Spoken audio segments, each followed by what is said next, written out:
All right, all praise to the Most High. We'll say, yeah, how we looking, how we sounding. Let's say it wrong. How we looking, how we sounded. Let me know something before we get started.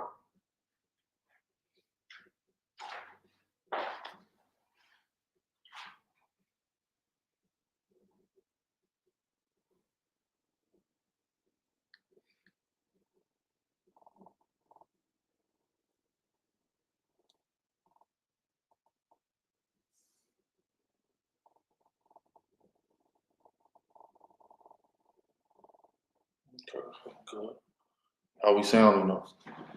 How we sounding? I need to know if it's an echo. We just set this new room up, so I just need to know if it's an echo or not. It's cool.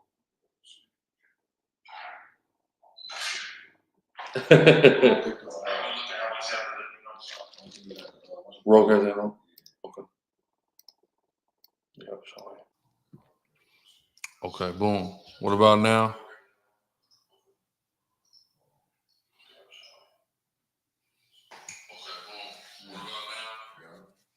We smooth now? All praises.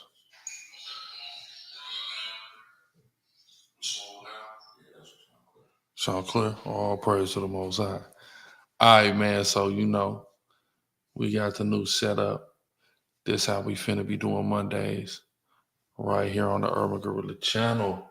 It's gorilla time. It's definitely gorilla time. It's gorilla time, man. I got a whole lot I want to talk about. I've been stacking stuff up for like damn near the last week. For the last week. Lot of stuff I'm gonna react to. Y'all see the main thing, Hurricane Chris, 50 Cent, Big U exposed. I'm being honest with you, the Big U stuff really gonna be the main thing. It's gonna be the main thing tonight, for sure, without any question. But we're gonna warm it up because it's a lot of conspiracy theory, a lot of conspiracy talk, and we're gonna get into it. We're gonna get off into it because there's certain information that I know I'm privy to. That definitely need to get spoke on tonight. But man, get on in here, enjoy. Make sure you like. If you're not subbed to this channel, I don't know what you're doing. Subscribe. You know what I'm saying? But we we finna definitely get off into it tonight. Big motion detector T on. Whole lot of motion detector on a Monday. It's a motion Monday. What can I say? It's just a motion Monday. That's just what we doing. That's how we doing it. Point blank period.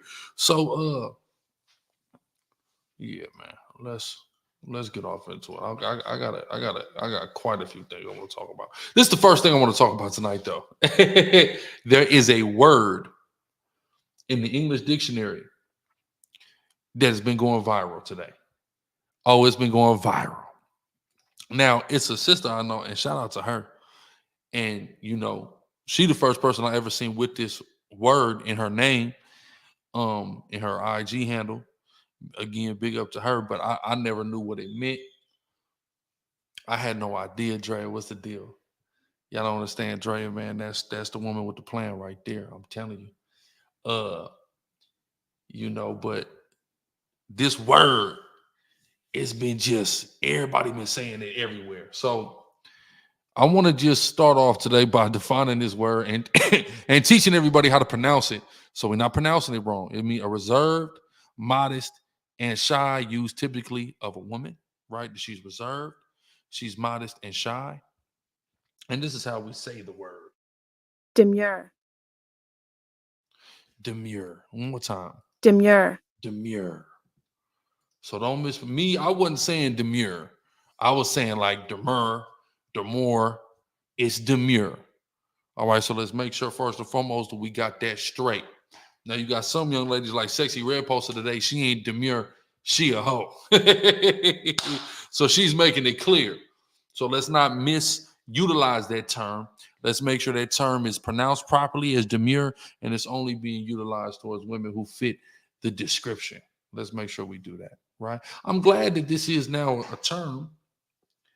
I'm glad this is now a term that I'm glad this is now a term that women are aspiring to be or using to describe themselves. Because, with the last few years, I don't think there's been any really classy term that women have taken hold of and been proud of by and large. So I'm glad that this is a popular trend right now, right? Just wanted to give y'all the word of the day, demure, right?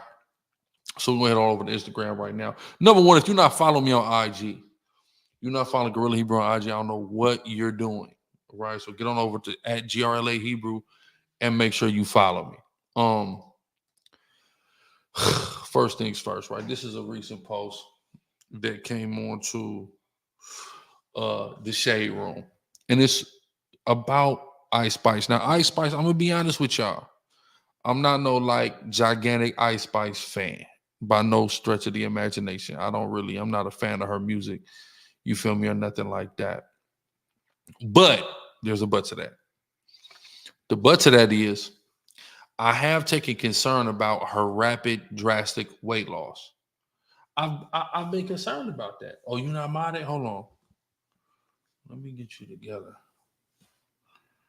Real quick. Dre not being modded is nothing short of uncivilized.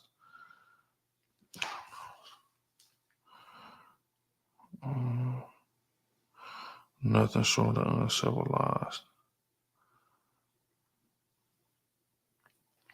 1 second.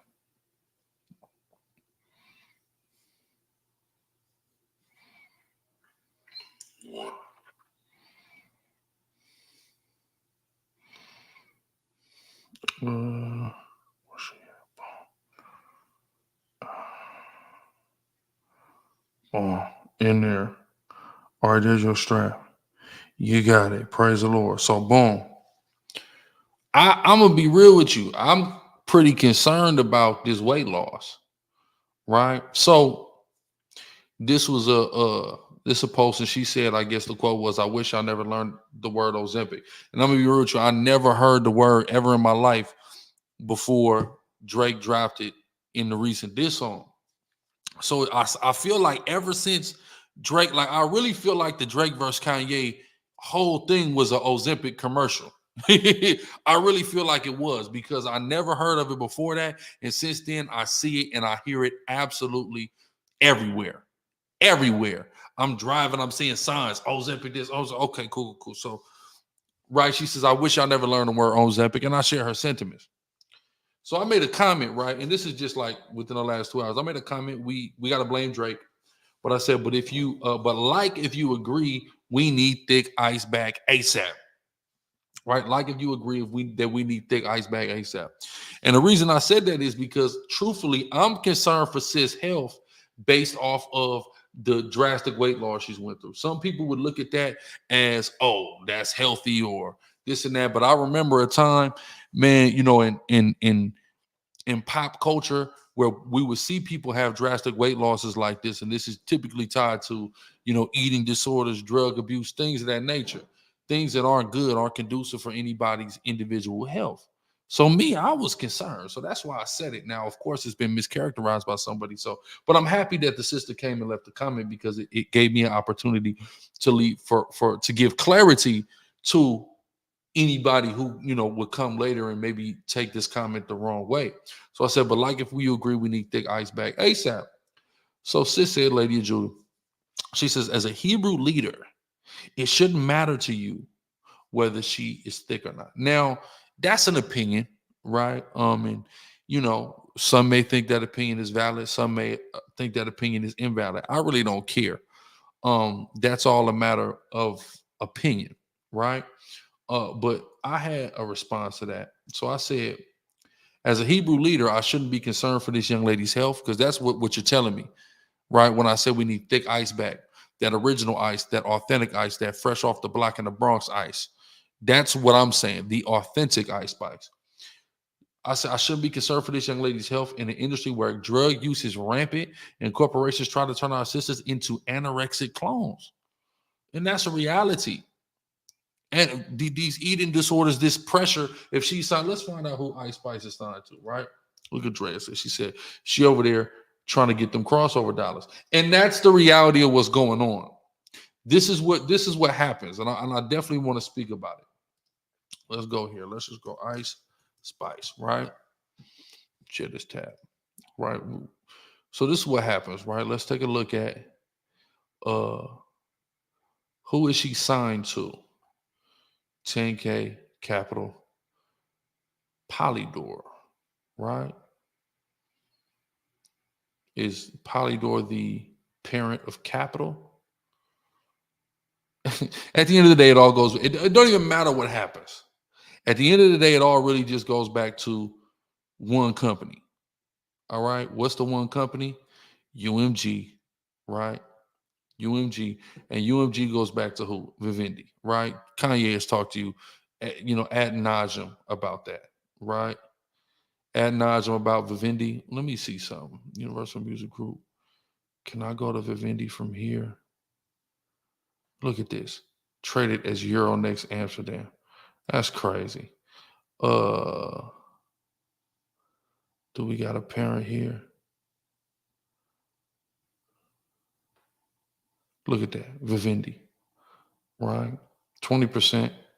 Thyssen Holdings is a Chinese multinational. Wow. The Valor family, French. Vivendi, French. Pershing Square Holdings. Largely Jerison. What is that? What is this word?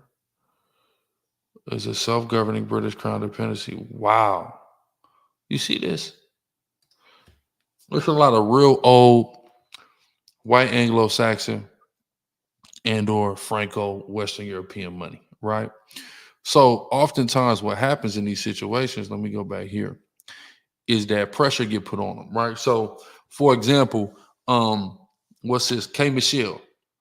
K. Michelle started mingling in them corporate circles, and all of a sudden she wanted to undo the surgery that got her ass done, right? Oftentimes when they get in this car, all of a sudden Dream Doll want to undo her surgery and things of that nature. And this is the reason for that. I'll explain. Is that in our culture, in Black and Hispanic culture, we're into the hips, the ass. We're off into all that. That's what is attractive. But it's not just our cultural thing. Truthfully, it's scientific. When you understand the science, because attraction is scientific. Attraction is about symmetry, and male attraction to female is often predicated upon fitness to bear children. At the most primal scientific level, that's what attraction is based off of: fitness to bear children. Those thighs, those hips, that ass, those breasts, all of those things being large are communicating to the primal instincts of your body that this woman is fit to have your kids. That's what all that's about. That's what attraction is when you break it down to the lowest compound, period. So we, as natural, original people, that's what we're into. That's what we're attracted to. That's what we talk about. That's what we glorify, right? So then when you're a woman in the community, if you don't have that, now mind you, let's go back to the 90s real quick. Go back to the 90s. In the 90s, when we was coming up, when I was a child, it was the white women that was always under the knife. They was getting their boobs done. They was getting their nose done. They was getting their lips done for the most part, right? I remember about 2004. That's when I found out about Brazilian women. In about 2004, as a young man, curious, with unlimited access to the computer and things of that nature, I stumbled upon in my late nights as a teen. I stumbled upon Brazilian women, and I began to lose my mind about Brazilian women. I'm like, what? Look at the bodies on these Brazilian girls, right? Okay, smooth.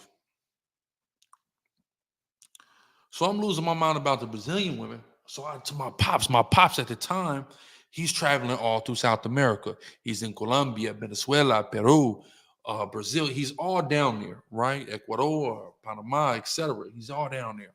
So I'm like, yo, Dad, like, what's going on? How is they asses so big? I'm just being real with y'all. It's a conversation I'm having with my father at the age of 14.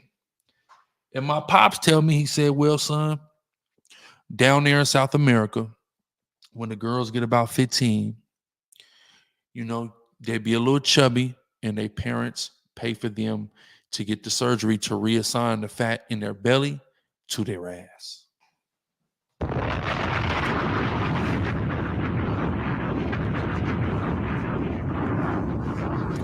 He dropped a bomb on me.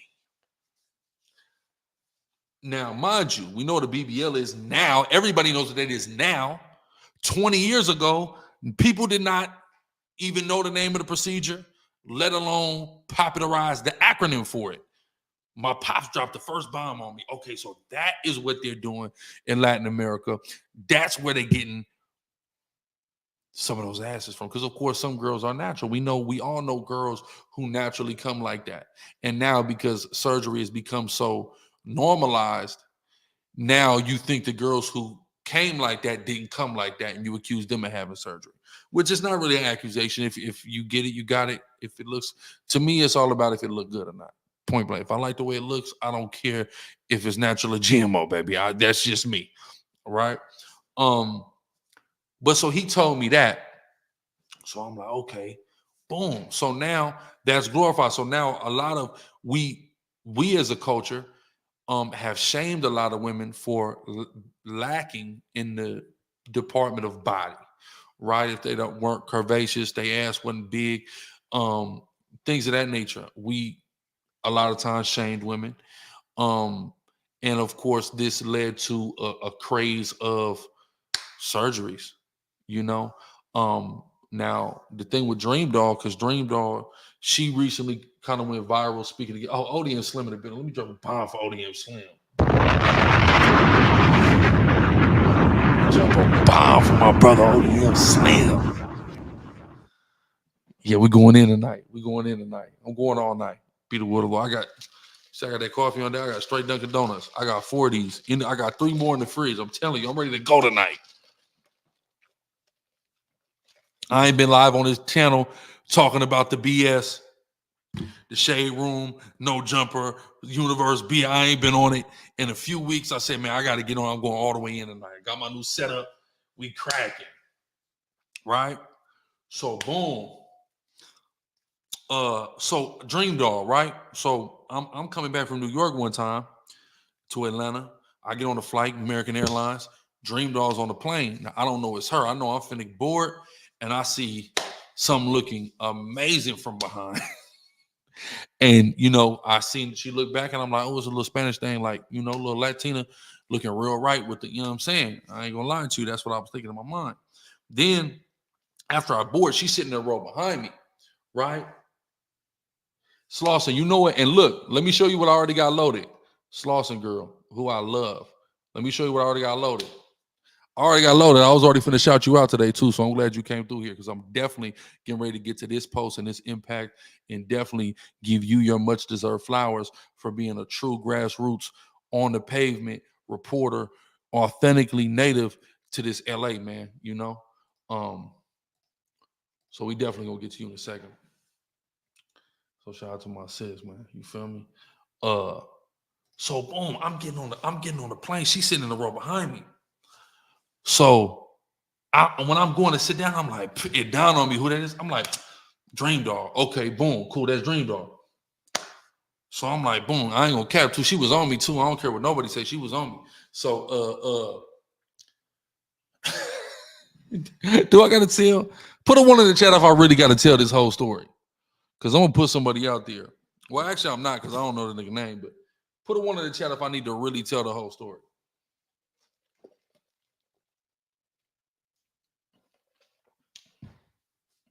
Right? So I go to get on I go to board. I see her. I'm like, boom, it dawned on me. Look at y'all one. Y'all messy as hell. That's why. So anyway, so boom. So I'm like, I realize who it is, but if y'all know me, I go to sleep on the plane. So I'm like, all right. I wake up, we finna land. I'm like, all right, yeah, I need to press upon that, because I already seen I got the motion. I already seen how she was looking at me when I went to sit down. Smooth. So I'm like, all right, boom. All of a sudden, it's a nigga sitting next to me, and I don't know who this dude is, and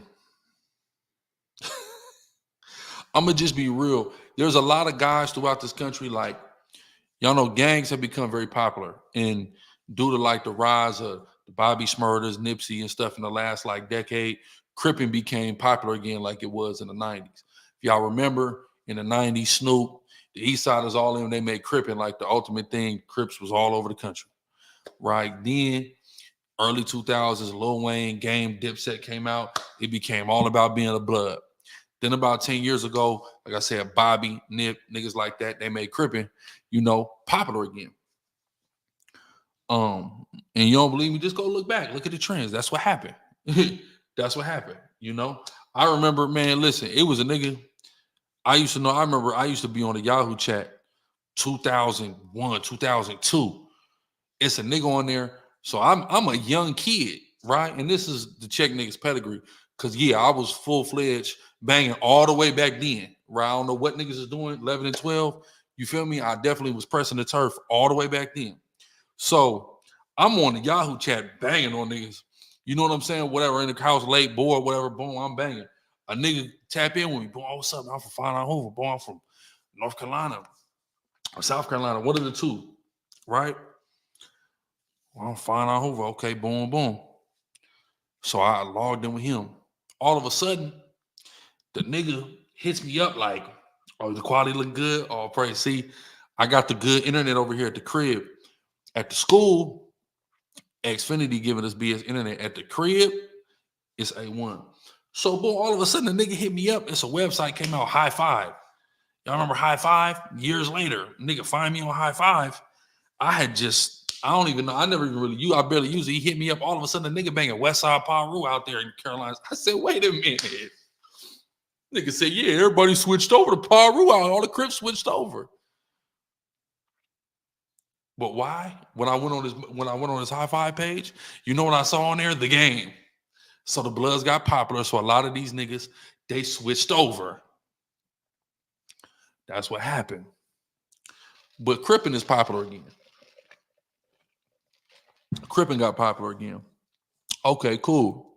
So it's a nigga next to me, and I see he got like a blue rag. He said, that's some North Carolina shit. He got like a blue rag around his hand. So I'm looking, and he's on the phone, and he's talking extra out. But I know he ain't from California. I could just hear his voice. Nigga talking hella extra out. Oh yeah, cub, boom, boom. Yeah, I went to the label meeting. This is a red flag to me already. You went to the label. He talking about gangbanging at a label meeting. So it seemed like to me what I'm deducing is nigga just got fresh put on so he can add gangbanging to his persona and his marketability with the label and as a rapper. Because he seemed very fresh to this Crippin, like his whole get out. Yeah, nigga, I was at the label meeting. Nigga was a blood. Nigga, I got on it, nigga. And mind you, I'm talking based off of what I'm repeating it based off of how I interpret it and how I would say it, but he wasn't talking like that. Because if he was talking like that, I would have thought he was from the West Coast. But he wasn't. But he's like, he saw some blood at the label meeting. I'm like, bro, come on, that's not gangbanging, bro. We in a corporate office, nigga. You trying to press on niggas. Bro, stop it. So, but anyway, so he's hella extra, hella loud. Boom. So we getting off the plane, and so boom, Cug try to get on her like, oh, I see him step. He trying. I'm like, oh, it's over. Once I see somebody step, I'm good. I'm done, right? So I don't end up stepping to her, man. But I'm telling y'all, she was on me, and she was looking real good.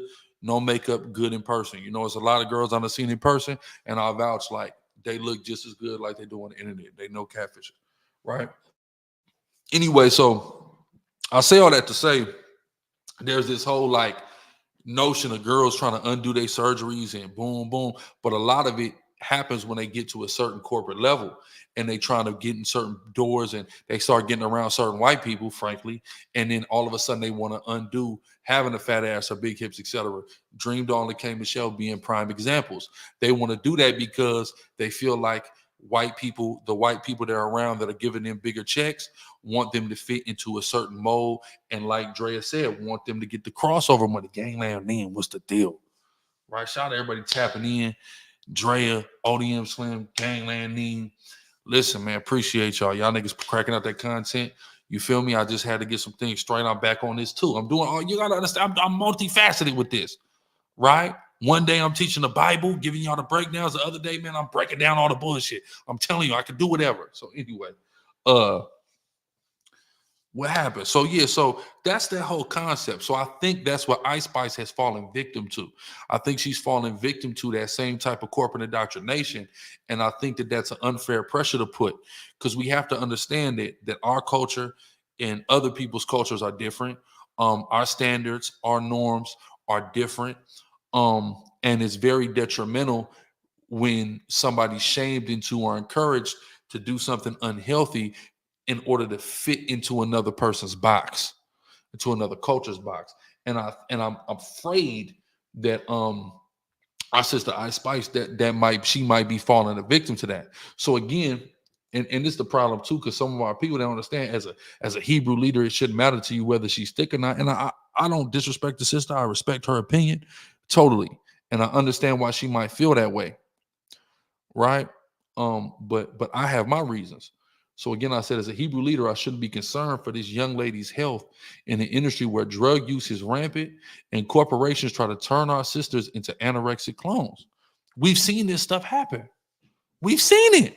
This ain't the first time something like this has happened. I just mentioned two instances that were very public with Dream Doll and K Michelle. Now everybody trying to talk against, that stuff. And again, if you natural, beautiful. I mess with natural girls. I mess with girls with surgery. I don't, again, as long as it look good to me, cool. Right. There's also a notion. There's a notion out there that I don't like skinny women. Skinny women is cool too. Don't get that twisted. I mess with skinny women. I don't just like, everybody think, everybody know I got a short, thick, and dark skin, but you can be short, thick, and brown skin for sure. Tall, light skin, slim, whatever. I love, listen, listen, man. I love my sisters, man. I'm gonna just tell you like that. God's most beautiful creation in every shape, size, form, and shade, for sure. Don't get it twisted. But I do got my favorites though. Anyway, so I'm concerned for the health of Ice Spice. That's what I was trying to express here, right? Which got taken all praise, brother, applied pressure. So I said as a Hebrew leader, it shouldn't matter to me for her to stay true to herself and not go Hollywood. All that is what is all that is what this drastic weight loss is indicative of. So I'm saying that this drastic weight loss that we've seen with Ice Spice is indicative of potential drug use, potential pressure from corporations to, again, fit a mold, to lose this weight, etc. Or listen, it could have been, and this the cold part.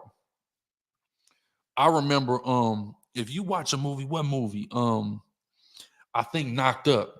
If you watch Knocked Up, Seth Rogen, I forget the white girl name, Knocked Up. And remember, she used to be on, I think, Entertainment Tonight on a movie.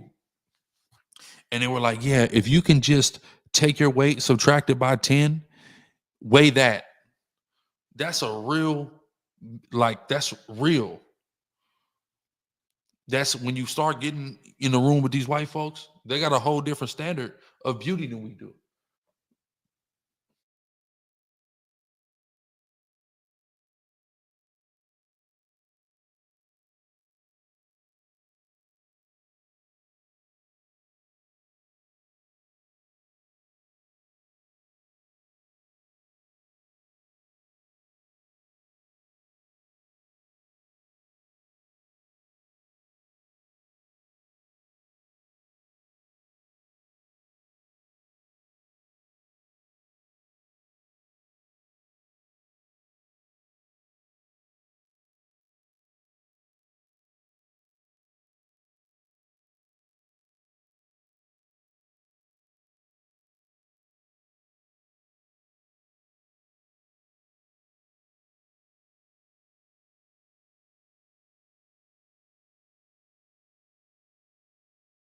I just muted it. It's good. It's good. It's good.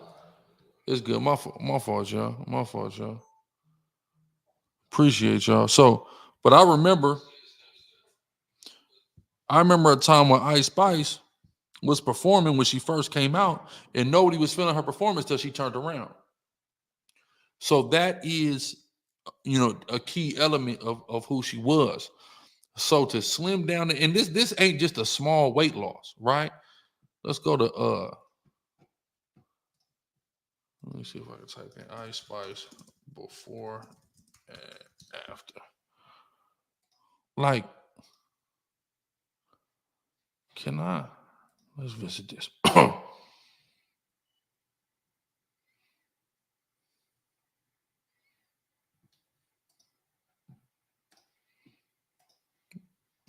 This isn't a little bit of weight loss. This is serious. This is drastic. I wouldn't call her unhealthy on the left, but if somebody hey, I want to lose 10 pounds. I want to lose 15 pounds. Even if she said, I want to lose a dub. She lost way more than that. Sis looked like she about 110, absolutely tops, soaking wet right now. Danae said it. I started hanging out with Taylor Swift. And this is the most fucked up part about it all. While you're sitting there trying to lose weight to look like Taylor Swift wants to figure out how to look like you. She wants them lips bigger. You see what I'm saying? Ice Spice trying to attack the white gays for real. That's, yeah. I believe that. And this was cold about it too. Brad Vino said she fell off this isn't 22. And that's a fact. And shit is moving so fast now. But she fell off to us, but she sees an opening somewhere else. And now she's fitting their mold. It's crazy. It's really crazy. So I want to talk about that. Let's go where I'm at now. Okay, let's get into the title though, man. Enough on Ice Spice. Let's get into the title. We got a hating ass nigga named Hurricane Chris. Halle Berry and what's the other song? Hey Baby, right? And we been took that from him. Anyway, that's ours. So let's just take a look. Let's take a listen to what he said. Shit, and a nigga don't give a fuck about fucking with us, and he just showed you that by paying the police $500,000 when we got young niggas out here starving, when we got young niggas out here killing each other. That fucking money could have went to anything that helped the motherfucking youth. We don't need more money invested into the police, nigga. We need more motherfucking money invested into the community. We need motherfuckers who know the community, who know the people, who willing to put their motherfucking feet on the ground to make a difference with their influence. Fuck your money, nigga. We don't care nothing about it, nigga. Think these white people ain't been having no motherfucking money. You do care about the money because the whole reason you mad is because he ain't give you none. If he would have paid you some money to perform, you wouldn't have been tripping, sir. This is fake. It's fake outrage. The outrage is really placed in the fact that he mad, of course, that he wasn't included, right? So I'm gonna hit this fool to something, right? Not that we are supporters of law enforcement, but as somebody, okay, we gotta take our street nigga hat off and put our corporate nigga hat on, especially with an individual who is a firm believer and practicer of the 48 Laws of Power, made arguably the greatest urban crime drama in history predicated upon the 48 Laws of Power, got with the author of the 48 Laws of Power, added two more called the 50 Laws of Power, Curtis, 50-cent billion-dollar budget, goddamn Jackson, right? Not a slouch, a well-known businessman, okay? Came in the goddamn game. First record had his own label with Interscope, had a shoe deal, had a clothing deal, had video games, had movies, and did it in a more major way than anybody. And what he came to do, because your city, your state saw what Georgia did in lowering taxes for film production and saw how that invigorated the economy of Georgia. Your state wants to duplicate what Georgia did. So it did it, and he's the first major to come through. You're supposed to thank this nigga. He understands as somebody who's doing business at that level that, yes, you have to give the police department $500,000 to secure it. There is a civic duty, and he must participate in the civic economy. So it's a mutually beneficial arrangement for him and for the people who are signing legislation and ensuring that his taxes stay low so he can produce grade A content in the studio, right? And guess what that's going to do, genius? You think paying niggas to show up and rap is what your community needs? No. The economic stimulation of that level of attention and that type of crowd coming to Shreveport, which would have never, ever, ever before came to Shreveport, that's what your community needs. Economic stimulation. You know what happens when you have a large festival? Vendors get paid, hotels get paid, local businesses, dining gets paid, shopping gets, etc. There's an influx of people from out of town that come into town to do what? Spend money. That keeps your next door neighbor with employment. That's called economic stimulation, bro. You don't even understand it. Paying a nigga to come and rap a song is not stimulating the economy. Paying you to come perform A Baby and Halle Berry is not stimulating the economy. Stimulating the economy is what 50 Cent did by having an entire festival in your town, in a town that nobody had any desire to ever visit before this. When the last time you heard somebody say, man, yeah, I'm finna go down to Shreveport. I'm finna go down to Bossier City. No one says that. No one wants to come to your town, bro. 50 Cent just changed that. Don't hate, nigga. Congratulate and motherfucking appreciate. Appreciate a reinvigorated spotlight on your city that only existed for the small window of time in which you were relevant in the rap game. Before that, there was none. After that, there was none.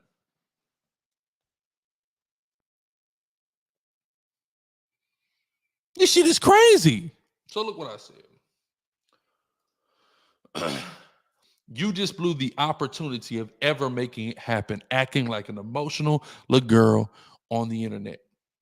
And before you talk about 50 Cent or anybody, you should probably brush your teeth and put some Carmex on your goddamn lips. Because you with them yellow teeth and them crusty lips, yelling in the camera, spitting on so much saliva in the camera. Bro, that's not a good look for you. You look hungry. It's very telling as to your motives for this criticism. Got a lot of replies here. Right, shout out to my brother Dwight to real understand this. Bro say, hey, baby.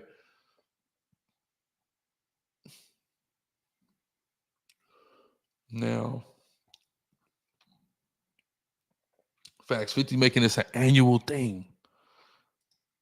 Now, he did something. 50 got something called the Tycoon Weekend.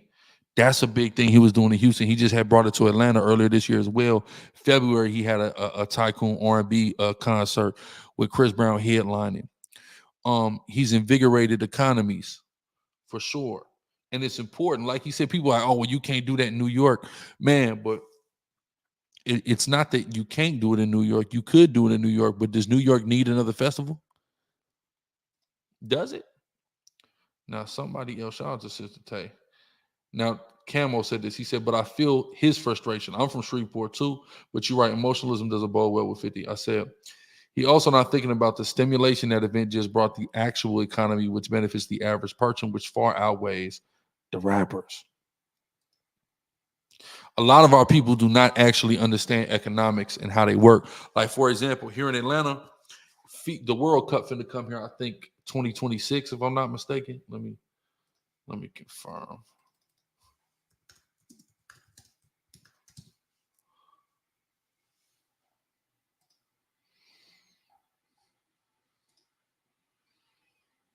Yep. So the 2026 World Cup is coming here to Atlanta, right? 2026 World Cup is coming here to Atlanta. So the talk on the and definitely like Nene said, man, smash them likes, bro. Smash them likes. Let's get them shares up. We gonna get this thing cracking, right? So the cold part about it is 2028 lives in LA. 2026 FIFA coming to Atlanta. So on the economic side, you got different projects that are launched that are prep to be ready by the time the FIFA World Cup comes around. Why? So they can take economic advantage of the influx of people that are going to be coming here. Number one, tourism is already a very rich industry in Atlanta. Always a lot of tourism, always a lot of money made in hospitality, in the nightlife, etc. But this is going to just put it in absolute overdrive with FIFA World Cup, people from all over the world descended upon here. And just to give you a small glimpse, last month we had the 4th of July weekend. You know, we had F3 weekend out here. And the Ethiopians had a huge thing around their soccer tournament. So you had all the Habesha, all the East Africans. They took over the clubs and damn near the whole Atlanta economy for the weekend. They came from all over the world, all over the country, and they spent money. And I went in the club and sat next to them and watched all this money be generated for these nightclubs. That's just a small glimpse of one small community, relatively small community in the Habesha. You know, Eritreans, Somalians, Ethiopians. Imagine when you have the communities of all of these countries for the FIFA Cup, what that's going to do for the totality of Atlanta, in addition, again, to all the money that's already getting spent here and all the tourism that's already happening here. So everybody on the economic side here in Atlanta is prepping for 2026. There's a lot of houses being built and things like that. Why? In hopes that real estate values are going to skyrocket come 2026, just because this is going to be a World Cup city. Our people don't really be understanding, a lot of our people at least don't understand the economic impact of large festivals, of World Cups, Olympics, etc. And again, how it invigorates and stimulates the economy. How an influx of people that have enough money to travel around the world will come and spend even more money in your town. Because these things like FIFA World Cup, that's every 4 years, or this, I think it's Humor and Harmony Festival that 50 had. And then think even about the name of it, Humor and Harmony. A positive message. He's really actually coming and bringing life to Shreveport, Louisiana, bro. That's what he's doing. He's bringing life. There's a couple of things like here in Atlanta. What's this? Is it 6 West? Yeah, 6 West. This is going to be huge, 6 West. Right here on the south side. Look at this. Look how big it's going to be. 1.5 billion they're spending getting this together. I've lived in Atlanta since 2019. I've watched that land go from nothing to the groundbreaking in the last 5 years. 1.5 billion they finna spend. What's the other one? The one that they doing, entertainment center, near State Farm Arena. I forget what it's gonna be called again. Right, yeah, entertainment district. What is it gonna be called though? Centennial Yards. So they're doing this. Both of these they want done by the time the World Cup comes. Why? Because they're excited and they're anticipating the amount of money that they're going to make, because with all this influx of people, they're going to be spending money. So there got to be places for them to spend money, things for them to do, especially as far as entertainment, as far as hospitality, and as far as food. They got to sleep somewhere, they got to eat somewhere. And when the games aren't going on, they got to be entertained.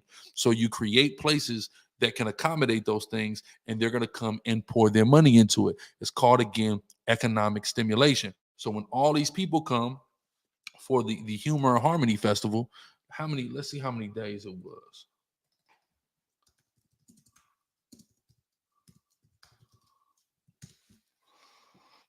Right? So the 8th, the 9th, and the 10th. Right? Let's go here. Hold on. Humor and Harmony weekend. Seemed like it was Thursday, Friday, Saturday, something like that. So people came for that whole weekend. They came for that whole weekend near the Shreveport, Louisiana. Okay, cool. So with them coming for that whole weekend, they had to stay somewhere. Right? they had to sleep somewhere. So the hotels where the local people are employed saw an influx of business. The eateries where the local people are employed saw an influx of business because people gotta eat. Think about too something that's become big everywhere, which is vendors. People who realize that hey, they make good food, they make plates, and they can make a little money and they can take advantage off an influx of people being somewhere and sell plates.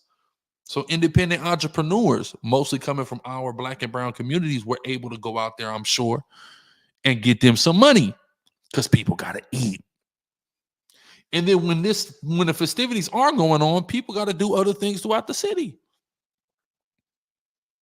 That stimulated the economy. We have to understand what economic stimulation looks like, what it takes, and what it is. He just helped your people out, Hurricane Chris, with this one weekend more truthfully than you ever have.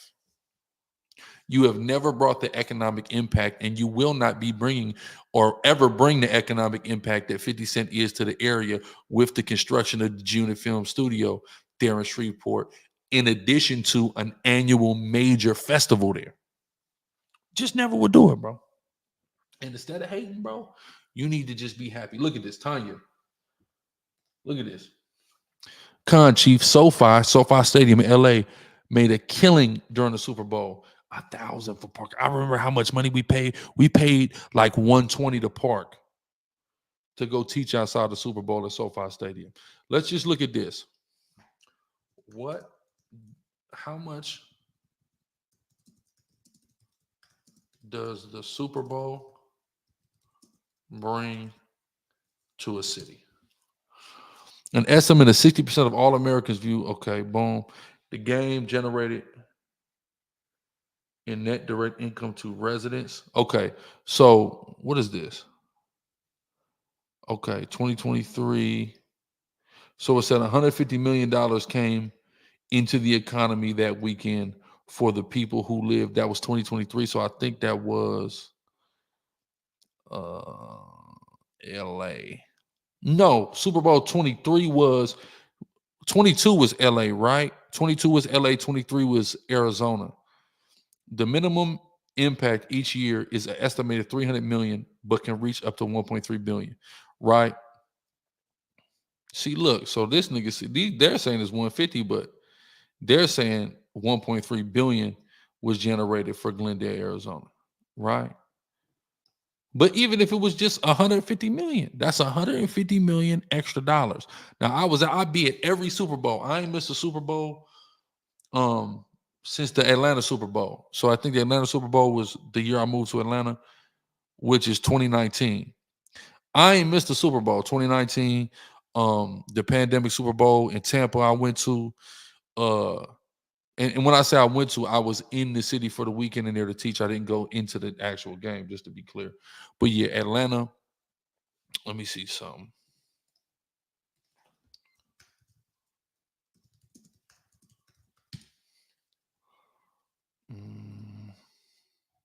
Okay, so 2019, Atlanta. Yep, went to Miami. I got the tape on all this.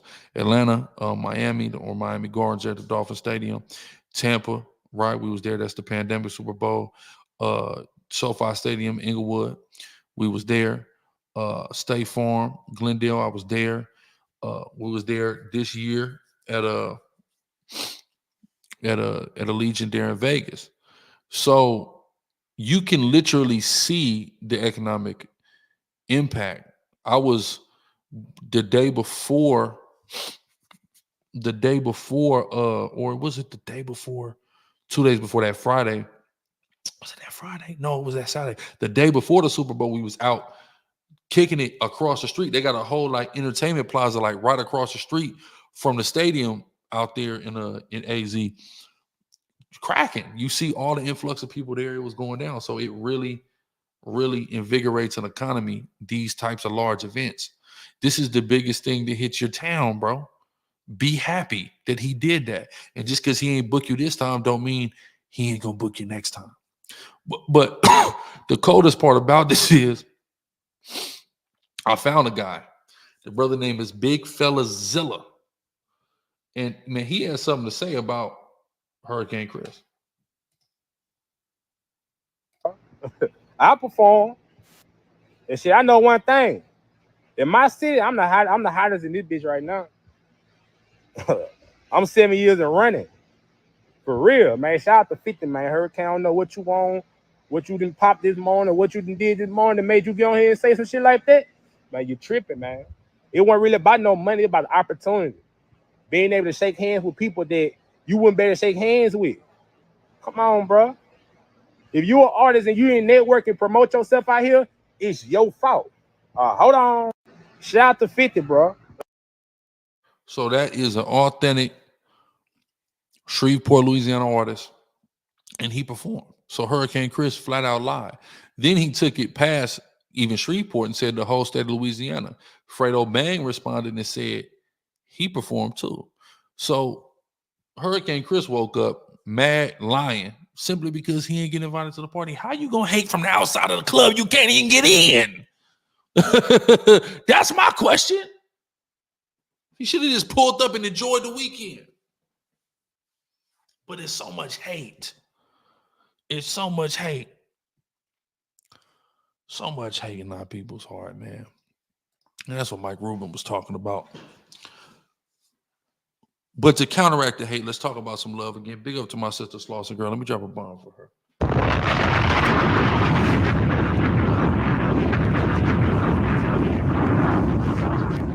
Real, authentic, from the soil, LA reporter, right? Powerful black woman. And she reports on YG leading a peace walk in Compton. Man, shout out my brother Rob too. So she says a Compton rapper YG led a truce walk Sunday, joined by members of Treetop and the Fruit Towns, family members and kids. The walk started at Gonzales Park and included a stop at Tan's Burgers. So these are monuments, and if you don't know what's going on, you might read that caption, and not understand what's going on. There was more than just Treetops and Fruit Towns there, but there's a reason why she isolated the Treetops and the Fruit Towns, because those are two different sets, both the Paul rules that have been inflamed in a war with each other for quite some time. Right? For quite some time. Right? It's been viral. I remember one of the first viral gang clips, I think probably I want to say 2006, but it had to be later than that. But I remember there was a clip of the Treetops jumping a Fruit Town on in Compton, just on a back block in Compton, and it was one they chased up in the Chevron. These are early, before a lot of gang clips was really viral. So they've been at it for a long time. When you understand Compton politics, or in this case, Compton politics, and it's crazy because a lot of people, again, people saw the Kendrick concert and people were like, oh my God, he brought the Bloods and the Crips together, and not realizing a lot of Bloods and Crips is friends and cool with each other and function with each other. A lot of the turmoil and the wars are actually, within the cars. A lot of the Power Rules have been at war with each other, especially Crips been at war with each other. I mean, since about 75. I'm talking pre-A Trey Gangsta verse 6-0 when you really do your history. So, this is a big deal and this is powerful. And, Gonzales Park, that's considered like a Power Rule headquarters. Power Rule headquarters for sure. So, this is a big deal. And for them to get together and walk, that was a symbol, because I remember I heard hey, boom, it's a truce, ceasefire between the Fruit Towns and the Treetops. Beautiful. Beautiful. I heard it and I'm like, I hope that it's real and I hope that they can stick to it. I hope so. And then for them to be able to do this, for YG to show up and, you know, for something that's important, it's a big deal. So this guy right here, Big Phil, said, where are the Crips? And I put TTP and FTP been going at it with each other more than they have been the Crips in recent years. This is a huge deal. And bro said, can't forget the NHP, the Naval Power Rules. So yeah, the Power Rules been at it just in general. The Power Rules been at it, right? And then it just said, you know, Crips are red now. Oh man, you know, but you know, the Power Rules piecing it up, and that's a beautiful thing. Reason being is because we can't expect. I forget who said this. I read this years ago when I was in high school. Probably I read this, or somebody said we can't have no. There can't be peace unless there's peace within the cars first, right? And if you go within the car, when you understand, you know, the Crip card, the Blood card, and then there's factions off in that, the Power Rules, etc., on, you know, neighborhoods, gangsters, hoovers, etc., things like that. So if there's turmoil within this faction, we can't really expect peace outside of that faction without that first being addressed. But the cold thing is, a lot of Power Rules and Compton Crips have been really fucking with each other. That's really been going on for a long time, at least in my generation down. Meanwhile, all the rules been butting heads. So this was a big deal. This was a huge deal. And then, like Daniela said, you go to Dago, Blood and Paru don't even at all with each other. You see what I'm saying? You got Skyline, you got Lincoln. Lincoln was originally LPP, Lincoln Park Paru. They turned the P to the B, and man, they've been anti-Paru all the way. They beef with the whole Skyline, Eastside Paru, Farrell Park, etc. Right? So, you know, that's a huge thing. You know, and San Diego was kind of different because Bloods are so large, Bloods are so dominant, so deep, versus when you deal with LA County, it's more Crip predominant. In Dago, it's more Blood predominant. At least in the city, it's more Blood predominant. So it's the same effect in reverse. But anything like this is a big deal. Anytime where you have two groups of people that are able to put their differences to the side, even if it's only temporary, it's a big deal, and we should praise the Most High God for it, point blank, period. So this is beautiful, and a beautiful post, and I appreciate Sis Slauson Girl for highlighting this. Y'all definitely need to tap in with her, follow her on IG, because she's going to keep you in the loop with important stuff. I'm not telling you not to look at the BS. You got to. I look at it. I'm going to be on it like I've been showing y'all Shade Room post, Say Cheese post, No Jumper post. The BS, we have to be aware of it, right? Scriptures talk about not to be ignorant in any matter. But we also got to follow the positivity. And frankly, a lot of these bigger media outlets are not going to truly cover real positivity. They're only going to cover the BS. And the reason why they only cover the BS, partially at least, whether somebody makes accusations about agenda-based and things like that. But part of the reason for that is people pay more attention to negativity than they do to positivity. Unfortunately, it's an unfortunate reality. But this is stuff that needs to be covered. Power Rules over there, man, bringing it back together, man, bringing it up under that P, keeping that P tall. Got to keep that P tall, man. And I'm saying that as in everybody, like, it don't matter where you from. You should represent where you from, and represent where you're from. Where you from doesn't have to be accompanied with diminishing, disrespecting, or hating somebody else and or where they from. You see what I'm saying? It don't have to come with that, right? So I think it's a beautiful thing. Again, big up also the game for being out there, etc. That's powerful, right? Yeah, man. Hey, look, it's just, you know, really like OG Jamel Barnes, man, said, man, it's one gang, Jesus gang. One of my favorite quotes, man, is one gang, Jesus gang. It's one gang, right? We all one, really. You know, we really not each other enemies. But even if we want to look at each other as enemies, because we ain't gonna act like we don't have enemies amongst our own. we got to remember that that's the context in which, you know, who the world called Jesus Christ, Yahushua said, love thy enemies. Right? See that? See how that works? And I praise the Most High for having the opportunity to love my so-called enemies. You know, shout out to them who I love. They know who they are. You know what I'm saying? People who I'm supposed to be at odds with, who I've been able to love and embrace, man. The ODM Slims of the world, the Spody Faces of the world, the Brick Babies of the world. You know what I mean? Much love to them brothers. Right? Like, there you go. There goes ODM Slim right there. And that's loving your enemies. we supposed to be enemies, but here we are loving each other. See how that worked? That's the Most High right there. Nothing but it. Right? So all praise to the Most High, man. All praises. Now, we gonna get back to Tanya Harden, y'all. About you, man. With the water for the super chat, man. The super chat work now, y'all. It work on this channel now. I'm just telling y'all. Right now, back to the BS though. Unfortunately, back to the BS. All praise to the Most High, definitely. I saw this. I absolutely, positively had to report on this. I had to. I'm sorry, I had to. Number one, Stunner Girl. Always loved Stunner Girl. Big fan of Stunner Girl, her music, right? First song I heard from her was with Bang 3.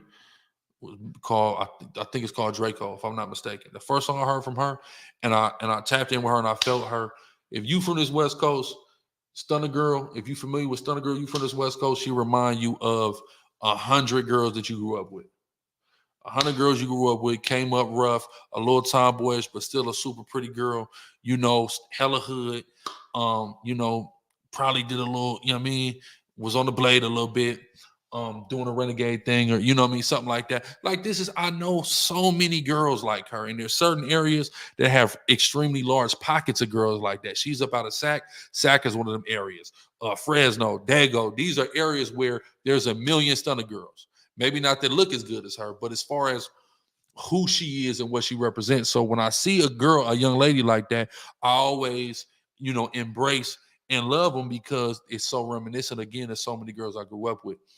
So I always loved Stunner Girl. I was with my baby mom at the time. She loved her, you know, whatever. So we always loved and supported Stunner Girl.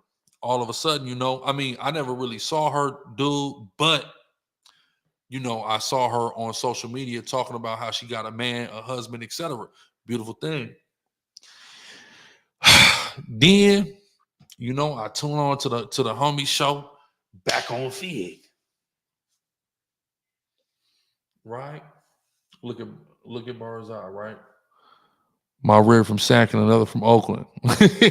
I know exactly what you mean. Niggas know. Niggas from the street know right what I'm talking about. I promise you. What Daniela say? The female from the set that every OG want, damn, I want her, man. She coming up. She finna be the, you know what I'm saying? You already know. So, and she from Oak Park too, though. Don't get it twisted. She's an Oak Park blood. Anyway, what I was saying. Okay, boom. So we finally see who her man is. Show up on Back on Fig. Should I Back on Fig? She show up on Back on Fig and cuss, nodded off. And everybody was confused about that. Nobody understood what was going on. And, you know, bro, them had some words, and I think Big Deal had some words, if I'm not mistaken. And, you know, dude tried to show up to their house, and that was weird. That was real weird. So I'm going to be real with you. I knew he was a weirdo from, you know, him showing up, nodded off on a live stream. Then I knew he was even weirder for trying to take a picture in front of a nigga house, you know, where the kids at and all that. Like, that's crazy as hell. You know, and real stuff can come behind that. You know, and niggas is lucky real stuff didn't come behind it. To be truthful. Niggas is real lucky about that, right? Because it could have happened. Anything can happen to anybody. Let's never, ever, ever get disillusioned about that, right? But then he go on No Jumper. And this is when he became a full-fledged weirdo. He was already weird. He was really already a full-fledged weirdo, but his weirdo points like skyrocketed after I seen his no jumper. And I'm again, not again, but I'm gonna say it. I've said it on different times. And listen, I moved to California at 12 years old. I've been from the West Coast my whole life, but I moved to California at 12 years old. I already was from where I'm from, whatever. I've been all around the Southern California streets, from LA to the border, period. LA, Orange County, the whole Dago County, from north all the way to the border, nigga, the IE, etc. I've been all through the Southern California streets. And I'm going to tell you who I know. I know Paul Rules. I know a lot of Paul Rules. Bonton, Pomona, all the way to Dago. I know Paul Rules. I'm telling you. So when somebody ruin ain't right, I can smell it instantly. It stink to me. Princess Erica, Thawada, all praises. Blessings to you. Soon as somebody whooping ain't right, I can smell it. Hold on, man. Just even look at the way he doing the pee right now. I just don't believe it. I know Paul Rules, man. You understand what I'm saying? I know ODM, bro. I know Paul Rules, bro. Are you kidding me? Nah, I don't know. So then when I seen him talking about it, I said, oh no. But let's see what his girl had to say. Before I even go any further, let me see what his girl had to say. His ex-girl. She said, don't attach my name. No nigga, I been had a new nigga.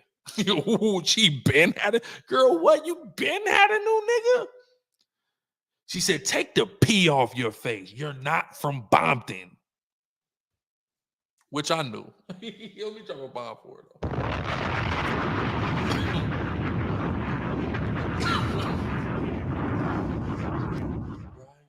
I knew he wasn't from Bompton. Soon as it's just like Snoopy Badass. The first time he said he was from Bompton, I knew he wasn't from Bompton. I promise you. Right? And no, I'm not telling niggas I'm from South Central. Right? I'm not. But I done really been around a lot. And I know the real. And real recognize real, man. That's one thing I know for sure. Real recognize real. And I know that P-Funk, man. I know him. Nah. So she said, take that P off your face. You're not from Bompton. You got put on in prison at the age of 23, gang. A prison put on? ODM, you already know. and just like T-Rail said, can't nobody tell me I'm not. Are you kidding me? Feel me? I didn't have to go to Bret Hart, but shout out to my niggas who did. But niggas know, right? And it's power rules all over the place. It's Crips, it's Hoovers, it's neighborhoods. And this doesn't invalidate somebody because of they're from another place. But there's what you call a transmission, right? There's like an apostolic succession, so to speak, right? And the Bay is infamously known for not having that, for priding themselves on not having Crips and Bloods, right? They do their own thing. It's not like, Texas got power rules and, it's power rules in Texas, so they whooping is recognized and is respected. That's not the situation. Oakland don't have that. There's not a block of, if there was a whole hood of power rules in Oakland that he was from, ain't nobody got nothing to say. But he's the lone power rule from Oakland. And that's strange. A prison put on? He's a prison put on. Okay. She said you got put on 23 in prison. Tell the world how you ran when I got popped because she recently got shot. He ran? You left your hips when she got shot? What? She do sound crazy. You left your hips? Okay. Call my little brother crying. Ask him to come help. You're a blade, and I've been cheated on you 2 years ago. Ouch. Oh, that hurts. That hurts. That would hurt. My heart go out to him for that. My heart go out to him. I don't think nobody should get cheated on. No man should get cheated on. That's crazy. She said, you got ran out of Oakland cracking the fuck up and went to LA trying to be a Paul Rowe. You was finna get the pee whacked off your face because niggas ain't fuck with you until you got the network. You got a shit bag on and ain't did shit about it. Stop bapping. Jesus Christ. Jesus Christ. This is some cold shit, man. A girl talk to a nigga like that, man, it hurt your pride, dog. What? Now, when she said you was finna get the pee whacked off your face because niggas ain't fuck with you, I believe that. I believe that. Now, you got to remember, he's claiming Fruittown Paul Rowe. Now, you have to remember, y'all, this is the same hood that Soulja Boy claimed. Now, I ain't going to put no disrespect at all on Chris Brown. Shout out Chris Brown. Shout out the whole OHB, etc. Shout out my nigga Young Black. On tour with Breezy right now. You know what it is, 94th Street. Salute to my brother. You know, CB, I hear good things about CB. Homies who done seen CB really run fades in them county jails up in California. I done heard that from homies, reputables, you know, from my part of town. So I ain't got nothing to say about Chris Brown. But Soulja Boy, we see what Young Hater did when he was in the hood. We see how the Fruit Towns took such, you know, was so offended. So many of them were offended. They went and did that video on Street TV. You can go watch it. Big up Alex Alonso. They went on Street TV. And, you know, they expressed disdain about Soulja Boy coming over there. And, you know, he messed with certain dudes. So you have to understand that that's a little bit of a, you know, you might be cool with a certain few dudes over there in the Fruiters, but that don't mean all the Fruiters is messing with you and co-signing you and respecting you and recognizing you as a reputable Paul Rowe. I'm just giving you the truth. It's just the truth. Gelato Mulatto said, Grla, can a hoe be a faithful wife after she's been on big ones? I think hoes can sometimes be the best housewives. Let's drop a bomb on that.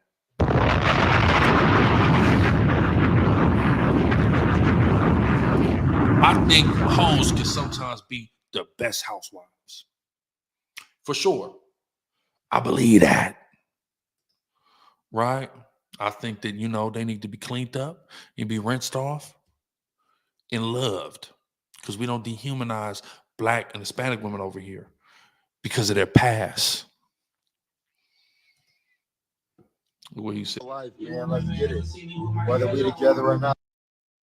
Hold on, I don't know what's playing in the back, but we ain't gonna do that. So this is so I ain't seen this video. So it says Stunner Girl blasts Rich Muller for escaping when she got shot. So I ain't seen this yet. So let's all react together. Getting in trouble. This how y'all know. That's why y'all can't be believing nothing this talking about. Because this still to this day denying that shit. So, 2 weeks ago, Stunner Girl got shot. Yeah, you heard that right, shot. But that's not even the craziest part of this wild ride. Our girl is now saying she's done with her husband, young Rich Mulatto. Why, you ask? Well, this interview is, we're going to play this interview and I'm going to break down why. I'm going to break it down. I'm going to break it down. Look at this dude. But can a girl who likes big rods still be faithful to her brother? Man, I don't know, man. I don't know. I have no idea, bro. That's something you got to figure out. That's crazy. She said, well, that's a big concept. But I don't know if you can clean up a 304. You know what? I've seen 304s become great wives to people, though. I've seen it. I haven't done it, but I've seen it.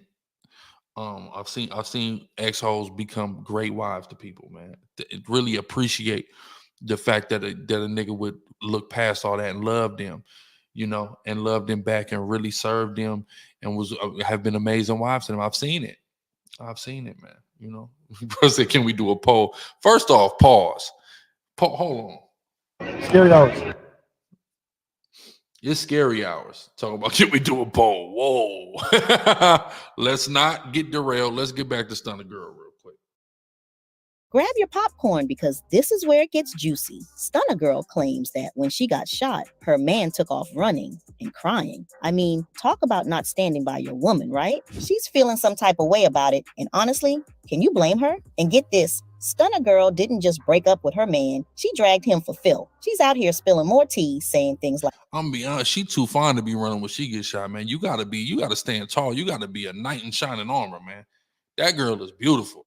don't attach my name to no ninja. I've been had a new ninja. Ouch. That's got a sting. But wait, there's more. She's calling him out for not being as street as he claims. Take the pee off your face. You're not from Bompton, she says. For those not in the know, she's basically saying he's not really from Compton and he's faking the funk. And if you thought that was harsh, buckle up, guys, because she's just getting started. Stunner Girl claims young Rich Moolah got put on in prison at 23. In street lingo, And that's crazy because the guerrilla gospel, the guerrilla ghetto gospel. Now, what's crazy because he supposed to be a 415, like he supposed to be a Bay Area. He supposed to run with the Bay card. Now, the Bay card and the Damus typically, kind of run close, but him turning Paru in prison is crazy for real. That's crazy work. that means he wasn't about that life until he went to jail. She's basically calling him a fraud, y'all. But the real kicker, she's putting him on blast for how he reacted when she got shot. According to Stunner Girl, this man ran away crying and calling her little brother for help. Now, I don't know about you, but that's not exactly the reaction you want from your ride or die when you're in trouble. Oh, and did I mention? She dropped this bomb on his birthday. Talk about a present he didn't ask for. Young Rich Moolah went on Instagram Live crying about the breakup, and it's giving serious. And Stunner Girl's been pretty tight-lipped about the details, and for good reason. She's not trying to catch a case on top of catching a bullet. She did go on Instagram Live to give her fans a little update, though. I'm getting a lawsuit on the hospital because they discharged me early because I wouldn't cooperate. Like, they handcuffed everybody, had them on the other side of the hospital handcuffed, and they let me out on the opposite side of the hospital. So I had to damn near, I almost had to walk home because they handcuffed everybody that came to come pick me up, and they let me out on the opposite side of the hospital. She also threw some shade at the hospital, suggesting she might sue them for discharging her early. Apparently, there was some drama with people being detained on one side of the hospital while she was let out on the opposite side. Talk about a messy situation. Yeah, and if you've been in the streets, you know about situations like that. And Danielle, he said what he said, trash steppers are already submissive to a room, that happens. Some of them hoes is prepped for submission too, better than some of these girls who's not. But them in situations, they occur sometimes, like boom, you get involved in a situation, it could be a fight, it could be a melee, it could be a shootout, anything. But if there's victims on both sides, then everyone's going to the same hospital. So once they become aware that there's an issue between two different groups of people and they're all at the same hospital, now the police have to really insert themselves. I remember a situation, and this, I've talked about this situation in times past, but I had a situation which was my first major test when I got out of jail, when I already knew the Lord was on me, like, man, you got to leave the street shit alone and you got to just go full-fledged, with teaching this truth. So this is my first situation where two of my little homies end up getting poked. The party, they end up getting poked. My other little homie ended up, putting in some work on niggas who did that. And everybody was at the same hospital. Everybody's at the same hospital. So there was a huge conflict in the hospital. Both sides in the hospital turned up, tripping. So the police got to come in, get everybody at the hospital, try to lock niggas up. Like that's what happens when everything happens at one place and there's victims on both sides that need immediate medical attention and got to get, take the ambulance to the spot versus like, okay, boom, you could go to a different hospital if you were able to get away, you were straight, but you still need to seek medical attention. But if the ambulance got to come, that ACOR got to come, everybody going to the same hospital. So now the police got to step in to keep the peace because it's liable to go back up. in the hospital because shit's still hot. Niggas mad.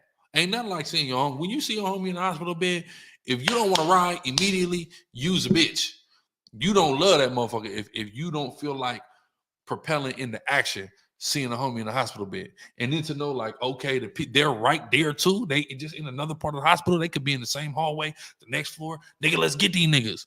So the police, they gotta be there to insert themselves into the situation. I'm getting a lawsuit on the hospital because they discharged me early because I wouldn't cooperate. Like, they handcuffed everybody, had them on the other side of the hospital handcuffed, and they let me out on the opposite side of the hospital. So I had to damn near, I almost had to walk home because they handcuffed everybody that came to come pick me up, and they let me out on the opposite side of the hospital.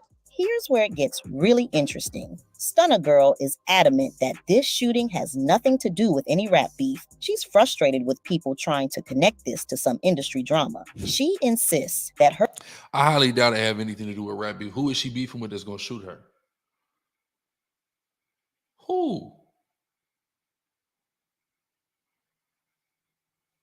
Who? Please tell me who. Her situation is separate from the rap world and wishes people would stop trying to make that connection. My situation ain't got nothing to do with no. I feel like my situation is probably like the biggest thing that ever happened. My situation didn't careers, so I understand why motherfuckers want to chase clout and want to get caught off my situation, but it's like my shit got nothing to do with you industry ass, police ass, bull ass bitch, bro. Y'all shouldn't even be speaking on a road because at the end of the day, I don't live the same lifestyle you live. We don't come,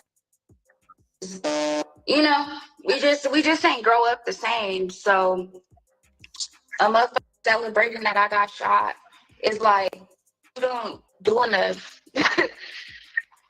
We don't even have that type of beef. And you know what? She might have a point. Sometimes real life is messy enough without bringing industry beef into it. But yeah, I think 9 times out of 10. I mean, there's not one part of me that believes it was some industry shit that happened. Not one single solitary part of me believes this is some industry shit that happened. Gelato said, "Who cares about it?" A lot of people care about this, sir. You know, thousands of people have interacted with this online. I don't know if you don't care about it. I feel it, but you know, people care. Again, I highly doubt there's an industry beef. Highly doubt. It probably was some beef that he was into. I would presume that he was probably into the beef and the shots came and she just happened to get hit. I highly doubt that Stunna Girl was the intended target for bullets. None of that makes sense.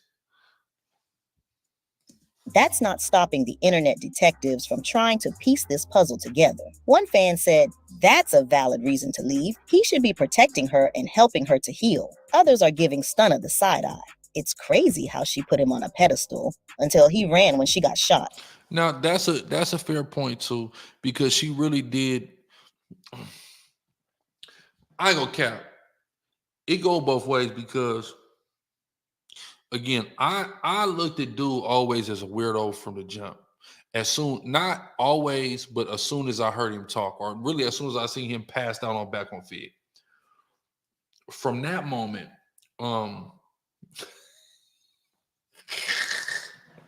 Strip Talk Jay, the amazing point. Because Mulatto just said, "Who cares about this?" But this is the same guy who just asked us to do a poll on, I don't even want to repeat. Great point, Strip Talk Jay. Drop a bomb for Strip Talk Jay.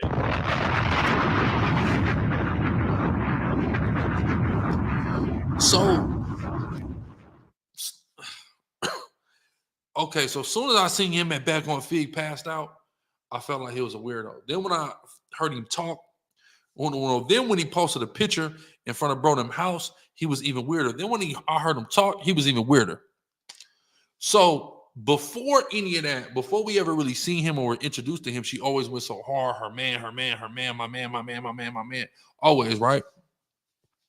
So once I seen it, I'm like, why is she going so hard? Because this is a girl. She's far from game goofy. You can clearly tell where her mind is, what her life experience is in the streets. And for her, the way she just went so hard for the nigga, like, really didn't make no sense once I started to see him for who he was.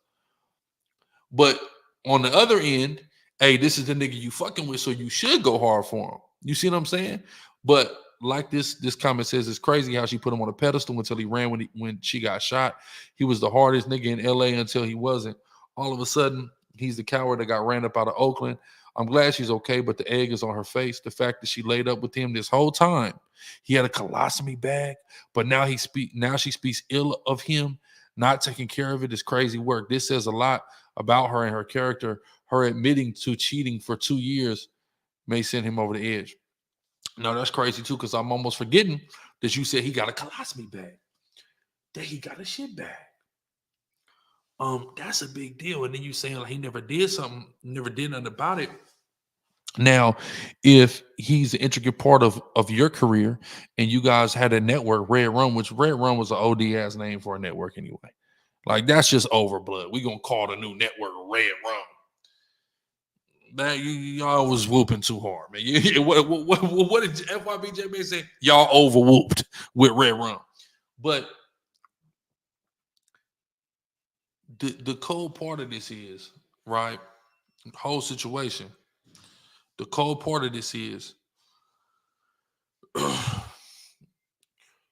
9 times I could see him not wanting to get any revenge or not actively seeking revenge for the situation about whatever happened where he came up on that colostomy bag, due to the fact that y'all are trying to move in a different direction.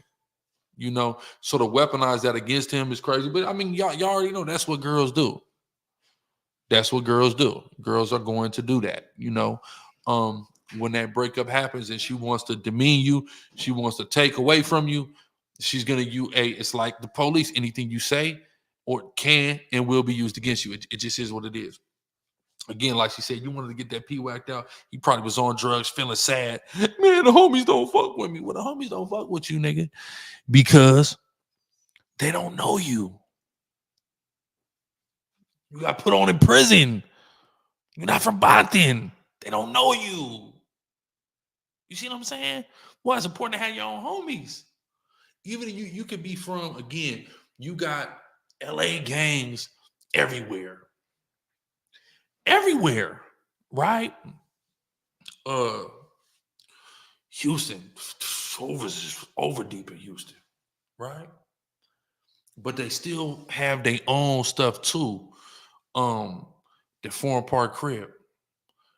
They still follow those Hoovers, but they got their thing for them. It's still a homage to the land, but you gotta have your day one niggas. You see what I'm saying? If y'all have your own clique up under that umbrella, your own name up under that umbrella, whatever, but you gotta have your own niggas. You just became a Paru in the joint, and like you want Bompton to embrace you. And they maybe some people will, but how much really will they? You of course got a little motion and you connected to a very popping female, so that might help you, but is it genuine? And it was probably a moment where he realized, man, the love wasn't real, the love wasn't there.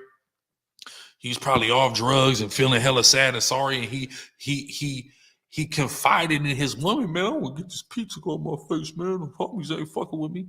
That was just a moment, probably. He wasn't serious about that. And she weaponized that against him. I know a dude years ago. He was like the first dude when I first, woke up to being an Israelite, was trying to put niggas on. He was like the first nigga I put on to the truth being an Israelite.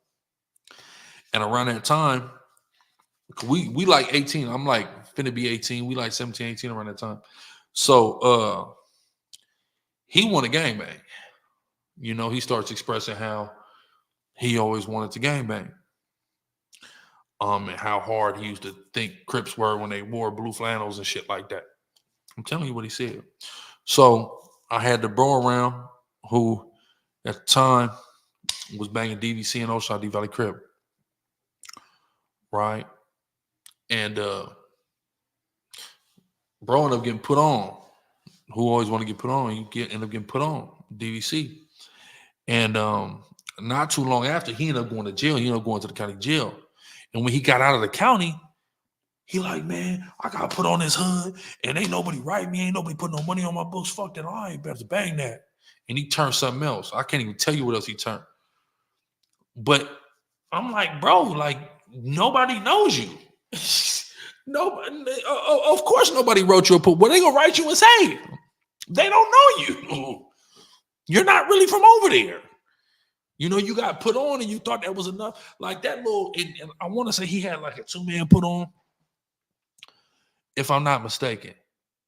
And both the niggas who put him on right now is banging another hood. So that's like an invalidated put on. Frankly, right? It's an invalidated put on. But who even cares if the put on is invalidated? If you're a loc and you serious, 2 niggas put you on, they was from the hood at that time, nigga. If you press your issue, nigga, wasn't anybody gonna say to you?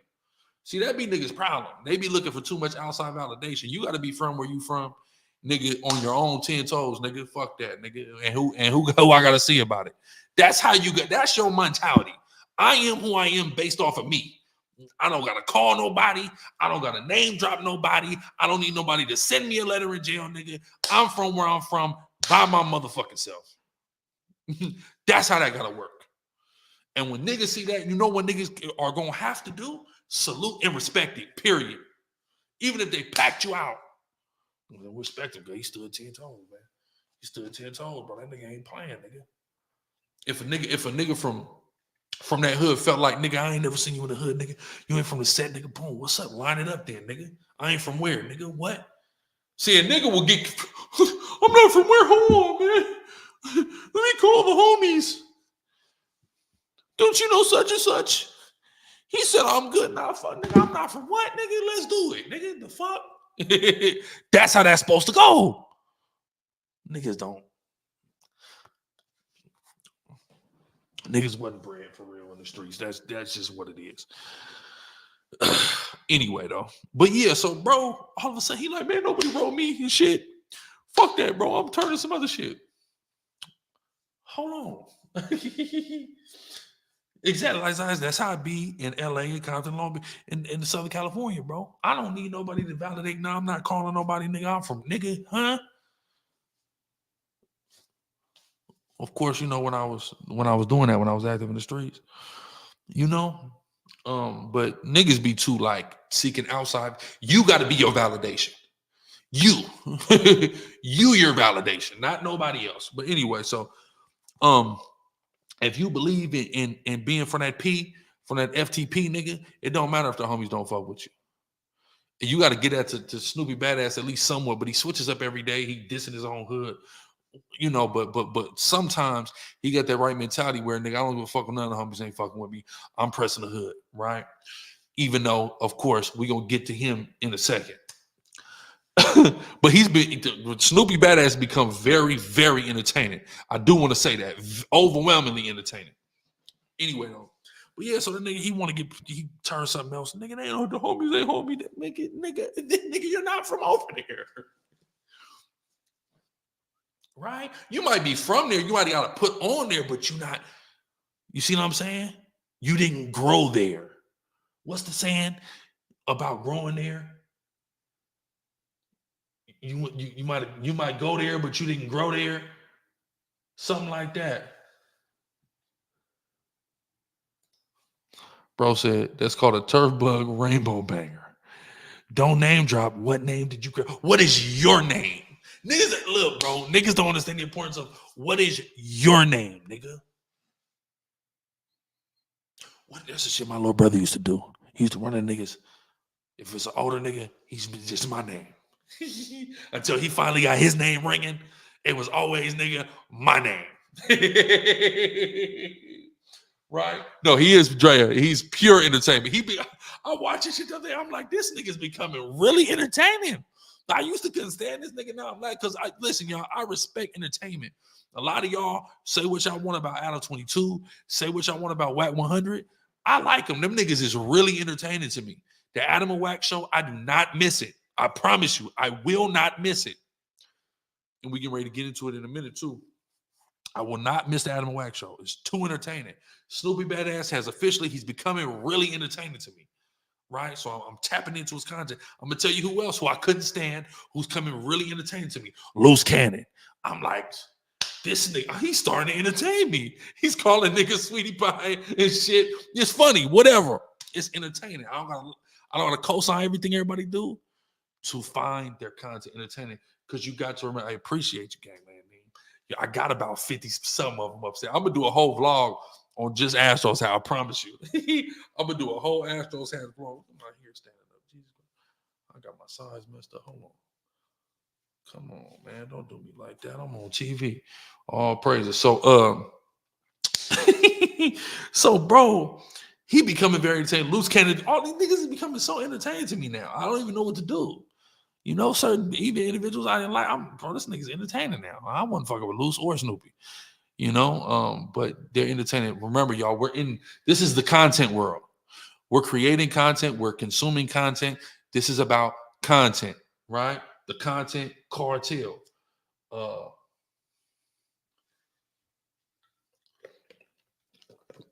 Hey, I got a lot of LA. I'm going to give you a run too with them LAs.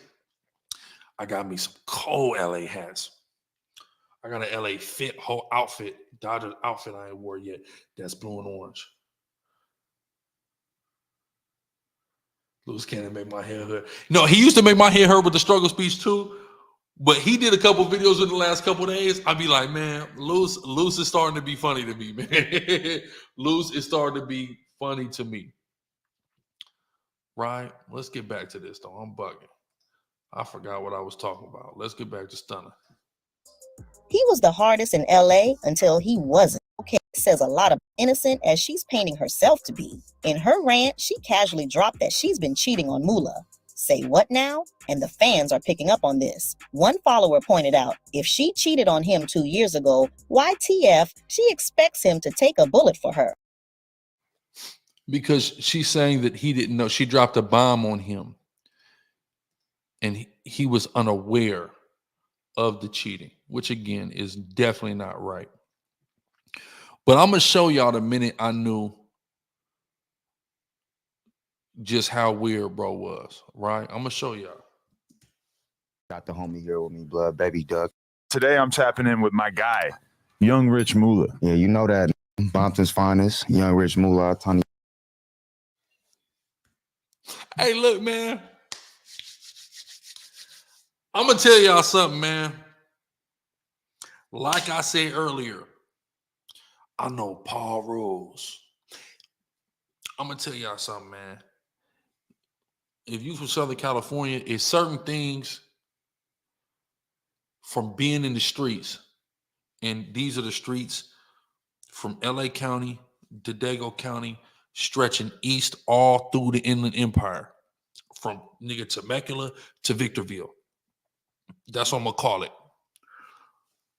From LA County to Dago County to the top of LA County to the bottom of Dago County. Wait a minute, what's Ventura County? Ontario? Not Ontario. What I'm thinking about? Not Ontario. Oxnard. I might even push it that far north, but all the way to that border, and from Temecula all the way to motherfucking Victorville. If you've been in them streets, there's certain things, like there's certain hoods that people don't know about if they ain't been in the streets. Like on a Rip Riders page, the Rip Riders archive page. What's bro talking about? Okay, bro. So look, the Rip Riders archive page, right? On Instagram, if y'all are familiar with it. It's just got all Crip pictures, classic stuff. And they've been posting a lot of the 9-7 YNCs, Young Nigga Crips. I've been heard and trying to tell niggas about the 9-7 YNCs for a long time. People think they're 9-7 East Coasters. But no, that ain't on her. 9-7 Young Nigga Crip. It be them certain. See, I like to know about the little gangs. Niggas always talk about the big gangs. Oxnard, yeah. Niggas always, everything is about the 8 trades, the 60s, the Hovers. I mean, yeah, but we know all that. What about them little ass gangs? What about them? Nigga, the motherfucking, the moving too hard gangster Crips, nigga. You see what I'm saying? Like little GC hoods and shit. That's what let's talk about them hoods. But see, motherfuckers that ain't really in the streets, you don't even know anything about them hoods. Cause you're not running across them. Niggas from badass gangster Crip, shit like that. Niggas ain't even, you see what I'm saying? You gotta like run into these niggas, bro. In real life, though. In real activities. Niggas don't be knowing about that. But I'm gonna tell y'all, I know sex cash. Listen, bro, listen. I already know bro right here. Bro right here, man, he's been spending a lot of time up in that Murder Valley. Know about that sex cash, know about that it's my criminal gang, niggas like that. Okay, cool. Right? And all the hoods out there, you know, these different hoods, bro. You know what I'm saying? I like to know about the small gangs, man. But again, a lot of that gotta come from really running into niggas, really being active in, you know what I'm saying? Shit like that, or you know, so hey, right, said bang, go down to Denver. I've been knowing about Denver though. See, you gotta remember, I'm from Washington. So I remember when niggas didn't know about us, and then all the Seattle Hoovers start going viral, and then niggas knew about us. And niggas like, oh, them niggas is grooving hard out there. Niggas figured it out, what's been going on up there in Washington, especially with that Hoover thing. But you know, it's a lot of states people don't know about, but being in the streets, and not just in the Southern California, but just being in the streets in general. But even then, being in an interesting thing in Oceanside, we're gonna talk about Oceanside in a minute, where I spent, you know, 8th grade to 12th grade, and then I ended up moving back later in my 20s. Being in that area, because of the military base, it's like a transient city where it's like so many people coming in and out, and that's what we're gonna talk about the GDs. Bishop Snow did this interview. We're gonna get into that in a minute. Like GDs, it was Vice Lords out there too. Latin Kings was out there for like a small window. A few Vice Lords, but GDs was established out there, and I'll talk about that. But you run into people from everywhere. I ran into niggas from Texas, niggas from the Midwest, niggas from everywhere because of the military base. People are coming in and out, in and out, in and out, in and out. So then you start learning about different things going on in different places. So like my firm message is always going to be: don't sleep on anywhere. Don't sleep on nowhere, because it go down everywhere. I know niggas that then went and got killed in Iowa. I remember, man, listen, we was in a club one time. Me and Deacon is a club captain. We had a club F6 on F and 6 downtown Dago, Gaslamp. It's a big ass nigga and it's a little ass nigga. And they military niggas. And the little ass nigga like, nigga, GD nigga from Iowa. Nigga said Iowa. He said it like, he said Iowa. Bro, Deacon looked at me, I looked at Deacon, bro, and we start busting. I promise you, we start dying laughing. Now, here's the cold part. We from Washington, he from Seattle, I'm from Tacoma. Somebody might do that to us, but here's the problem, though. We're going to get on that. We're going to get on that.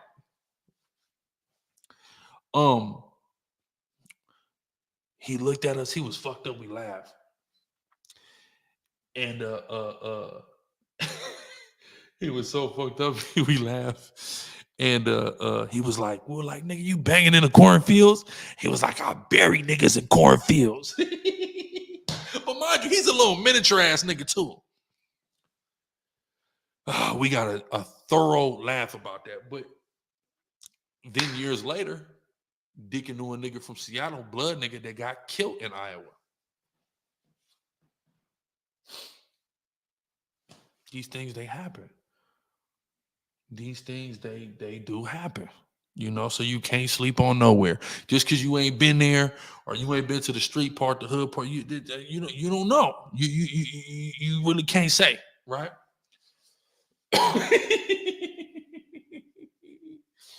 But I've been know about Denver. They've been cripping and blooding in Denver for a long, long, long time. I know they got Lincoln out there, I believe. I know they got the Lanes, Crenshaw Mafia out there. Plenty of crib gangs. Matter of fact, I had a broad from Denver. Quiet as kept. My cousins slick from Denver too. My girl cousins. They from Denver because their mom, my uncle met their mom in college. He went to Colorado State. He went to Colorado State. Boom. So both his wives is really from Colorado. So like when my girl cousins got a little older, they end up moving to Colorado. They live in Colorado actually now. So Slick, my cousin's really from Colorado for real. But what I was saying. But yeah, I had a little broad from out there, from Denver. So I think her people was, I think they was from the Let Man Gangsters, if I'm not mistaken. So I know about Denver. But I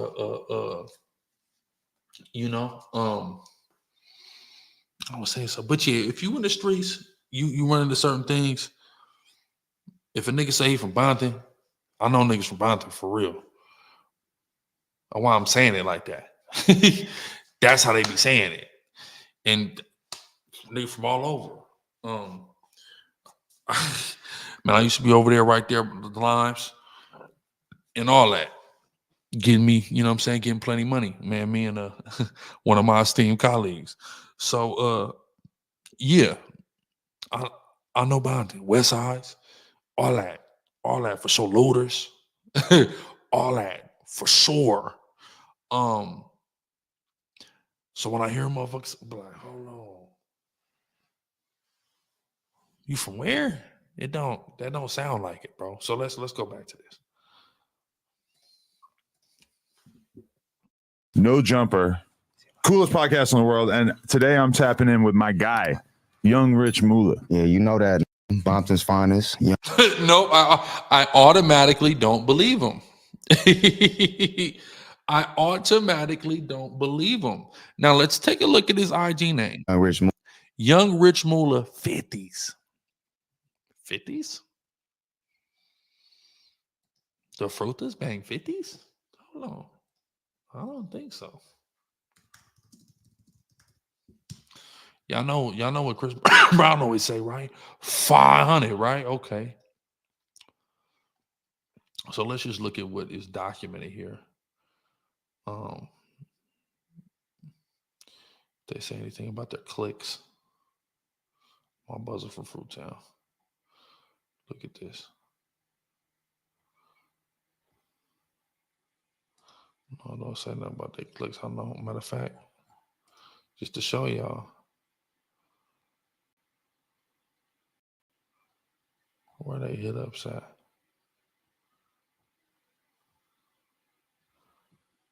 No, that's a treetop hit up.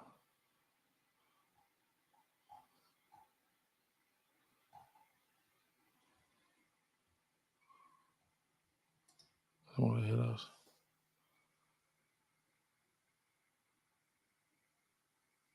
Look at that. Look at how many different power rules they got whacked out. So you see 800. You see 2,000. Right? Okay. You see the blocks they're banging? Okay. Just want to show you.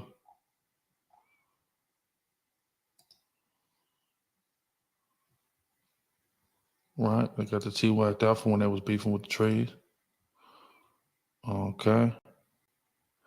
But just to show y'all the blocks they banging, I don't see 50s on there. 50 don't make no sense. In Compton. It just doesn't. Okay, cool.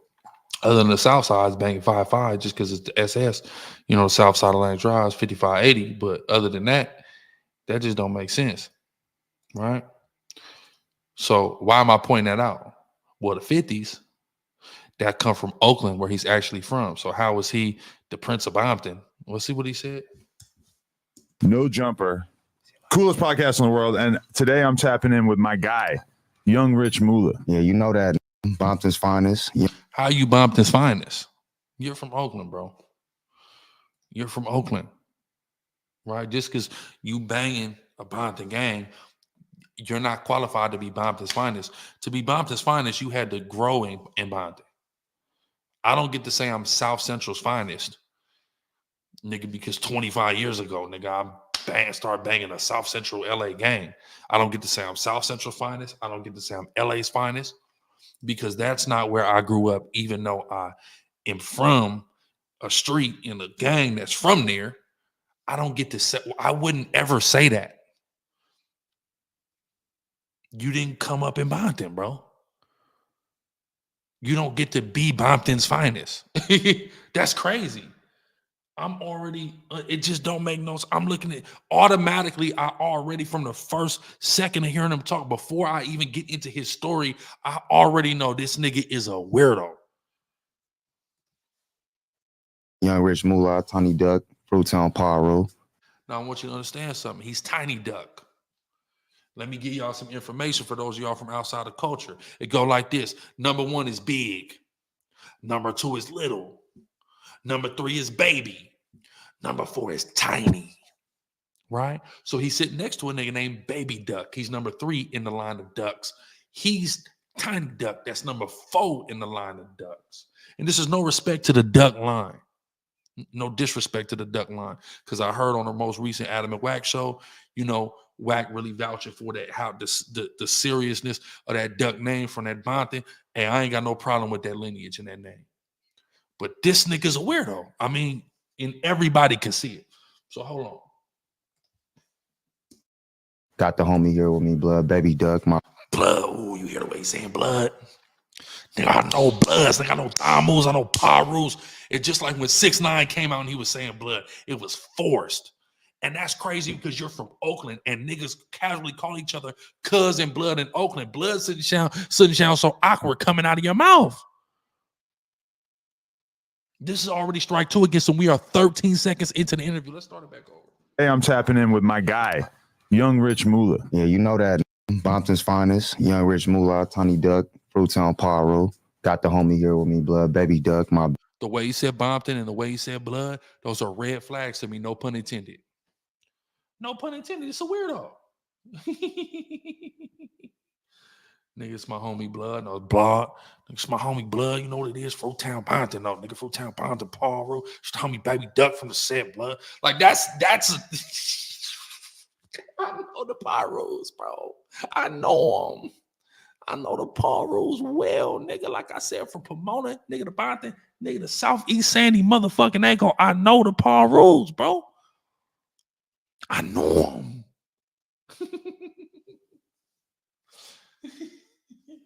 Straight up, strip talk. Straight the fuck up, bro. I'm like, bro, this is, bro, I know the Pyros, bro. This is crazy. Let's go. Big homie, Fruitown Pyro. Real Bompton members, you feel me? He just called this man his big homie. You're gonna come to find out if I hope I'm wrong, but I believe I'm not wrong. I believe this man is younger than him, and he's calling him his big homie. That's a fucking joke. I'm sorry, it's a joke. Let's go. That way. Side. Man, we've been talking for a few months now. We've been trying to get this done. We finally tapped in. So I'm excited to finally see what the chemistry's like, see what we got to talk about. Facts. I'll fuck with you, Blood. Shit, You hear that blood, bro? Again, I'm not a blood. I fuck with you, Blood. Nah, I'm gonna fuck with you, Blood, for sure, Blood. Fine. You see, I'm like, that's when that Paru shit is in you. That's how you talk. This nigga's weird, man. This is the weird shit. You got grown ass, bro. Joining a gang is such a horrible decision that no grown man has a true excuse at making it. It's horrible. You got to be a fucking kid to sign up for this bullshit. And this is coming from me, that nigga from a child, nigga. I'm like, sign me the fuck up. I can't wait to be from this shit. Yeah. And you look back at all the bullshit it caused you and go, man, why the fuck would I sign up for this shit? But as a grown, cognitive motherfucking man, you do not have an excuse to be in your mid-fucking 20s and signing up for this bullshit, bro. You ain't got no excuse. That's why it sounds so fucking, you're a weirdo, bro. That's weird, bro. It's weird. Right. Now, if a nigga like 18, 19,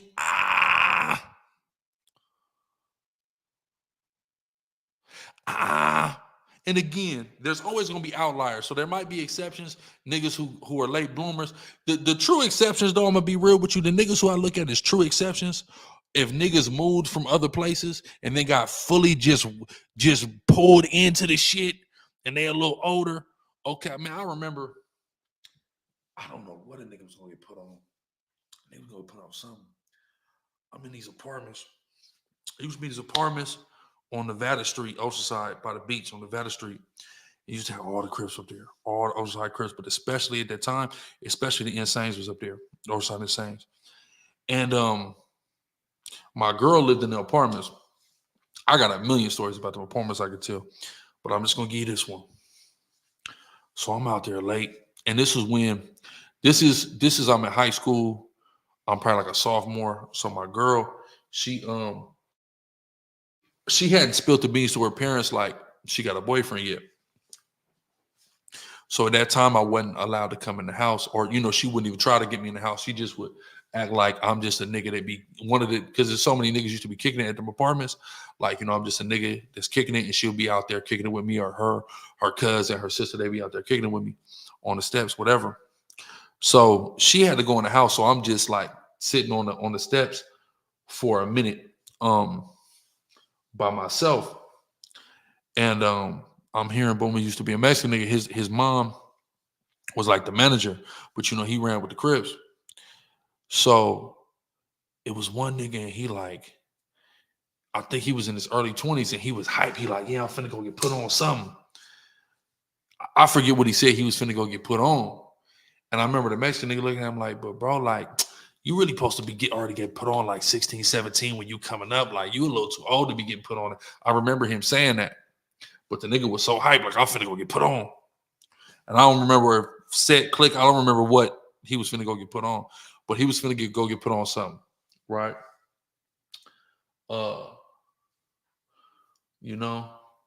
And so, but that's grown men shouldn't make the mistake of joining fucking street gangs, bro.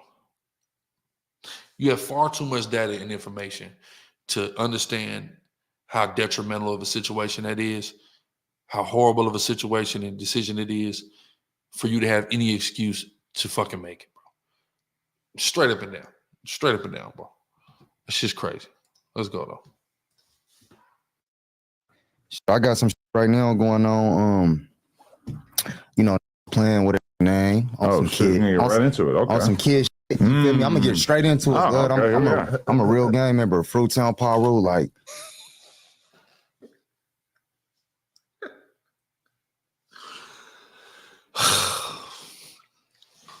he's a real gang member, bro.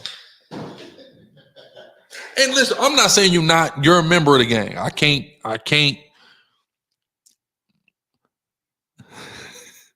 It's good. I can't take away from the fact that you are a member of this gang. I can't. You're a member. Real gang member. Okay. All right. Okay. He is, y'all. He's a member. do for clout.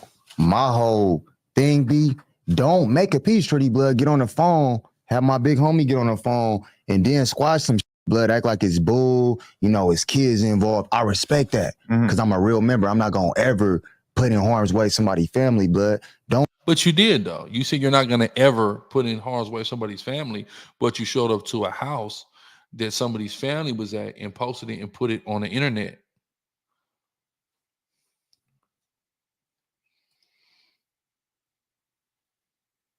I thought you're not going to ever do it. You already did it, nigga. What are you talking about? Do the drugs make you forget that you actually did that? That's crazy. Let's go. Don't do that, blood. And then now you get on the podcast, you ain't getting no views, blood. Your dry, blood. You trying to bring our name back up, blood. This I know. Those bloods, man, they just inauthentic. Internet this Burious, bro. This shit Burious, blood. That was a cool Burious, though. That Burious was cool. I'll accept that Burious. Paru. Let's tell the whole story. So you did No Jumper with Stunna Girl a couple months ago. It went good, but obviously our shit doesn't come out immediately. It comes out after the fact. We pre-record. They do it live. Then you go on Back on Fig afterwards. Everything seemed fine during the interview. You fell asleep, I believe, at one point. You were a little loaded. I'm gonna keep it all the way F's, but we didn't even want to go to that shit. Okay. I had a publicist, blood. She booked us for that shit.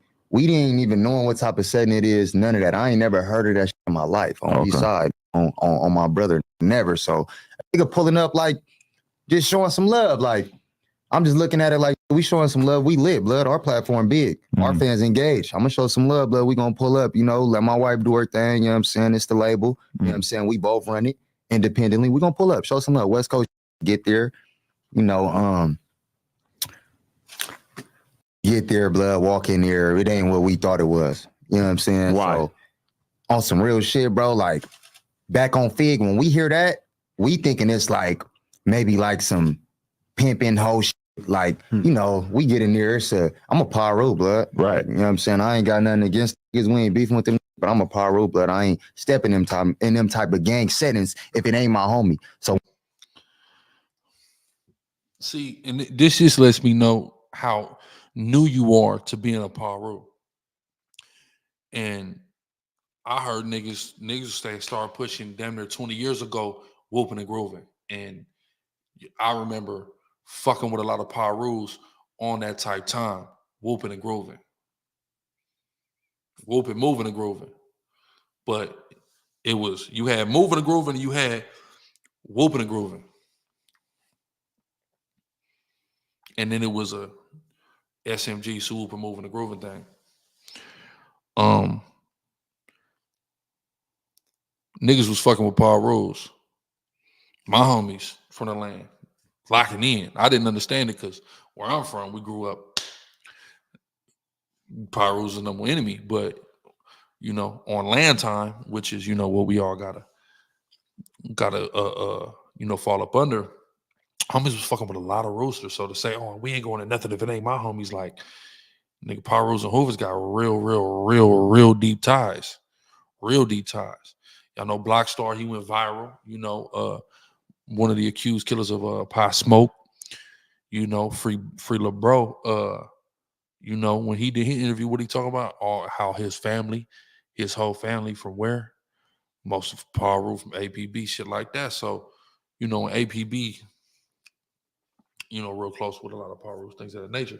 So for him to even say that is like, yeah, you're new to this ruin, bro, because if you was a Paru 15 years ago, you would know how locked in, you know, Hoovers and Rules really was. If you would have came up for real, yeah, you would know that.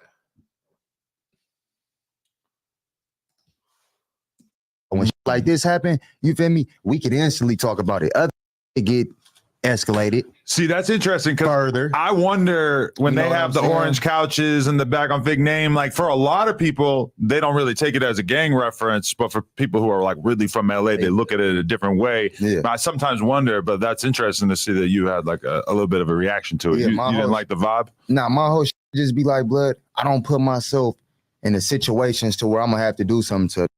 So I'm not finna go be around another homies, blood. It's not finna like what happened. Let's get into detail. Let's get in the story, blood. Like what happened. It's my wife interview. Right. I'm not here to be interviewed. I'll fall asleep, blood. That's what it is. That's not what it is. You falling asleep in front of thousands of people, bro, live. That's crazy as fuck. Bro, you could have had sense to go, okay, this is my wife's interview. Let me get the fuck out the way. I'm sleepy, nigga. And go to bleep, blood. On Bonte. Real Bonte niggas go to bleep, blood. Nigga, not on Bammer, blood. Come on, bro. That's crazy as hell. Side, yeah, I'm not here to get interviewed. I'm not no rapper. I'm a street blood. I got a label. I'm a label owner and a network owner as of now. Me and the homie Ray J just partnered up, Red Rum TV. And you were doing interviews all day. So by the time you were falling asleep on that, it was probably like 6, 7 p.m., right? Yeah. Adam shooting plenty of bill. The nigga was high, Adam. We know what was going on. It was the drugs. It's like 6, 7, blood. We didn't drove from Vegas, come show some love. We did interviews all day, get there. You know, it was cool though. Like everything was cool. This when it became a problem, bro, after we left. That speaks volumes, blood. They Right started there. talking shit. You know what I'm saying? Bro, it's not even a, not to get too much into that because I didn't like deep dive. It's not a, it was a problem. It wasn't a, from what I saw, nigga, fuck that nigga. It was like, bro, y'all saying that shit, like, come on. Like, it was a topic, like, you were the elephant in the room. You were a topic of conversation. I think people get this content shit confused sometimes. Some shit is disrespectful and needs to be handled and escalated. But some shit is like, bro, you need to recognize that you showed up and you passed out. And you really, if you're a label owner and you're talking this goddamn executive shit, you really should have issued a statement about how negatively that could have possibly affected your brand and your wife's brand. And just say, you know what, hey, for future reference, I'm just going to stay off camera. I'm going to stay in the cut. Apologize for falling asleep on a platform live, etc. If you were a real responsible entrepreneur, that's how you would have handled that situation as a grown man. But I understand that you don't make true romantic decisions because in your mid-20s, you chose to join a gang. And that just speaks a lot about you. Let's keep going. Went on another podcast. Motherfucker start bringing up, you know, my name. Lady AD, you got to see sleep. Nigga, I'm finna see sleep. I'm finna see sleep, cuz. You see what I'm saying? But if you blood, nigga, I'm gonna bleep, blood. Oh, bro. I gotta bleep, blood. I'm telling you. Nigga think I'm playing how niggas talk. But like Dre said, content is content. Everything is not smoke. We're in the content field. We're making content. It's what we're doing. It's what everybody's doing. Why are we getting confused about the name of the game? It's content.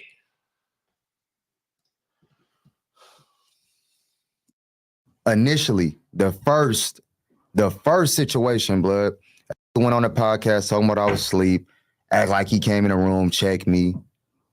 Ain't said nothing to me, blood. Not near one of them. Told me I'm gonna have to check in for falling to bleep. All type of Yeah, there you go, fall in the bleep. Blood, I'm like, what? Yeah, I gotta check. Who? Blood? What?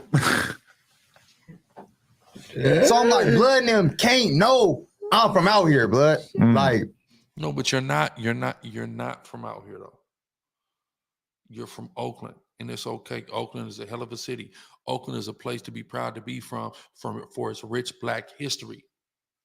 Even though, yes, you from Fruittown, Bonta. Okay, you was a member of that, right? You was a member of that. Okay, I'm not taking away from that. You is, but you didn't grow there. That's all I'm gonna keep saying. You didn't grow there, and it shows, and it's okay, but it shows, right? So that whole, you know, I'm not. I'm from out here. No. You're not. You okay? So you went to Centennial. You went to Dominguez. Inquiring minds want to know. Did you? No, you didn't. So let's be real. You're not from out here. Okay? Let's not do that. Well, sis say that nigga ain't from Fruits. My people don't know blood. Paul. Lady AD said it. You feel me? Now, she went to Dominguez. You know what that means? She's from Compton or Bompton. You know, whichever you prefer. Right? Shout out to my nigga for Fruits too. There's a particular nigga for Fruits in my mind, man. Real nigga. We ain't gonna put him out there though. We ain't gonna put him out there. Because I just got reminded of a whole situation, a story I'm not gonna tell. But yeah, shout out to them. Shout out to real content members, Bonta members, whatever. But like Yasha said, I would never be ashamed to rep in the Bay. There's plenty of good to rep in the Bay. Even if, hey, you got down the, it's just like Seti Nash. He from SAC. He was a Crip in the Manners. But you know, he moved to LA and he ended up becoming a 60. He doesn't try to shy away from the fact that he's from Sacramento, but he also is open with the fact that, hey, when I got here down here to LA, my people from 6-0, I turned 6-0, did what it did. Niggas turn sis every day. It's the truth. Right before I got shot, I had pressure on me to turn to an enemy set. You know, I was rocking with a particular nigga. That's a nigga I ended up getting shot with. Nigga from East Coast. Nigga wanted me. Nigga see how active I was just with no homies. Nigga by myself. We both was out the way outside California, and nigga wanted me to turn, nigga, and I wasn't doing no motherfucking turning. Marcus, I said Bishop Show says I am a GD. I'm not from. It's because GD's not a set. It's growth and development. You see what I'm saying? So we're gonna talk about Bishop Snow in a second too, for sure, right? But it's how I lived off 120 in Compton in Antwerp. Niggas who really from over there. You're not from over there, for real. You're not from out here, quote unquote. Again, that's okay. You don't have to be. You can still be, from one way or another, found your way to become a member of Fruitown Bonton. That's cool, but you're not. I'm really from out here. Like, no. You can't do that, bro. You ain't go to Dominguez, bro. You didn't go to the 10, bro. You didn't go to Compton High, bro. No, a real fruiter. My nigga Bonton Menace.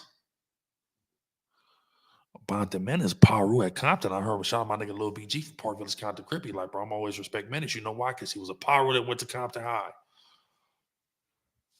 Real fruiter. You see what I'm saying? Shout out, what's bro name who do the content for Fruits? How am I forgetting bro name right now? He got a hard ass song I got on my playlist.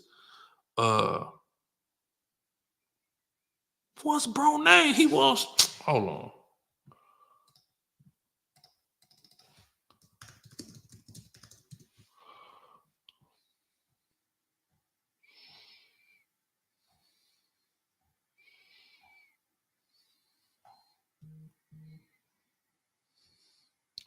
Right here. Stoner. Yeah. Jay Stone. Stoner from the town. Jay Stone Rule. Bro, right there. Why was I bringing him up? I forget, but real fruiter. You see what I'm saying? Real fruiter. Make good content too.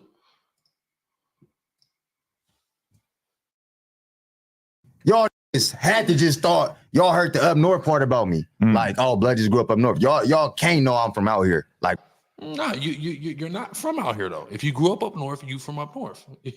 That's where you're from, bro. Right? Yeah, that's a real fruit. Baby duck, for sure. But him, nah. I mean, you didn't grow up there. I can't invalidate you before. I'm not Paru. I can't invalidate nobody's wrong. But I can just tell you not from Bonton, right? Not in a literal sense.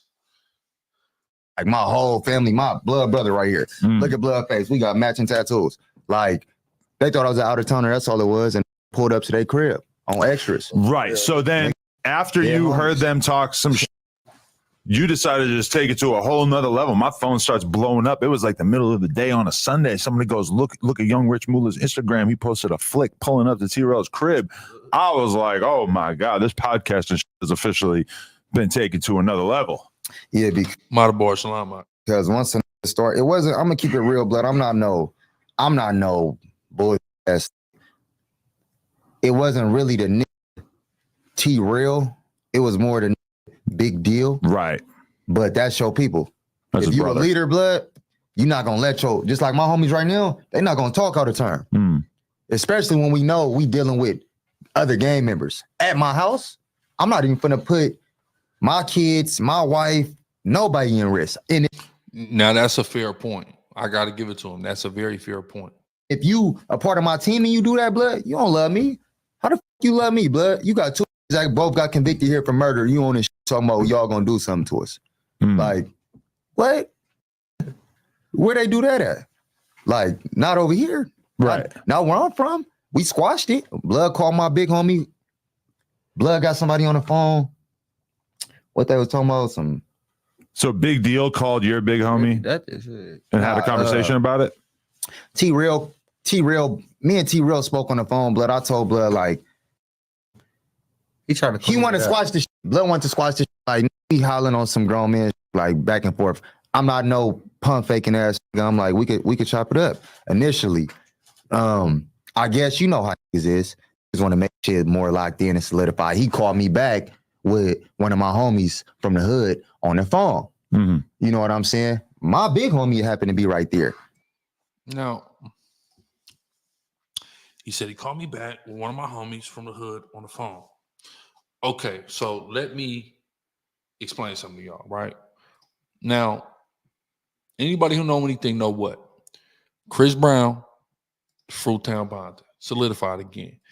I know reputables from my section that done really testified to they done seen her really squabble up, and on top of that, the homie with Chris Brown right now through the whole tour. Again, shout out Young Black. So niggas in the streets vouching for Breezy, period, for CB, period. Whether people like it or not, he's an R&B singer, he's a dancer, and he's using his hands. It is what it is. Now, I just want to show y'all something, right? Just to show you. Now, Chris Brown been affiliated with Fruittown bonding, right? Okay, cool. Now let's just go back a trip. This is long before Young Rich Moolah was banging Paru at all. I'm gonna take y'all a trip down memory lane. Type in two names. Chris Brown. What's the nigga name? I'm forgetting his name is escaping me. What's the nigga name? Gay nigga from Odd Future. What's the nigga name? Gay nigga.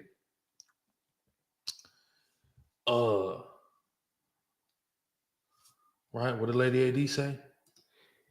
About Chris Brown? He got to put on for show. What's the gay nigga name from Odd Future? The singing nigga. What do you got the song? She working at the pyramid tonight. What's that shit? What's that nigga name? I can't even say what it's on. That's crazy.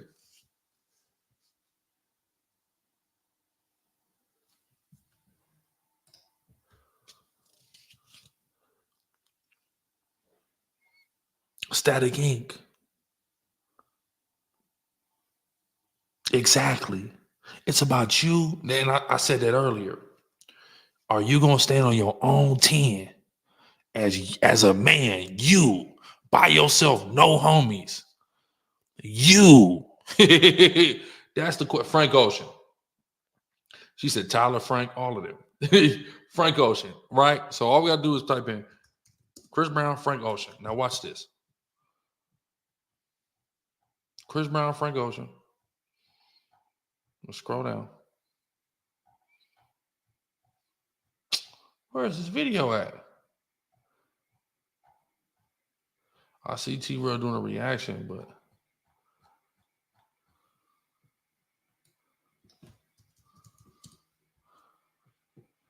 here we go. Take the fade, though. Nigga, I don't know you either, nigga. Just take the fade, bro. Frank Ocean running. That's all you gotta do. Yo, Frank Ocean, what it do? Take the fade, nigga. Take the fade. What it do? For real, nigga, you a mark, bro. If you don't take the fade, you say something else, you a mark on West over, nigga, you a mark. Nigga. We gonna see you, though. Look. So that's T-Real stepping for Chris Brown in this situation, right? Stepping for Breezy. Breezy had a lot of homies around him. Tiger, a lot of homies, bodyguards for him, things of that nature. But also, of course, he was affiliating with Fruittown and with different Parus as well. So niggas been around each other, and this ain't been no secret. This is an old-ass video. This video was 13 years old, right? 13 years old. So, of course, he calls you on the phone. You from Fruit, so of course he going to call you on the phone with a reputable fruit that he knows. That's just, you know, hey, look, boom, it's cool. I got one of your homeboys. You know what I'm saying? He can vouch for me as far as y'all go, right? Okay, cool. So, but again, this nigga wasn't from Fruittown in 2011.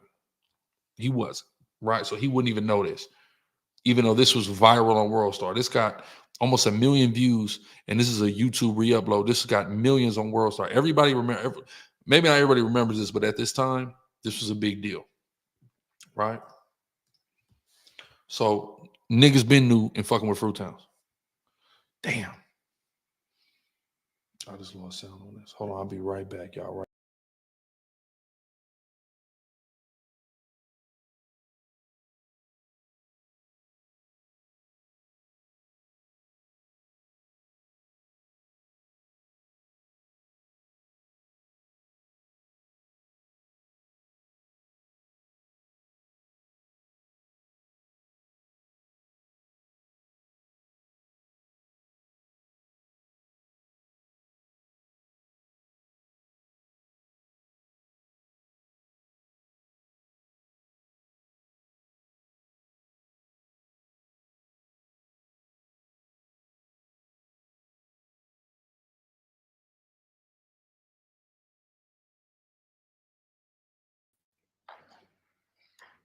fault, y'all. My thing got the tripping. Let's take back up.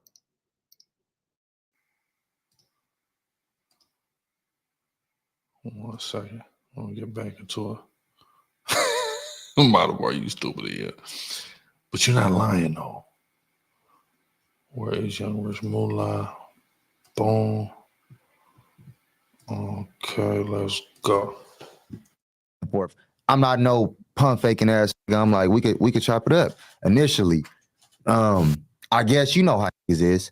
Just want to make shit more locked in and solidified. He called me back with one of my homies from the hood on the phone. Mm-hmm. You know what I'm saying? My big homie happened to be right there. They know each other, you know, they holla, get de-escalated. Boom, I leave it alone. It's under the P. Once I put it under the P and the P make me leave it alone, I'm leaving it alone. Ain't nobody bigger than the program, blood. And the P is just like a metaphorical thing that you can put things under? Yeah, for the power required. Okay, cool. On the dead homies, like that shit real serious. Like, he's trying to tell Adam how big. Adam laughs at it. He goes, man, that shit serious. Like it ain't no playing with this shit. So once my homies told me to leave this shit alone, I left this shit alone. You got kids, a podcaster. I'm not even taking blood serious. Like not on some real shit, like, you know what I'm saying? Like y'all ain't did y'all background check. I'm not taking blood serious. I know what we do to. But okay, but y'all do. I mean, every gang kills people, bro. Just like Fruit Towns, like you said, niggas got murders. That nigga's 52nd Street over.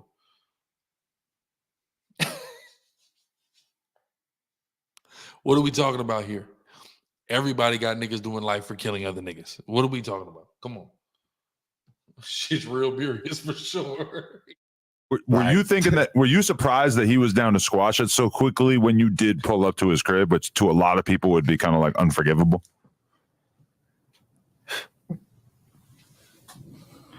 Pull up to my shit. I ain't calling nobody. But that's why I said I couldn't even take it serious. That's why I never tripped. I never tripped. Okay, we're not calling you, but see, but you're supposed to be a label owner and a network owner, right? So a nigga pull up to my house, nigga, I'm not even taking blood serious. Okay, so what is he supposed to do? Murder you? That's what he's supposed to do right there. Murder you, throw his businesses away, throw being a father and a husband and things like that away. You know, that's the right decision to make. But who are we talking about decision making here? A nigga who chose to, in his mid-20s, join a fucking street gang. We're not talking about a good decision maker, a nigga that got so loaded and sat his ass on camera live looking a fucking fool passed out in front of everybody. We're not talking about an effective, sensible, cognitive decision maker here. What am I thinking? Shit, Christ, shit, berries, blood, apparently. Paul Rowe. Trip, because that just let me know what type of nigga you is. Just from that, right there. You ain't never know what.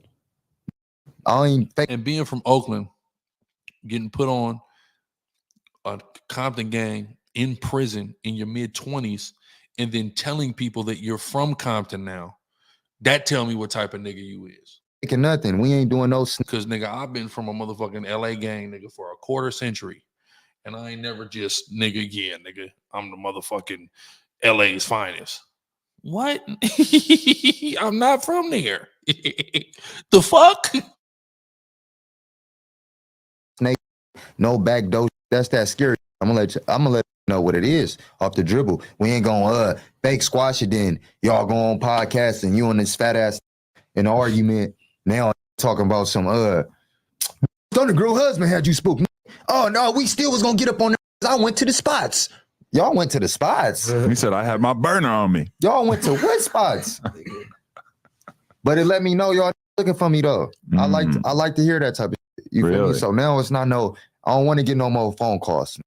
I don't want to hear. I don't give what Nair talking about. For sure, but according to Stunner Girl, you ran when she got shot, so I don't think you know as much to worry about. It seems. Whoever, boy, you feel me? This beer is blood, but gonna find out though. That's crazy because you got to see two brothers having an argument that clearly should not be taking place on a stream and saying mad shit that we didn't know. Because when I started talking to him, okay, but so I didn't know anything about a couple of weeks ago. I said, yo, so did you and T-Rail like officially squat? conversation. Social media. I'm rich. I ain't even dealing with these type of blood. Like you see what I pulled up in blood in front, Maybach truck. I ain't the car wash. I ain't the to argue with.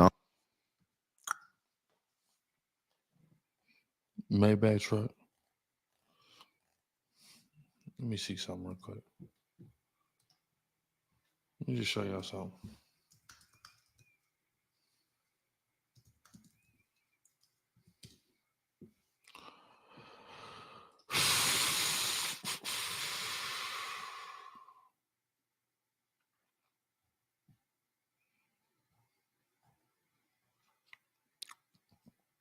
Let me show y'all something. Let me show y'all a big secret. Y'all see this?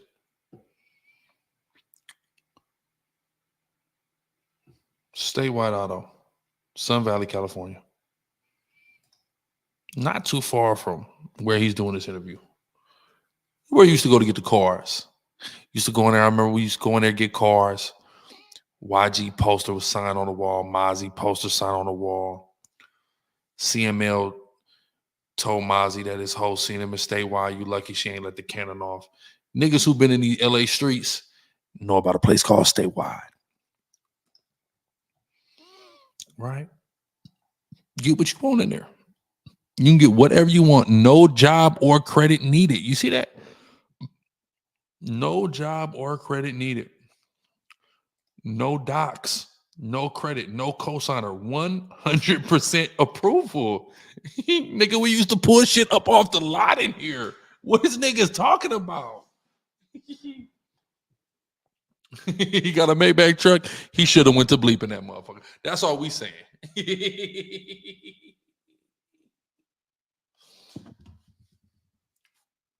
Now that's true. Some people do have to gangbang or join to get affiliated with something in the joint. True, but he's an Oakland nigga, so he can run with the Bay niggas, with the up north niggas. This is Statewide, right? I'm telling y'all, I'm giving y'all a major secret right now. Niggas ain't supposed to know this. You could just go up in here and just get what you want, right? Look at these shits, 20,000, right? All they want is 30% down. That's all they want. All they want is 30% down. Look at this. Let me see if can I search? Yeah, let's just type this in, Maybach. Oh, they don't got any Maybachs right now. Okay.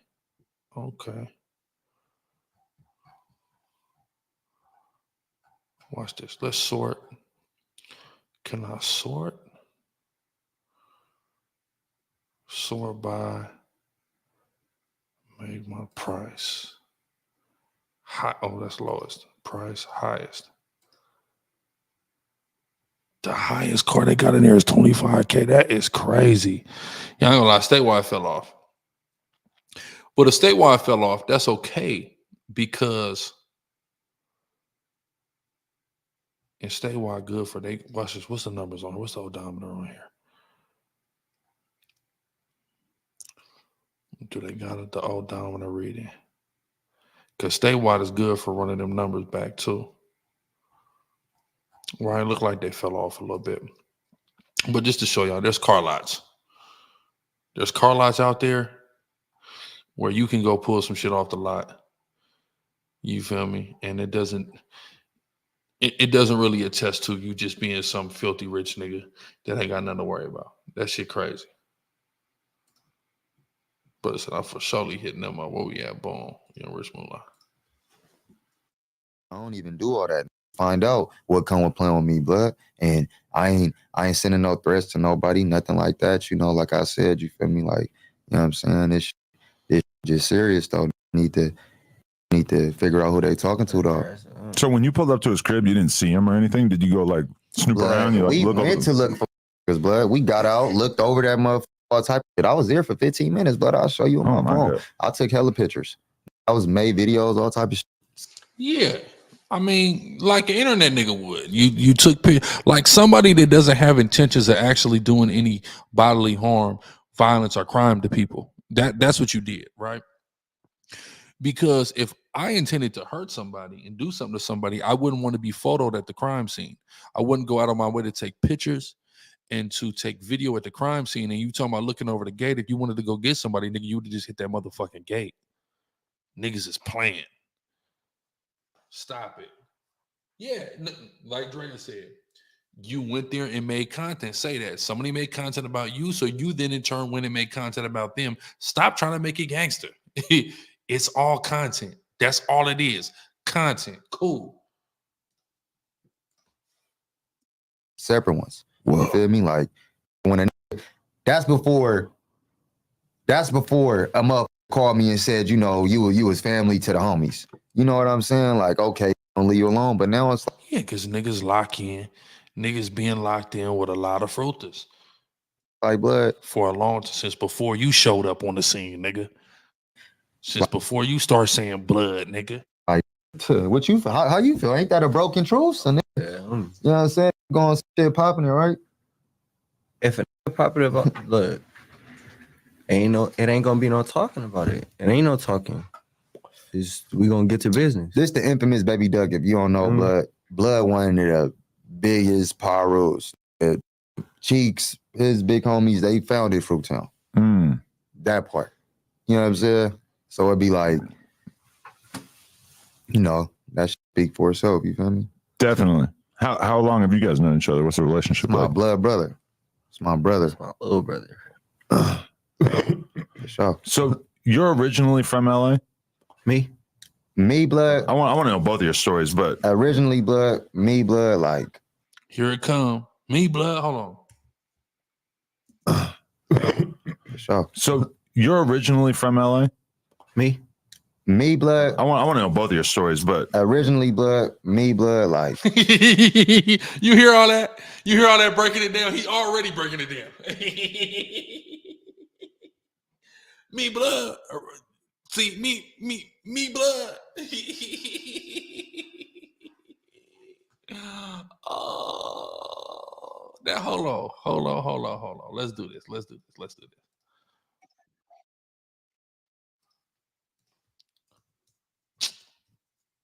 Bro. I don't know what the hell going on with StreamYard, man. This shit is crazy as hell. I'm live now.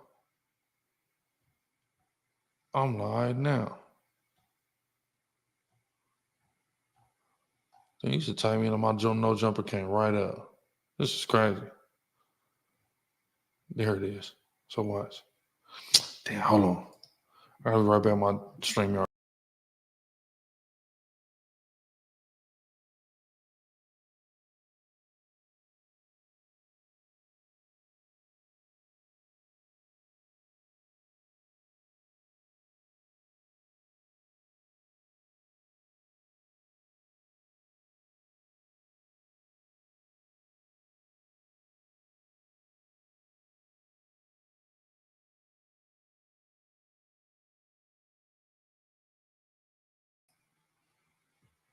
My fault. StreamYard keep cutting off the audio on my screen share. I don't know what the hell going on. All right, where we at? Watch this. So look, let's say, matter of fact, let's go back here. Rose, Cheeks, his big. Definitely. How long have you guys known each other? What's the relationship My like? blood brother. It's my brother. It's my little brother. For sure. So you're originally from LA? Me blood. I want to know both of your stories, but originally blood, like you hear that breaking down? Now hold on. Where I'm at. Look at this crap. Hold on. Where this video at? Yeah, I gotta start putting this content back out. There's so much hate. Niggas on my dick so hard. Hold on. No jumper. On. Now watch. Let's do it. No Jumper, coolest podcast in the world. And we're back with, first off, what's your title? So it's Grla Hebrew? Gorilla Hebrew. Gorilla Hebrew. Yes, sir. Explain that. Right. So Sonetta, you asked me about Sonetta, Yes. right? So you know, everybody know New York for the consciousness, not really the West Coast. Ford. My bad. No, Because you went into like we gonna run into it. I'm taking this there. I'm taking this there. Okay. All right. So, what is your original charge, if you don't mind me asking? My original charge is go ahead. I'm a 5 freeway. So, okay. So what I was saying, were you involved with a gang first? Yeah. So, boom. I'm gonna run this. Oh, go ahead. All right. Let's go ahead. I'm gonna run this into it. Right. Boom. Yeah, say less. So let's go even back further. Right. Yeah. Boom. Mid 80s. Right. Mid 80s. We know what's popping. Crack cocaine. Right. Yeah. Boom. Crack started coming up the 5 freeway. So Portland, Tacoma, my hometown, Seattle. All the LA niggas is coming. South Central. I done been up there. Watch. You know what I'm saying? My time you know, up there. You know what I'm saying? So this is just a contrast here. I'm just showing y'all the contrast. So here we are having a conversation, a nice flow. Me, my brother Flocko, my brother Brick. Boom. I know what I came up banging, and I know where I'm from, and I'm very proud of both things as far as it shaping and molding me into who I am. There ain't no breakdown. I'm gonna tell you, boom, the LA niggas came up, boom, turned niggas into all kind of gangs, niggas. So by the time I'm coming up, nigga, that's what it is. But I'm from over here, though. I'm from this city. I'm not finna come and play like I'm from Bompton. If I'm not. Just to show you guys the contrast versus him, he's trying to pawn it off. And then now he's being asked about it. Now blood see me blood, see me blood. Nah. That's what we call an inauthentic answer, right? Everybody coming up that 5 with that. You know what I'm saying? So I'm born in 1990. So by the time I'm born, 5, I'm from the Hilltop, right? So the Hilltop is like your first historically Black community in the Pacific Northwest, period. Breaking it down, breaking the history of my community down, of my city down, of the movement, the authentic movement of Los Angeles gangs up the freeway through the crack cocaine trade. I'm giving all the history. See that? That's what we call authentic answer. Period. The Hilltop, it's come watch, Southside, it's come watch it. Boom. Yeah. So up there, it's going down. You know what I'm saying? Mid 80s, everybody from California is up there. Boom. Everybody. So what happens is, it's some younger brothers in the community, they get introduced to this cripping. And they decide, look, we're going to resist this California shit. We're going to be Crips, though, but we not being from none of y'all shit, though. You see what I'm saying? We finna That's dangerous, right? It is if you ain't got niggas that's right. Yeah, that's all you. That's not what you can stand for. Straight up. It's all about your militia. And the truth of it is, that's how you really substantiate yourself at that point. Because, a lot of people with the California stuff, like, they don't even understand. When you stand like that, the Cali niggas ain't gonna do nothing but respect that. Hey, these niggas stood tall and they crippin', man. What can we do? What can we do? So anyway, just to show y'all an authentic answer versus a weirdo answer. Let's get back to the weirdo. Like, I've been coming back and forth my whole life. Oakland, LA, badass kid. You feel me? So, it's like I fell in love more with my down south family. You feel me? Like my Paru court, I love my I love my up north too, but this peace shit, this shit embodied, like, and they embraced it all, you feel me? So I don't give a fuck, like, how much really feel about this shit. Like, this what it is, you know what I'm saying? And you shouldn't care how nobody feel about it, though. Straight up.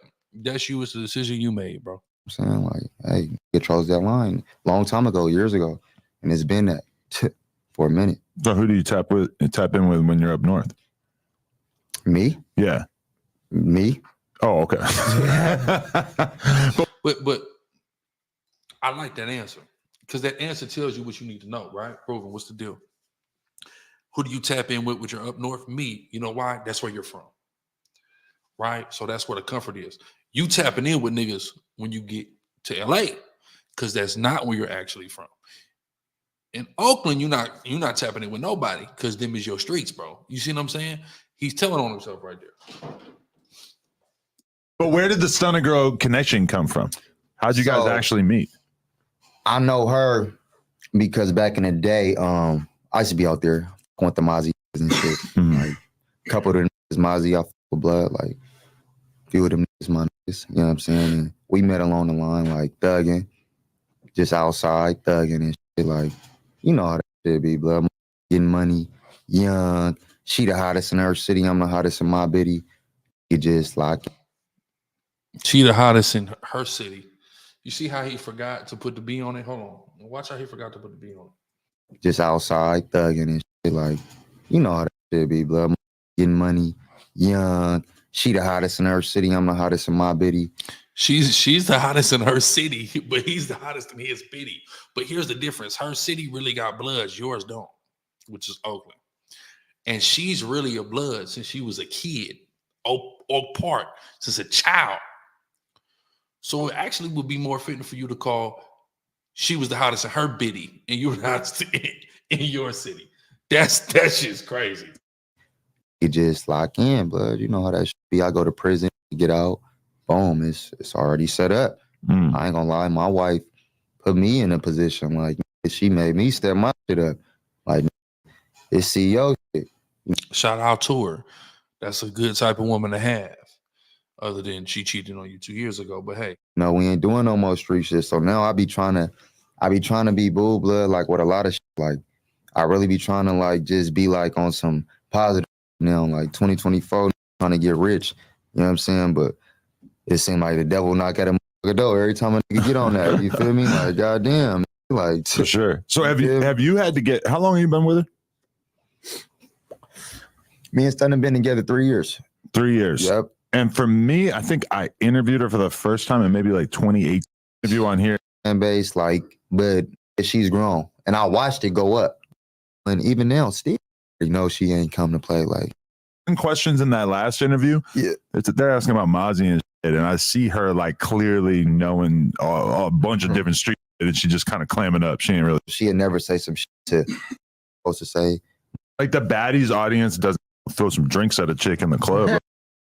Like nothing. Like she really a gangster. She gonna think about some shit from last year. Like, oh yeah, I do music too. I don't be tripping. You know what I'm saying? Like, and I would have been in network. You like, y'all would have made like 5 million right now. Already come off quick. Like, write some shit down. Like, nigga. Salt someone with feces. A Glock dookie, as they put it. I beat that shit. I couldn't believe it. I beat that shit. Yeah. What do you think of that? Do you ask her like, damn? So you be keeping? No, like nigga. No, I was born nigga North Oakland. You know what I'm saying? 53rd. As much as we should, and vice versa. I'm sure. I love my homies up there, but that ain't nothing like brazy though. Like niggas do that shit all the time for sure. Niggas do that shit all the time. But that could bring Northern California and LA together because they're. I just know it's like she, nigga, back in the day, my wife was turned. Like, nigga, her name come from a gang name. You know what I'm saying? Right. She a real one. You know what I'm saying? So it's like, nigga, probably shit. That's like some Romeo and Juliet shit that like a LA dude could link up with a up north girl, come together. They're both from up north. That ain't nothing like brazy though. Like niggas do that shit all the time. For sure. Niggas do that shit all the time. But that could bring Northern California and LA together because they're kind of in their own worlds where we don't really know about the popping rappers out there as much as we should, and vice versa. I'm sure. I love my homies up there, but oh God, you know, like nigga, you know, I was born nigga North Oakland. You know what I'm saying? 53rd Street. He was born in North Oakland, 53rd Street. That's why it's 50s on his name. You see how that work? Do you see how that work? Okay, I just want to make sure my point is hidden. Remember what I said at the beginning? Young Bull of 50s. I don't know about FTP pushing 50s. Okay, boom. Oh, 53rd. You're Oakland. Cool. Okay, cool. You ain't back. You ain't pressing nothing for Bompton. All right, cool. I got a lot of homies up there. I love them niggas. I love them niggas to death. My brother passed away. One of my closest homies, nigga. Shit, 7 years ago, you know what I'm saying? I'm sorry to hear that. That's who name tatted on my face. You feel me? Like he was from up there. You know what I'm saying? That's why I got this tatted. It's Project Trapper World, you know what I'm saying? Feel me? So I got some niggas up there. I ain't gonna really say no names. I got 2 homies I speak on. You know, my nigga Uki and my nigga Free Mac Boy, you know, my Trapper World niggas. They're my brothers for real. You know what I'm saying? I love them niggas. You know what I'm saying? They know what the fuck it is. They know I love them niggas. Ain't nothing Ain't nothing less. You know what I'm saying? Mm-hmm. What's the biggest like cultural difference between Oakland and LA? Gangbanging. The gangbanging shit. Organized gangbanging. I mean, they do it. They just do it It's just different, not right? organized. That's all. Like, you know, niggas don't get called to the hood for DPs and niggas don't get politicked on when niggas do bullshit. That's why so much bullshit go on. You know what I'm saying? Because it's not no niggas that you gotta listen to. Mm. You feel me? Like, not up there. You know what I'm saying? They could do whatever. I could go rob the big homie and then go bang it out with him. I don't give a fuck how long you just did in jail, nigga. Mm. Nigga, that shit don't mean nothing. 50s. So you think you see that? Hold on. Y'all see that? I want just watch this. And then go bang it out with him. I don't give a fuck how long you just did in jail, nigga. Mm. Nigga, that shit don't mean nothing. 50s. Nigga, 50s. He said that more natural than any blood, power, bond, to any of that. Cause that's where the nigga really from, y'all. And it's okay. It's okay. But I'm just saying, going back to it, all this goofy stuff that sis is saying about him. I saw it all from this interview. Now, how far are we into it? We're much further into this interview than I ever anticipated getting, because I'm trying to find a part where Cub called him his little brother or something like that. Let me skip around a little bit. I got a lot more to talk about. Jesus Christ, we 3 hours in. But I see y'all rocking. Make sure y'all hit that like though. For sure. Right. It's a mess. Shout out Dre in the chat too, holding it down. So you think that the gang shit in LA helps to keep a lot of circumstances Been active. You know what I'm saying? I got popped and bumped. Me, blood, the gang shit, I done did shit in both zones. Keeping it active. You know what I'm saying? I got popped and bumped. You know what I'm saying? What, two years ago? Right here with this nigga. What happened? What were you doing? In the hood at the stove. You know what I'm saying? Went to go pick this nigga up. You know what I'm saying? Regular shit in the hood. You know what I'm saying? Nigga, I posted a little picture of me and a homie in the set. Yeah, shit. Motherfuckers must have seen it. And came, I don't know, shit. Man, posted a picture of you and a homie in the set while you in the set. And then somebody must have seen it, so they came and slid. Come on, man. Rookie mistake. That's a mistake a rookie would make. Niggas followed us one way. I just know me and my big bro walked out the stove, nigga, getting dropped at. I get popped up, you know what I'm saying? 3 times and shit. And this is apparently what he got the colostomy bag over. Saying my brother, you know, put me in a car and shit. I stayed conscious. I wasn't crying, none of that. Nigga was bull. Y'all, the nigga just said he wasn't crying.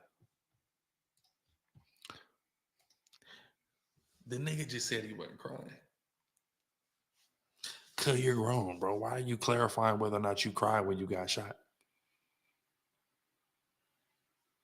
You're a grown man. See, when I got shot at 14, I was hurry up telling people I didn't cry. Because people were wondering, because I'm a fucking 14-year-old. Nigga, you grown. Nigga, ain't nobody wondering if you cried or not. But this just goes back, and I want the moral of all this, because at the end of the day, no matter what bullshit I'm talking about, I'm going to insert a positive message into it. Be your own man, stand on your own too. That don't mean not be a part of any larger organization, but don't seek for outside validation. It's overwhelmingly apparent this man has insecurities and he's seeking that validation. I stayed conscious, I didn't cry. Niggas pass out getting shot. Niggas who been shot know how serious that is. And guess what? If you did pass out or you did cry, it don't make you not a gangster. I don't really know too many niggas that cried getting shot, but I do know pass out shit like that, bro. Come on, bro. I didn't cry. Like bro said, I didn't cry. It just felt nigga hot. It didn't even really hurt. Like you said, it just felt hot. But nigga just going, man, bro, I didn't cry. Who even asked you that, bro? Let's go back. You know what I'm saying? 3 times and shit. You know what I'm saying? My brothers and them put me in a car and shit. I stayed conscious. I wasn't crying, none of that. Nigga was bullying. You know what I'm saying? And niggas got me to the hospital. Shit, I fell out once we got there, passed out. You know what I'm saying? Woke up. Okay, so you passed out when you got there. Now, Baby Duck here is nodding his head affirmatively. So he's co-signing that. I don't disbelieve any of that, but I just don't understand why you have to emphasize the fact that you weren't crying or nothing. Come on, bro. Crazy. Out of surgery and shit. Where'd you get hit? Or the ass, the back, and the lower stomach. Oh, fuck. And she's saying that's why he got a shit bag, that lower stomach shot, I would presume. Hell yeah. It was, you know what I'm saying? How long did it take before you got back to normal? Still going through shit with that shit. Really? Right? Meaning he got a shit bag. Yeah. Keep it all the way else. Yeah. On the hood. Right Damn. now. Yeah. That's crazy. Well, at least you're feeling a little better, but damn, that's fucking Yeah, wild. nigga never know. Nigga a strong individual. Mm. Feel me? How long were you in the hospital? Like 2 months. 2 months, Jesus Christ. 2 months. Hell yeah, I woke up, you know what I'm saying? My wife was right there. You know what I'm saying? She went home. My brother was right there. Now, here's what's crazy. He said this happened 2 years ago.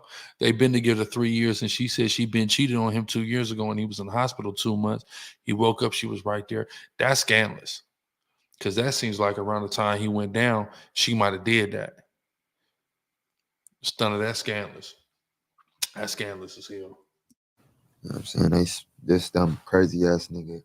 She tell me this nigga that snuck him in the hospital. They faked the car crash to get upstairs. She talking about this nigga tomorrow. Sis, blood, power, blood. We gotta fake the car crash, blood. Just listen to me. That's why I love my nigga.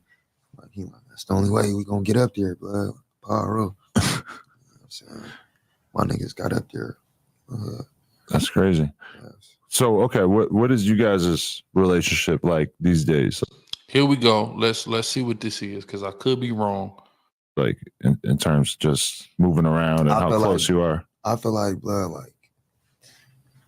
I feel like niggas be like trying to put shit in my big bro head. Like, I feel like niggas be trying to put shit in his head, blood. Like, I don't love him, I love him and shit.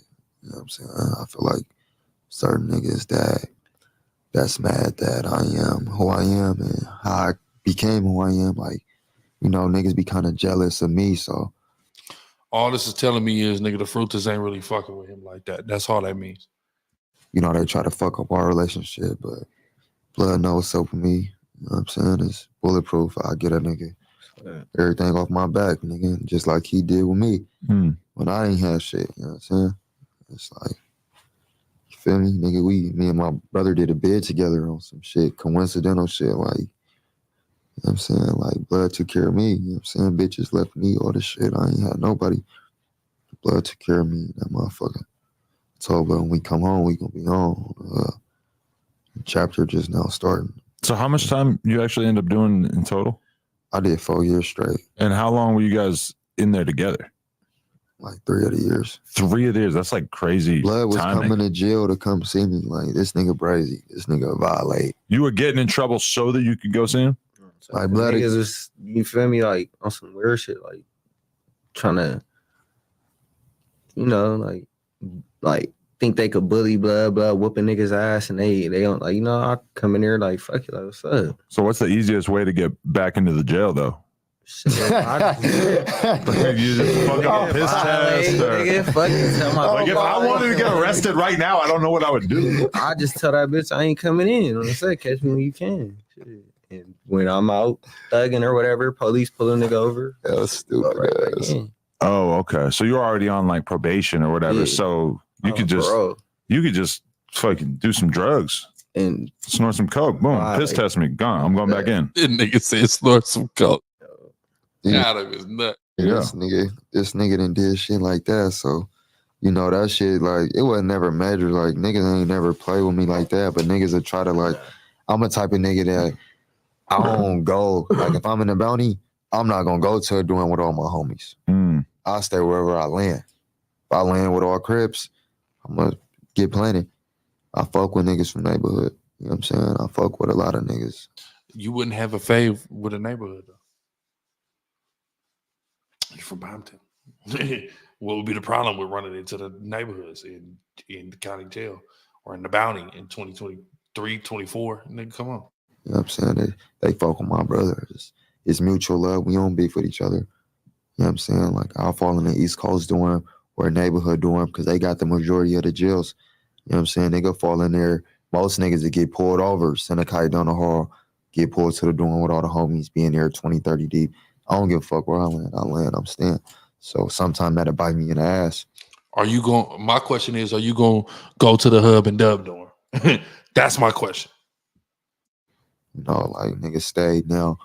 Niggas lining niggas up, and niggas got to get involved. And so that's just a matter of pride that you refuse to go like to a different dorm where you have friends. You just rather be posted up wherever they put you. I just don't. It's just like, nigga, my big bro told me, wherever you land, that's where you land, nigga. Ain't nobody else. You go in there by yourself. Power rule alone. You know what I'm saying? Like, that's real. Power rule. Like, sad. These niggas are vouch for me. My nigga Chili from East Coast, nigga.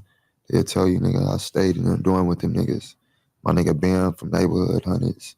I stayed in the dorm with them niggas. It's probably me and two other Damus. Me and my other homie Takeoff from the set, from Fruitown. Just me and Blood. Nigga. 20 of them niggas. And 80 Mexicans. You know what I'm saying? Just us. Nigga. Some of the homies come in, shit. You know, niggas gotta do what they gotta do. Niggas gotta squabble up with the homies. You know what I'm saying? It ain't never nothing personal. They gonna be right back eating with them niggas tomorrow. Same nigga we just fought. That's just the culture, but I have a friend who got locked up recently, and I was asking him, rap. You got real niggas like me, blood. Bounce up, nigga. Like, nigga, my brother used to be big. I didn't be blood. Bounce up, nigga, off his rack, bleep. Nigga hearing niggas bullying niggas, nigga, few racks down, like, blood on Paru, blood. Y'all, what y'all want to bully blood for? Squad with me. Like, dead homies. Like, whoever it was, cast niggas. I ain't, you feel, now you get what I'm saying? Like, I ain't really bullying niggas. Like, All right, man. I'm tired of it. I'm tired of them. All right, we moving on. Y'all get the point, though. Y'all get the point. I don't think he's going in the hub and dub dorm. Neighborhood dorm, East Coast dorm, okay. You don't got no phase in that dorm. But that hub and dub dorm. That hub and dub dorm. You gonna have phase. You gonna have phase in the Parvo dorm, though. You know? But whatever. We moving on. This is what I really want to talk about. I'm gonna be honest with y'all. And it's crazy as hell. We this deep in right now. Because this is what I actually want to talk about, and I got a lot to say about. Is this right here. The Big U conspiracy. But I ain't gonna cap. I got it, man. He's Barius. It's crazy. Hold on. Give me one.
Shit, I'm over here running my mouth. Just real quick, I think in actuality though, what I'm ascertaining from this interaction in this interview now, before we move on to this Big U thing, is that Baby Duck right here with the black hoodie on is a real genuine nigga with a big heart. And he really took young Rich Moolah in. And that's kind of where this all really comes from. His love and his, want to be from Bompton and all that. I really just think it comes from, a mutual love that they have for each other. And dude, he don't like bullies, and niggas was trying to probably press up on bro, and dude was there for him, man. That's kind of what it seemed like. We're gonna move on to Big U. Oh, here this shit go again, man. This shit's getting so fucking annoying. I don't understand, man. This StreamYard shit, y'all. And I done went and got some new streaming software my damn self, but which I'm gonna try because I'm gonna go on 4K. But just to get this out the way, StreamYard was just easier. Hold on, real quick. Y'all see this? Shit, new Hershey's cookies and cream mint. Oh, nigga, fire. Fire.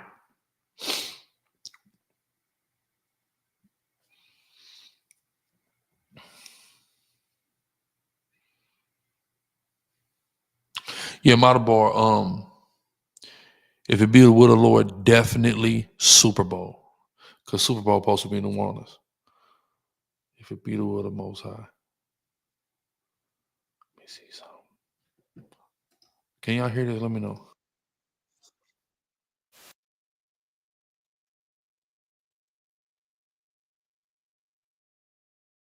Okay, so did y'all hear the video? Because I'm probably gonna have to restart the browser again. I don't understand. Last couple of weeks, StreamYard just been doing that to me so much. Okay, y'all couldn't hear it? Okay. Okay, be right back, be right back.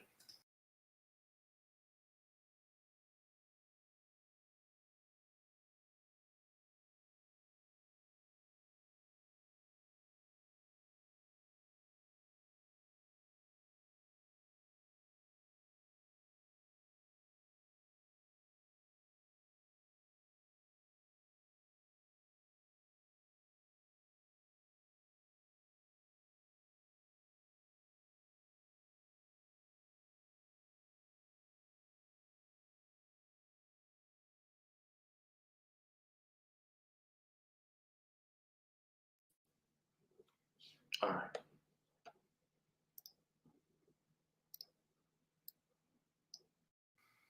All right, we back. All right, so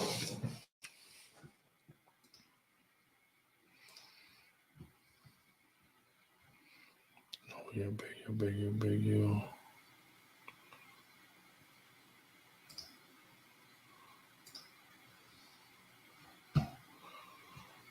All right, show my brother Flacco.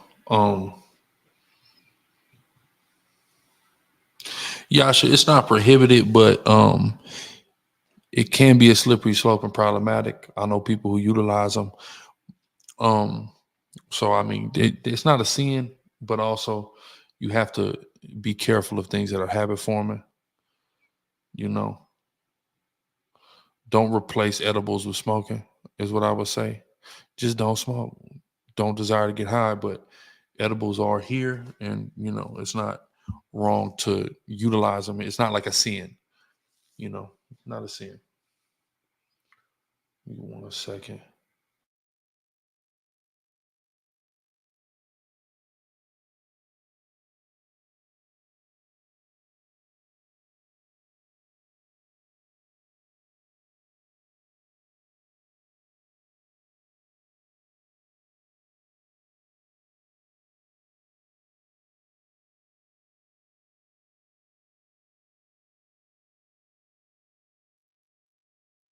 All right. So yeah, we're gonna get this Big U thing, and I got a lot. Like I said, I got a lot to say about this. Listen, I wasn't gonna say nothing about this. It really ain't my business. This is some real deep 6-0 business we talking about, honestly. And it's unfortunate that it's it's so on the internet the way it is. It's highly unfortunate, but ain't nothing we can do because it's out there for sure. So where do we start? Let's get into this. All the accusations surrounding his name this week. Pete just walked in. You already know what it is. Big you, my big brother, man. What's up? No, we outside tonight, man. Birthday. What's crazy is people don't even understand who that is. That's a New York prison legend, Pistol Pete. Kill all rats. Shout out to Pistol Pete. That's a big deal. Part of the mall. Yeah, did. Movie tonight, you know what I'm saying? Fat Joe, DJ Khaled, you know, the whole TS. You know, Big U gotta be on. Big U and Whack 100 and others is all a huge game of chess. So I understood the chess move that was made as soon as the guy from Miami walked in, who's friends with. Well, that's not the guy from Miami, Flock. Just to give you a correction, that is in fact Pistol Pete, a Bronx legend. DJ Khaled and Fat Joe. He walked in because him and Big U are currently in Miami, and immediately he brings up, yo, we're going to be outside tonight with DJ Khaled and Fat Joe, and you know Big U got to be in the building at all times when those two are around. That was strategically said to counteract the narrative that Whack 100 and Loose Cannon has recently put out there in the last week or so. Who the triggerman was in the death of Nipsey Hussle isn't a secret. He was already found guilty. We, the jury, in the above entitled action, find the defendant, Eric Ronald Holder Jr., guilty of the crime of first-degree murder of Ermias Ashgadon. But for various reasons, people tend to believe that he wasn't acting alone, and others have thrown out Big U's name as somebody who they believe was involved some way, somehow. Now, Big U has always been adamant that he's not involved in this, and he's innocent. He even went on No Jumper and explained why it just doesn't make sense to include his name and try to say that he was involved with Eric Holder in the demise of Nipsey Hussle. And even the police too, because nowadays niggas be listening to the social media and all the shit, you know, because when Nip like passed away, automatically Big U did it or had something to do it or did this, did it. And niggas just be like, social media, the investigator. And now nigga come to your house like, hey, what's the deal, bro? You know what I'm saying? You did it. Like, niggas are suckers for damn. switching too. Cause I seen when that shit first happened, how they was man, that shit was crazy. Like I remember Unc went live too, and he's sitting there talking about it. I'm like, that's crazy that y'all, if y'all really know them and you know their situation, them niggas loved each other. Like, bro, now you don't even gotta go through that. We was just in every video. Like how we was beefing when all his songs, every album he put out, since we had the so-called altercation, he shouted me out. He got the goddamn keys to the city. Like what? Didn't he say, I want to be Big U? Oh no, what did he say? Big U, like J Prince and Big Draws. And then I mean, like, what did he say? He shot me out of every song. Like, I mean, but you got to figure that's not gonna make no sense though, because people make money. You know how much money people made off of saying that? For sure. Stop it. Big U stance from day one has always been, I'm innocent. All right, people are lying on me. And not only are people lying on me, but the fans and the YouTubers, they're talking about it as much. Let me give everybody a little bit of a background for people who don't understand. Of course, we know, if I'm not mistaken, that was 2019. You know, Nipsey Hussle was killed by his homeboy, Eric Holder, Baby Shitty, in the parking lot of his store, right? Since then, many rumors have swirled. RZA Islam came on, and shout out to RZA, met the brother, liked the brother, loved the brother, but he came with some type of government conspiracy about the fire to the head, fire to the body, one to the head. That's not military, brother. That's rolling. That's 6-0. That's what that is, right? And Flacco will cover that in this video. I'll skip past that. But there's been different conspiracies. And one conspiracy, and something that I personally have said and believed, is, you know, Big U knew something about it, right? That's a theory that I've had from the jump, and people around me know that. It's not something I've spoke on. Now, I think things have become a little bit more clear. And we're gonna talk about it. So, Big U, for people who don't understand, is, you know, he's Mr. 6-0, and that says a lot because of how large and influential of a gang Rolling 60s is. You know, but he arguably is, I mean, of course, on a mainstream level, it is definitely Nipsey. But as far as on the street level, it's arguably Big U, Eugene Henley, Big Draws out that Arlington gang, for sure. So he's kind of looked at as a bit of a mob boss in that section. And many have speculated that he pulled the string that led to the slaying of Nipsey Hussle. Right. So just to give everybody the background, I think as of right now, it's pretty clear. I won't say that because I won't say it's pretty clear, but based off of the information presently available, I have an idea on what I believe happened. Of course, I can't hold nothing against him, and nobody should. Nobody should be trying to convict him of a conspiracy or anything because there's not adequate evidence of that, right? You know, of course, I live my life by the Bible. So if we don't have substantial witnesses, you can't convict somebody of a crime at all. You know, accusations are not even adequate without proper evidence. But you know, I think what happened with Nipsey Hussle, is some very regular street shit, and he just happens to be somebody who had gained immense fame and was well beloved by people, and that complicates and exacerbates the situation. But what happened is some regular hood shit, some regular street shit. And it just is what it is. But I'm gonna get deeper off into that as we go. Yeah, CC, we're gonna talk about it.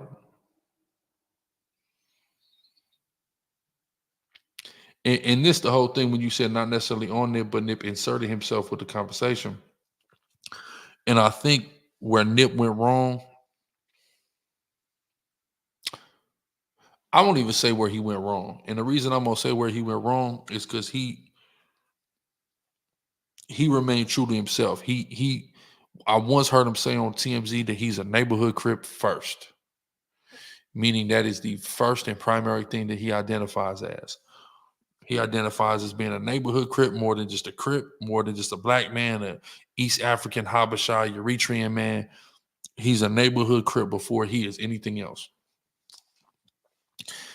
And staying true to that, no matter how much he rose in fame and prominence, he kept himself on the ground and in the mix in the business in his hood in the 60s. And I believe that that's what allowed him to get twisted up. I believe Nipsey got twisted up. And I'll explain exactly what I mean by he got twisted up. But he just never, he wanted to stay, you know, and he may want to feel grounded. That's why I'm gonna say maybe wrong. He just stayed true to himself. That's what I don't think he wanted to stay, stay in the mix to prove anything to anybody. I think he just felt like that's what authentically was him and what he stood for. That's what I believe, right? So Yasha, you crazy. I'm gonna skip around a little bit, but let's go. Much as they're talking about it because they're monetizing and profiting from it. Now, Nipsey Hussle. You panic, call Nip. Nip answer the phone. Yep. And you we like were just talking on regular. So it's like at the end of the day, I didn't even think about it because you don't even warn him that you got that call from dude. No, because their relationship was so up, it'd be like they be hot one minute, then they be cold the next minute, and then they. Now, this is what's interesting. So I skip past the part, but Loose Cannon basically says that Big U called him and told him that Nipsey was dead before Nipsey was dead. So he called Nipsey, verified that he was not dead, had a regular conversation and got off the phone, didn't give him any warning. Now, he said their relationship was hot and cold. So when we go back to Big U saying, oh, man, he was always shouting me out and I was in every video. But what Lou said was their relationship was hot and cold. So it would be good, then would be bad. That's what he's alleging. I don't know. I'm not from Rolling 60. What was his name? Says who said that? I'm not from Rolling 60. So I don't know. And again, it's unfortunate that one turf done let their business get in the streets to this magnitude the way they have, but it just is what it is. This is where we at with it. It's a topic now. It's content now, unfortunately. And people, you got to understand, people love a good whodunit. People love a good conspiracy theory. So this is just where we at with it. I'm gonna keep going though. They be lukewarm, like you and just 30 minutes after you get out the phone with Nip, he get killed. Yeah, I got it. So you think he hit you a little too early? Yep, he hit me a little bit too early. It's always been a back and forth between Loose Cannon, Whack 100, and Big U. He said, right? Nobody really know what the truth is. But it wasn't until this week when Whack 100 and Loose Cannon began to use an interview that Nipsey Hussle brother Black Sam did with Big Boy. Now, mind you, Black Sam has been quiet. And I wonder certain things. There are certain things that may be going, right? So where my focus at? Hold on. There we go. All right. So there were certain things. My phone, my damn hair, man. Jesus Christ. So there were certain things that made me wonder, right? Shortly after the passing of Nipsey Hussle, I wondered why the Marathon store was moved to Canoga Park. That was very, very, very strange to me. Why is it in the Valley? Then I hear people saying certain things like questions are being asked about Black Sam. I remember Cowboy. Wack asked Cowboy something about Black Sam. Cowboy, aka Big Thundercat, aka Lil Kev Mac. Wack asked him something about Black Sam, and he said, I don't know, I'm from Rolling 60s. Insinuating that we don't know what Black Sam is doing because Black Sam is not a Rolling 60. Okay. That spoke volumes. But I personally seen Black Sam in Atlanta, in Atlantic Mall, with the neighborhood hat on. Munchie B said Black Sam was in the county jail pressing on Inglewood families. So I don't know. Maybe he just was, taking his zeal of affiliation due to his brother. I don't know. But like I said, I seen that nigga in Lenox Mall with the neighborhood on his hat. Promise you. Well, not with the neighbor, but with the neighborhood hat on, with a Yankee hat on. So all that's interesting, right? So let's go.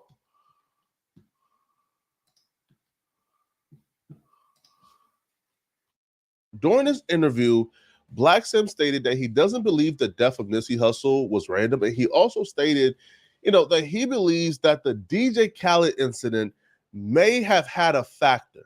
Now, what incident am I referring to?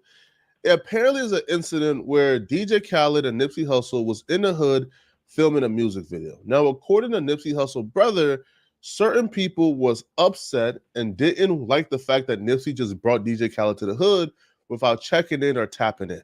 And did you feel any premonitions before we lost Nip? Not to get into too much detail, but there was a lot of bit politics getting into it with certain people. Hussle had DJ Khaled in the hood. Not to be speaking too much on shit, but we came frontline like we always do. And, niggas gonna know we gonna crash out behind it. We not playing. Ain't nobody saying nothing to Khaled. Ain't nobody doing nothing to Khaled. And he's straight. And Hussle frontline that. And, we felt like certain people didn't like that. Is it as random as what?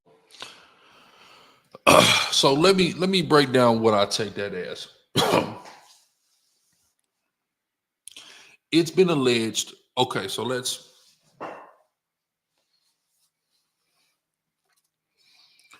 Big U has been seen connected to many rappers.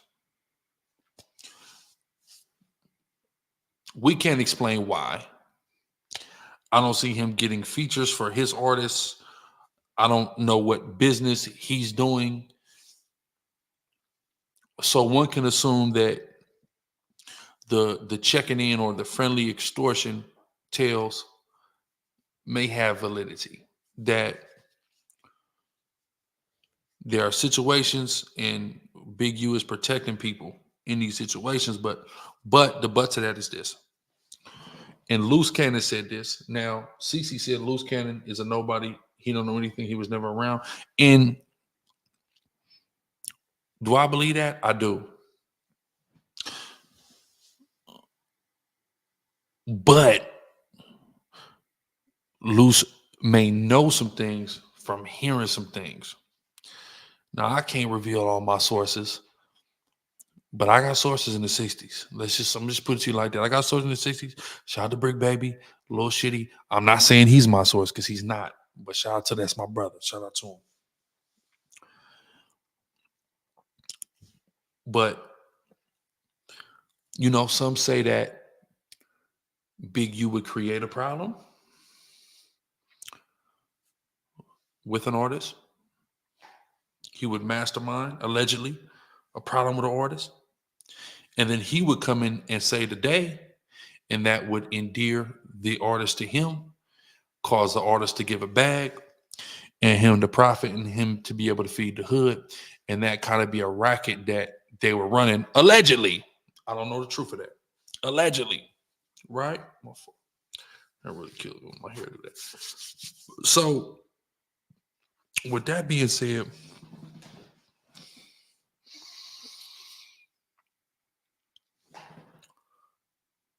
he could have been mad about Khaled being in the hood and it being outside of his control because he kind of is the point man on allowing and escorting and receiving a bag for safe passage for different industry people.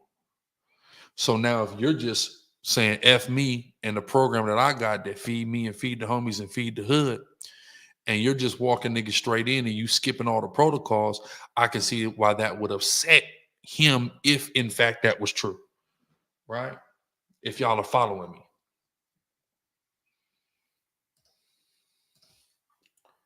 What the public thought it was. And can't nobody tell me nothing about that because it just don't make no sense. It's not random, you know. That's why I say this is all a game of chess. Because the dude in the beginning of the Big U video, when he says, yo, Big U will be hanging out with DJ Khaled and Fat Joe, that right there is a chess piece and a direct rebuttal to Wack 100 and Loose Cannon attempting to sort of fill in the blanks of the Black Sam interview. True. Because Black Sam never stated who was upset that Nipsey Hussle brought DJ Khaled to the hood. But Wack 100 and Loose Cannon would say that Big U was the one who was upset and that Big U sent a set of dudes to go ahead and check him. And if he wasn't upset, then who? Press DJ Khaled. Seen what Black Sam alluded to. What happened, Ghost? Basically, in that interview, if can pay attention and understanding what he's saying, he basically saying before Nip died, Big U and Nip had an issue about Nip bringing DJ Khaled to their neighborhood. They definitely did. And Big U had him ran up out of there. Now you see what I'm saying? He sent the team over there. That's a fact. Now see, that dispels all the Big U been saying all this time. Bro, oh, me and nephew ain't had no problem. Me and nephew was cool. That's a lot. What I've been telling you. There's too many people who are saying that they wasn't on the best of terms. Too many people. When I said about the DJ Khaled story, and I said that had me run up on DJ Khaled, and when I ran up on DJ Khaled, I was now Loose did Ben tell that story, then Black Sam tells the story, so that seemingly gives Loose story some validity, or possibly. And here's what you have to understand as well: this happens too, right? Big U showed the text with Nip about Khaled on Kelmac about 3 years ago before anyone ever spoke on this. It didn't happen how they saying, which I do recollect that was a great interview. The one that's in, not the original one that he did where he was on what you call it, when he was at Van Ness Park, the one where he's like inside at his center, right? That one, he shows that, correct. So this whole concept of Khaled, and there's an incident over Khaled now there again. Lou's being said that. Now Black Sam is saying that. So we're having, it seems, again, there seems like there's a vindication of Wack and Lou's. Not that there is a vindication, but there seems like there's a vindication. There seems like there's somebody corroborated because, you know, Wack and Big U had to fall out. So he's been, after certain things, anti-Big U. And then, of course, Loose as well. So, you know, it seemed like they're just on an anti-Big U campaign. Even Adam characterized it as that at some point. But with Black Sam saying it, it seems to validate what they're saying, right? And validate many conspiracy theories. I had the phone on speaker. I wasn't gonna say nothing. Loose was the team that ran up on him to shut it down. Dead homies. Now, he said dead homies. Now, again, now I don't know if Loose was the team. I certainly question that. But if there was a team, I believe that those individuals probably don't want credit, so they'll allow Loose to take the credit. And then with the phone, Big U grabbed the phone, right? He grabbed the phone or whatever like that. He was like, Khaled was like, oh, Big U, I love you. I don't know what's going on because I had him strung up. So Big U's way of. Now, Loose Cannon just said he had him strung up.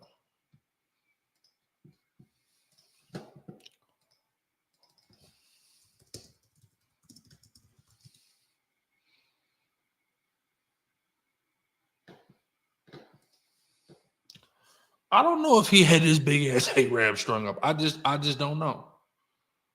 I don't know. I don't know. I don't know if his big ass was strung up. I think it would take a lot to string his big ass up.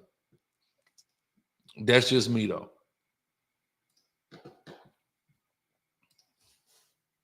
Rebuttaling without saying Wack 100 Loose Cannon's name is, well, his homies say, yo, we hanging out with Fat Joe and DJ Khaled all weekend. And then Big U would drop a video sitting right next to DJ Khaled celebrating Fat Joe's birthday.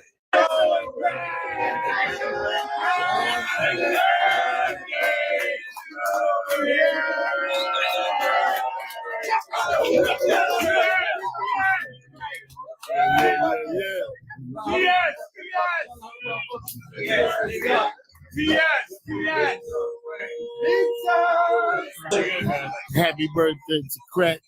Happy birthday to the legend Pete. And that's some really good strategy. I'm being accused of setting up this dude that, like, what the truth is, show more, where he was, they're gonna put my name in various things. The hottest shit in Miami, Club 11. And has been implied on Clubhouse and other platforms is that Big U somehow had his hand in the death of Nipsey Hussle's best friend, Fat. Big U would address that direct accusation on live. They say, y'all, you know, it's another new one too. I got into it with Fats. Let me give y'all the information on it. I ain't never got into it with Fats. Fats is my little homeboy.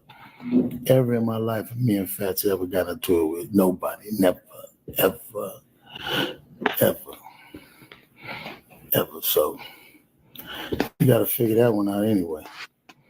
So.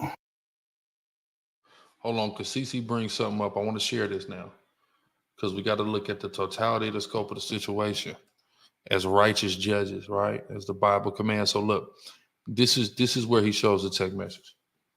He called me. When it came time to go, Nip called me. Come with the tip. This is for sure. For sure.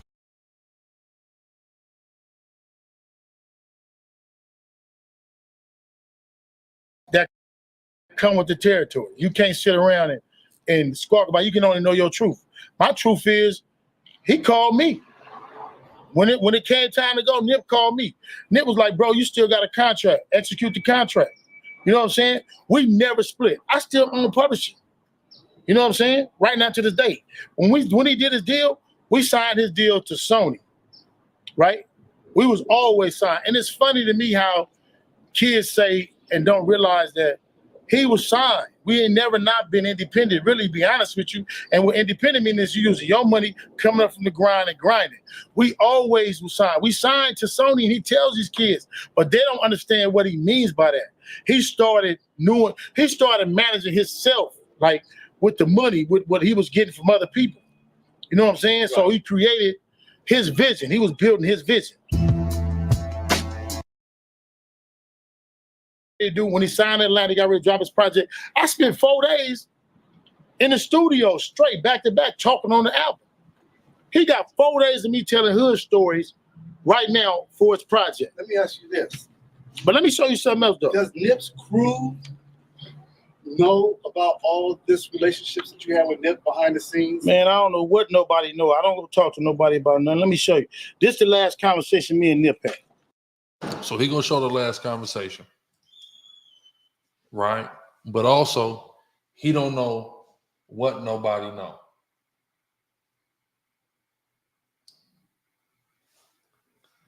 Come on, man. You know the homies is on it.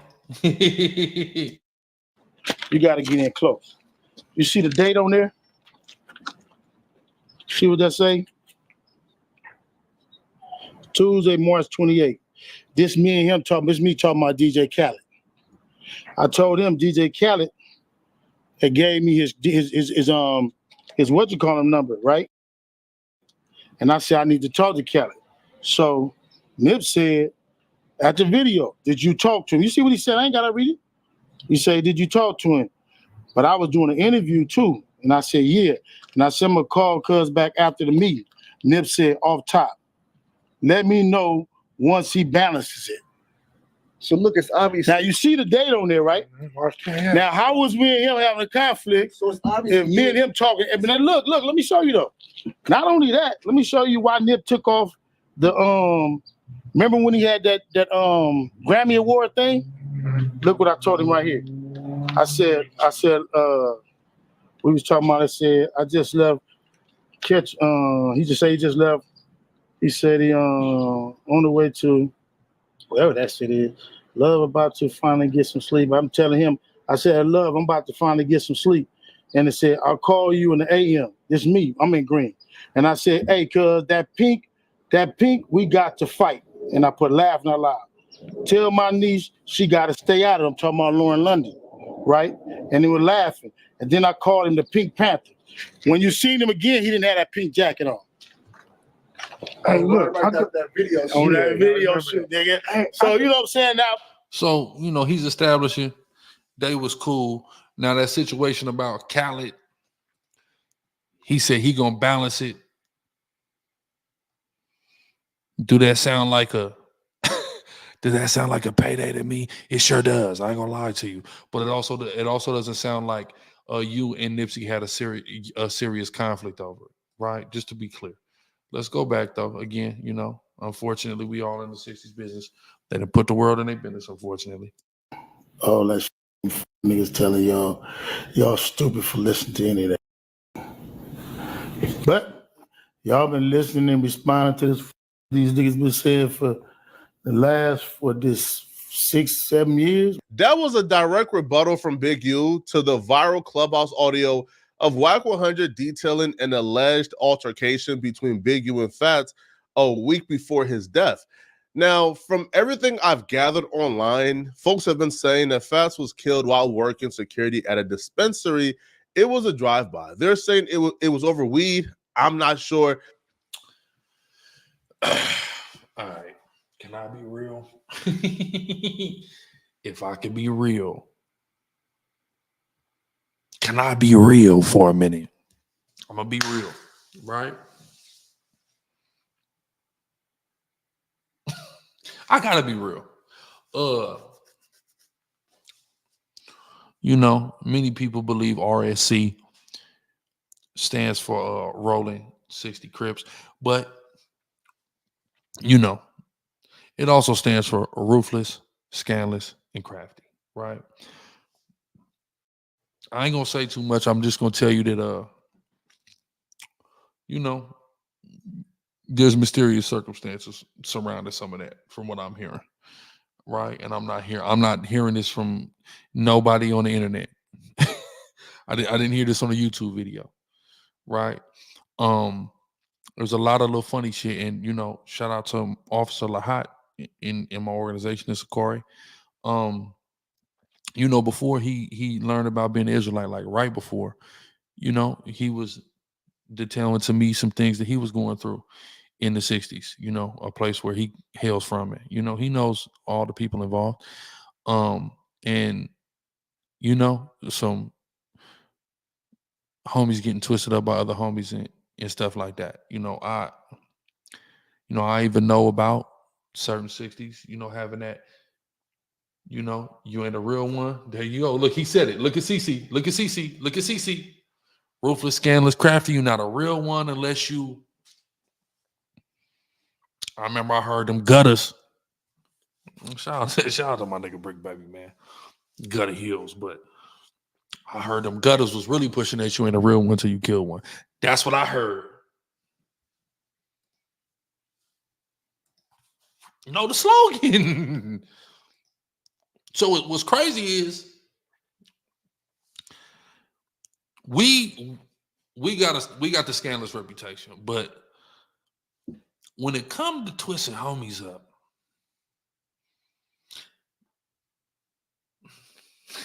when it comes to that homie twisting, they got it for sure. So that and that goes back to what I initially said. Nipsey, because he stayed so firm to his foundation, I believe that he got twisted up in some regular, unfortunate, poisonous hood shit. But because of his fame, it just blew it up into something else. But this type of shit happened every day, unfortunately, in the hood. And we're going to get into it and break it down a little further. But that's always been the story. However, you know, in the last week or so, people have been implying that Big U was involved. And here's the viral audio of. Now, I just want to make it clear. I don't think Big U was directly involved. But I noticed Wack and Loose do a narrative change. And the narrative change, actually, I won't even call it a narrative change. Wack and Big U put clarity to their narrative, right? And I think that clarity makes the most sense in this situation. Wack 100 detailing what took place. Whack, but wasn't Black Sam and Big U already into it? No, Black Sam was into it because of what he did to his brother. Okay. Did he talk about Fats? You know, us a little named Fats, about 5'6", little fat, about 260. Both the Fats? The nigga that died? Hold on. You know what happened to him about a week before he died, right? I heard something about some weed. No. Fats put Big U on his pockets. Damn. Big U tried to take off on Nip, and Fats took off on Big U and set him on his pockets. In front of everybody. A week later, Fats was out of here.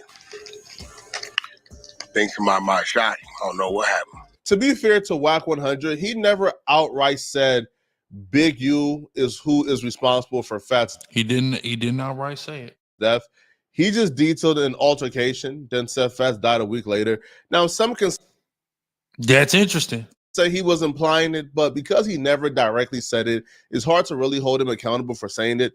Now, Big U would also respond back, you know, to the accusations that he's somehow involved in Nipsey's death.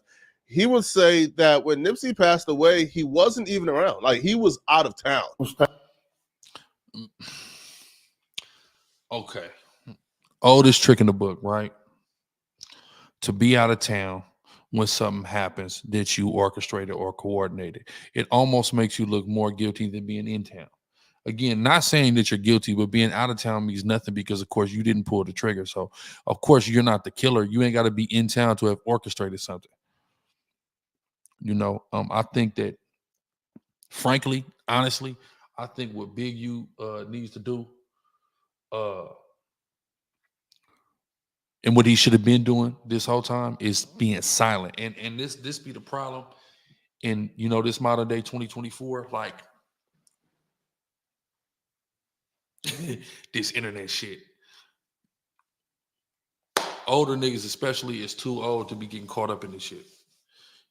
The internet's not even, you didn't come up on this. You feel me? I didn't even my generation, the first generation, really get online, and by the time niggas was on the internet gangbanging, I was out of the streets and in his word. So you know, to me it's silly as hell. And I don't see how anybody doesn't see how silly it is. If I'm you, I'm silent on this issue. I'm totally silent on this issue. You know, maybe would have just spoke once, like when he did previously. Like it's totally laughable. This is laughable. How could y'all even say that? How could y'all even think that? That's crazy. And leave it at that. Have one on the record statement and leave it at that. You know, and make sure to keep glorifying, you feel me, the homie legacy. But to me, honestly, I've always looked at him in this situation, because you always have to take a look at who stands to profit from something. You always got to look at that. Who stands to profit from the death of Nipsey Hussle? You know, now again, I ain't saying he had nothing to do with nothing, and I at this point I don't believe that he did. As far as like orchestration or conspiring, anything like that, I don't believe that. But it's a lot of little shit. It's a lot of little shit. CC said that incident with Big U and Nip was not close in time. I believe it was years apart from that. Yeah. So I think that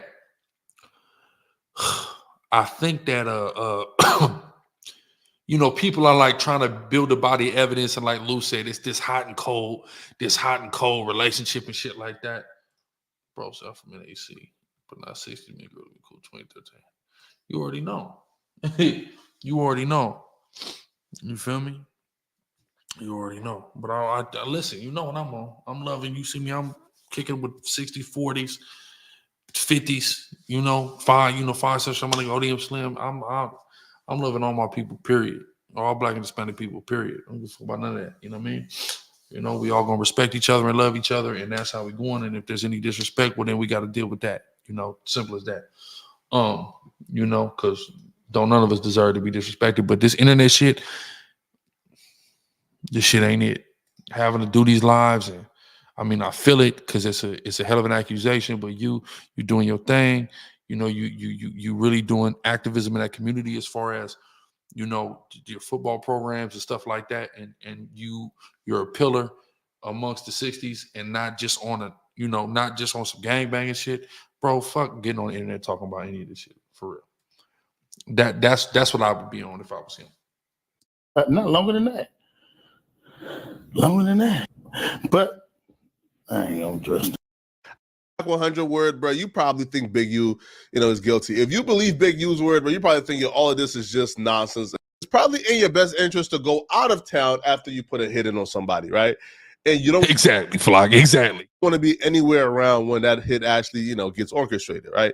But nonetheless, though, it's all about who you believe. Now, Big U will address the Nipsey accusation directly. He would say him and Nipsey was on amazing terms. He would also say that Big U wouldn't go against him, right? Their relationship wasn't like that. Grade A content. So this is the part I really want to get to now, though, where I got some insight.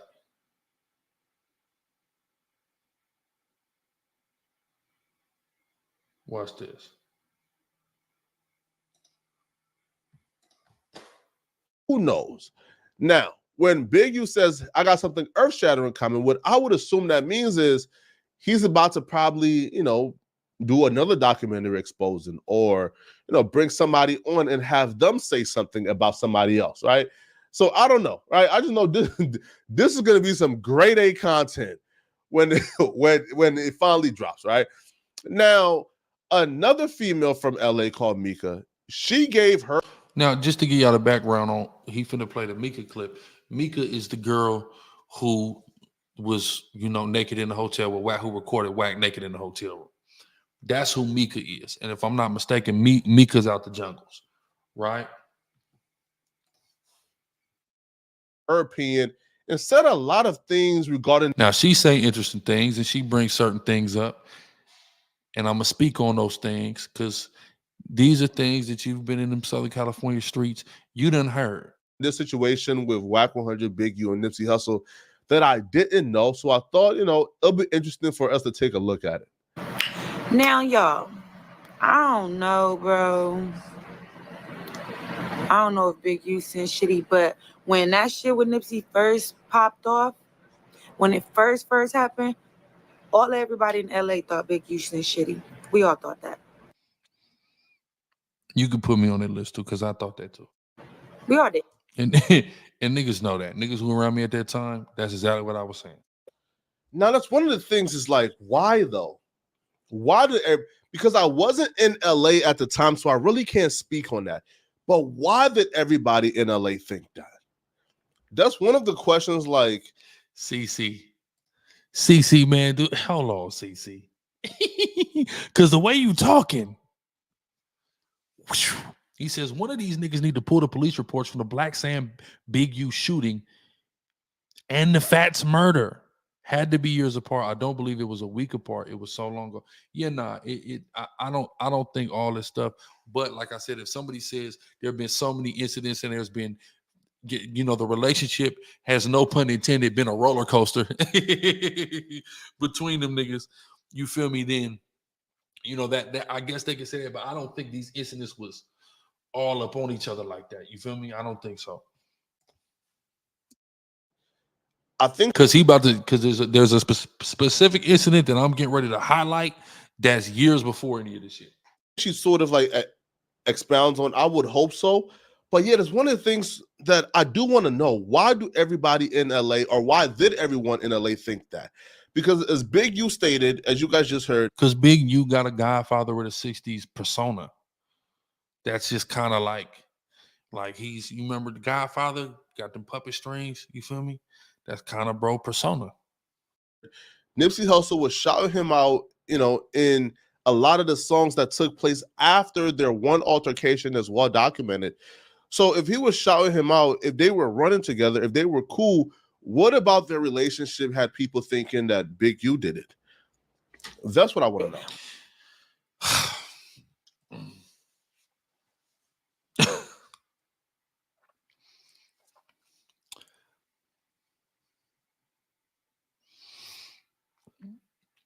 We got to be logical here, right? We got to be logical. And we've all observed situations where people could share a social sphere or not really like each other, not fuck with each other, but still have to be around each other and at least play nice.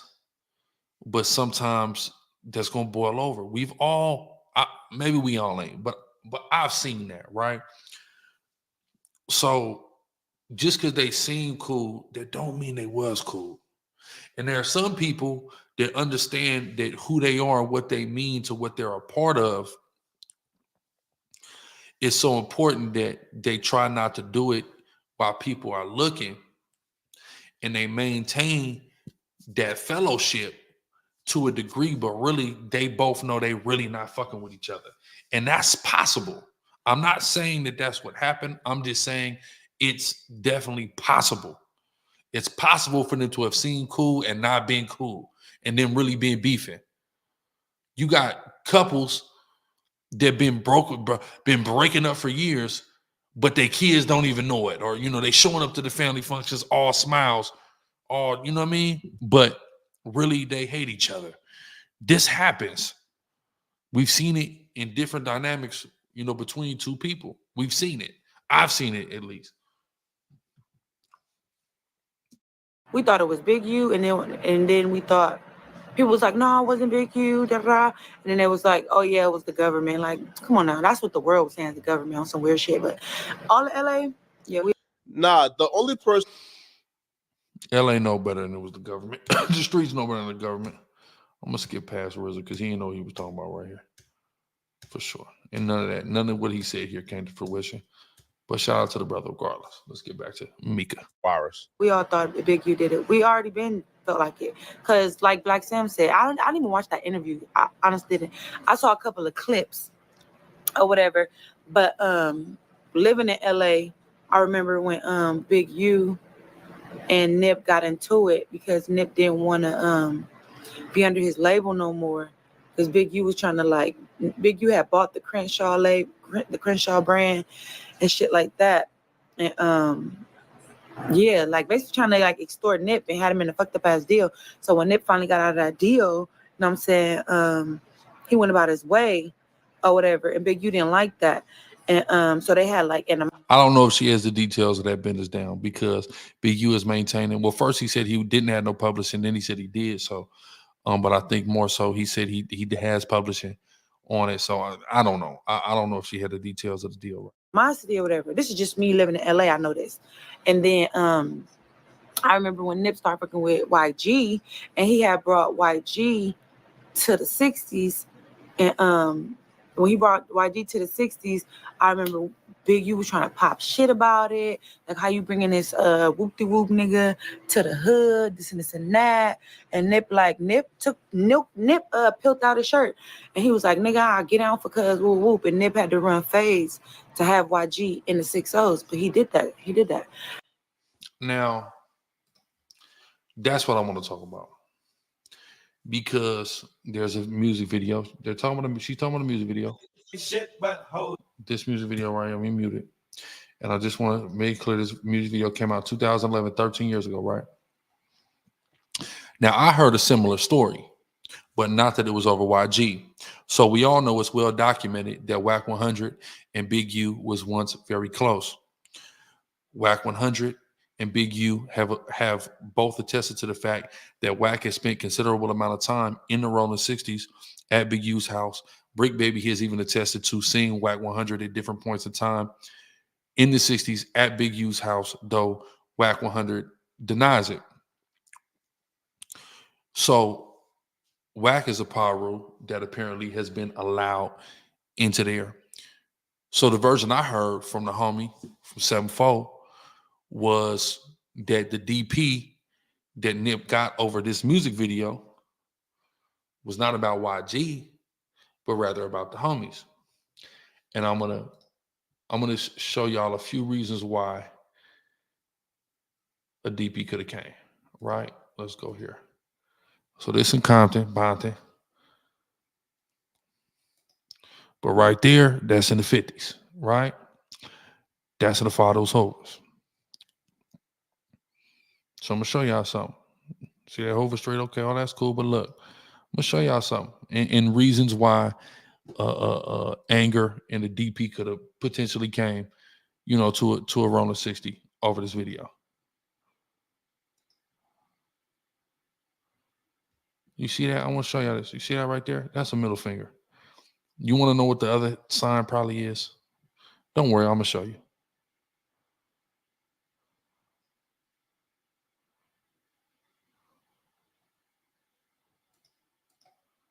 Watch this. Once we get into Tiger's verse, you're gonna really see it.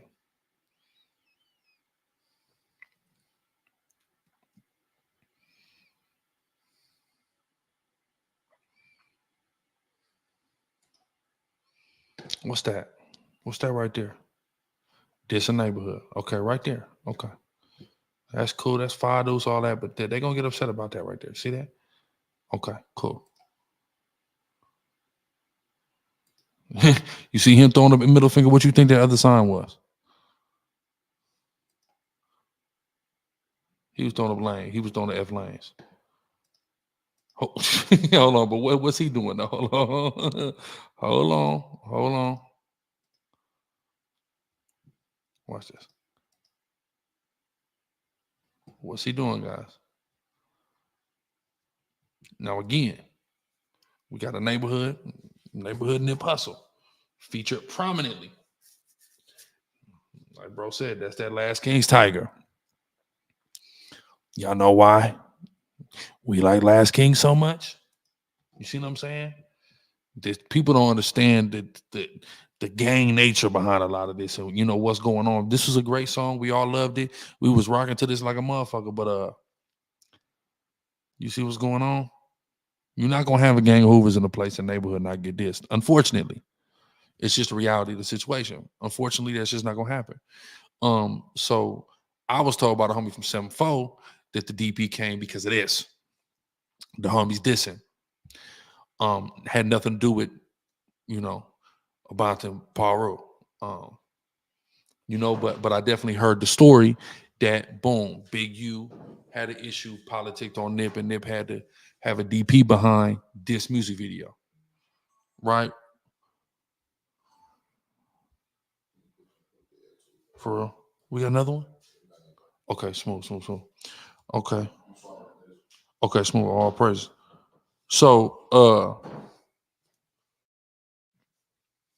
you know, but I definitely heard some version of the story that Nip got a DP over this video. I definitely heard that. Right.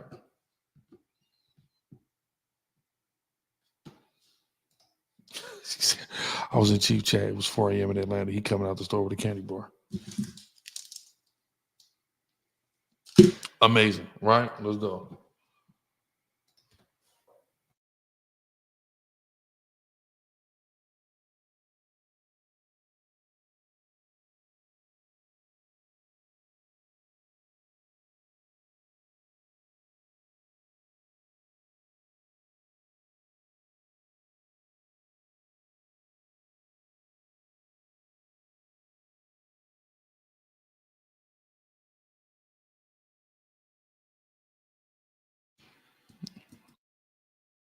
Y'all see T-Rail?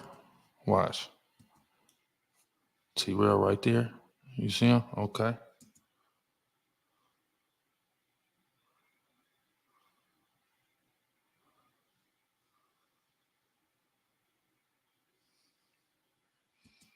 Now look, we finna go to Nipsey's part right here, but right before Nipsey's part, watch this. People missed this one. Right there, I almost missed it. Hold on.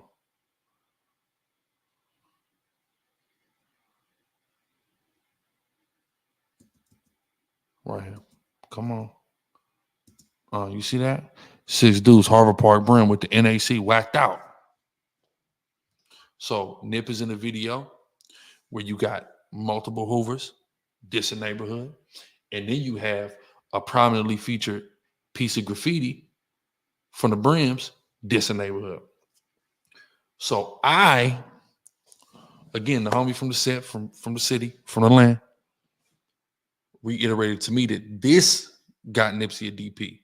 But I clearly see that Sis and on the Damu side, they got some version of that same thing. So I'm under the impression that because I done heard this from 2 sources, regardless of what the reason is, that Nipsey did have fades over the Bitches Ain't Shit video. Right? Now that can mean nothing to have absolutely, this is years before his slang. Don't get it twisted, but this is just another example of tension between the two. But Big U trying. Really? Yo, I ain't gonna lie, yo, bro, I didn't know none of this. Like, I knew none of this. Now, one, I know that YG is a blood, but listen, man, I'm not no gang. Listen, I'm not no gang expert, bro. But I didn't know that YG's folks had some type of beef or animosity with where Nipsey was from. They don't. That's why that doesn't make any sense. But what I just showed y'all, that make a lot of sense now, don't it? I didn't know that. And that could explain why maybe Big U was tripping about that, right? Now, I did hear something about YG being in the hood. I think it was Wack on Clubhouse stated that they had to actually go ahead and film in a specific part instead of coming. But Nipsey's saying that he would like get down and squabble on behalf of YG. Yo, that's some stand-up stuff. That's Trying to stand give him a up. hard time because Big U was mad that he wasn't like trying to give him no money. You know, he didn't want to be under that deal no more. So that's what that was. So I remember that. So then when Nip died, because I remember Nip didn't want nothing to do with Big U. So when he got killed or whatever, all of LA was like, Big U did that shit. Big U did that shit. Because who would have known? Like who would have known? Like people, you had to be a part of the 6 Souls. You had to be in his circle to know. Everybody knew like Nip. If you saw that Maybach on Slauson, that Nip was there. Everybody knew that. We always knew that. Frontlining that, dying over that is crazy. Yeah. But yeah, so everybody knew that when his Maybach is on Crenshaw, that Nip is there or whatever. But like Black Sam said, I seen that clip when he was like, usually niggas be having burners and stuff. That's what, when you live in LA, we all know that it's like, it's always burners and it's like in a spot. That was a spot. So it's always burners up in there, some protection, and it's hello, it's Nipsey, bro. So you'd be stupid. All of LA kept saying like, bro, why nobody had no burners? Why nobody was shooting back? Why nobody was doing nothing? Like, because there was security there. But, you know, very interesting. Security was actually in the store to helping out customers when that took place. But yeah, it's kind of odd though, right? Because especially like in LA, like everybody had guns, right? People shoot instead of squabble. So you would think that like none of the homies around Nip had a gun, which was, now I did hear Nina Boy. So Nina Boy. I'm gonna go to the next video. Hold on. We need to go to this one. It's getting very late. We still rocking 4 hours later. We maintain a pretty solid audience. So all pray and big up to Drea again, because she's just the one. All right, let's go. I'm gonna have black eyes in the morning. I've had them my whole life. Fuck sleep. Yeah, but I gotta break this down. Like this got to get broken down. The last thing I was gonna go into, I'll just do that later. I'll shoot that as a video. That's cool with me. But this right here, I got to break down. We were already talking about Michael Rubin, so we might as well get into this right now. Let's talk. I'm looking at, is he white dude? Is such a common adage that it's like mega cliche that in hip hop we say they need to go and stop crying and let us Americans on the internet like that, because let's be real, Lil Baby, from everything I say that he said anything wrong, he just said that he was told that it's not his place to speak on black culture, and that's like a lesson that many old white person has. So he got a line for that. You're telling me one person. Secondly, that's a fact. What do you? Some people who live in prominent communities, stop wasting your breath. Those of us that has made it out and have other places, nothing wasn't me. Shout out 600. Shout out 600. What's your issue with him? You're slowly growing more and more upset at their mom. Why don't she on a connecting flight? What the fuck is wrong with you? LA, bro. No, he's from What? Who's better? Come on. I don't know. That shit freaked me out too. I don't know. So, but I will say that, like, all right. I hear that. Bobby Shmurda then kind of got away from him. By the time they get done investigating, they find a gun, pills. That's it. That is right. DA say, "Oh no, it's a violation." Blueface was out. The sign phase I know. The homie is. I don't know if he told her that or where she got that from or how. Hello, but I ain't tripping off of that because, you know, he talked about certain things without talking about certain events and shocked Los Angeles. So until you got that, I don't want to hear about it. Did you tune in to the Black Sam interview that he did with Big Boy? Impeccable. That rocked and shocked Los Angeles. Well, let me tell you what was so significant about that. Because yeah, Dre, I'm busting all this down. I'm busting all the work down for sure. Got to. Because it had already been interviews of certain. I'm shooting it while I'm doing this. Boom! I got the 4K going, so I can lay that back over. Events and certain things mentioned. Okay. And what Black Sam did is what you right. He talked about certain things without talking about certain people. Right. But the world is like, hold on, wait. they did the Khaled thing and somebody wasn't happy about it. Oh shit. We remember Whack and Loose Cannon talking about what Khaled got rolled down on and what it was about and all this shit, right? He basically opened the door for everybody to take shit that you and Luce had said much more seriously. Bro, listen to what I'm trying to tell you, right? Now, I put a post up. Follow me at _the100 show. That's where I've been on Instagram until I get my page back. Good page. But nevertheless, _the100 show. Nevertheless, I can't stop drinking this. Did you see me? Did you see what I put up? What? You see it? I mean, I might have seen it. You f***ing asshole. Hold on. Here we go. Killed Nipsey and had nothing to do with it because I ain't killed Nipsey and had nothing to do with it because I wouldn't have benefited from Nipsey. I didn't have no business with Nipsey. Nipsey ain't signed to me. One signed to me. Signed to a 10-year production contract, which started in 2009, which will end 2019. Crazy. Hello. But I ain't tripping off of that because, it is what it is. But I do have that. You know what I mean? So, wait, so your deal with Nipsey was 10 years? 10 years. Was it 10? 10 years, 25% for publishing. Now he said in a different time it was 7 years, so he didn't have the publisher. Turned around and said 10. Now maybe he got confused, but that definitely sounds fishy for sure. Oh wow.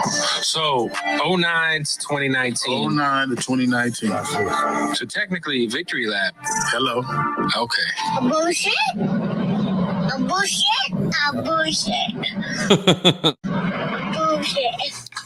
Then why did you want me to sue the estate and act like I brought you out of the contracts 53 days after this man's demise? Can you please tell the people this? You lied and said, I just... 2019. Nip passed away March 31st, 2019. So Black Sam's interview, the shit was emotional, and he held it together. I've never met or talked to Black Sam, but seems like a pretty stand-up guy. No, I wouldn't take nothing from me. I'm gonna be real. What I do know, because Big U used to always tell me he didn't like Black Sam, couldn't stand Black Sam, right?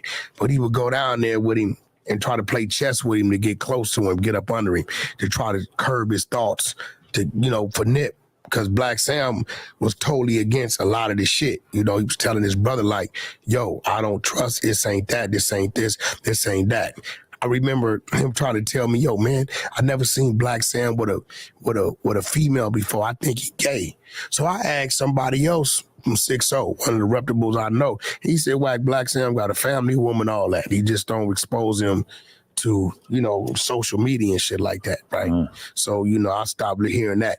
But this dude, Big U, right now, I keep telling everybody, dumb as a box of rocks. If you listen to him long enough, he's going to contradict himself and tell on himself. At one time, he had the popularity vote. Now people are starting to see, like, hold on. Right? You see him try to go say, what do you mean? This is me and DJ Khaled before Nipsey died. He posted the picture. Nigga, that's 2020, dummy. He forgot. We look. Yeah, that's bad. That's real bad. Look at the date. It's like everything he does, and that's what I used to do for him. I used to troubleshoot and think for him and help clean up situations. He ain't got nobody like that around him no more. So he posted up. Shout out Miles. Pulled up on Miles today. He's a bozo. And more shit gonna continue to come out.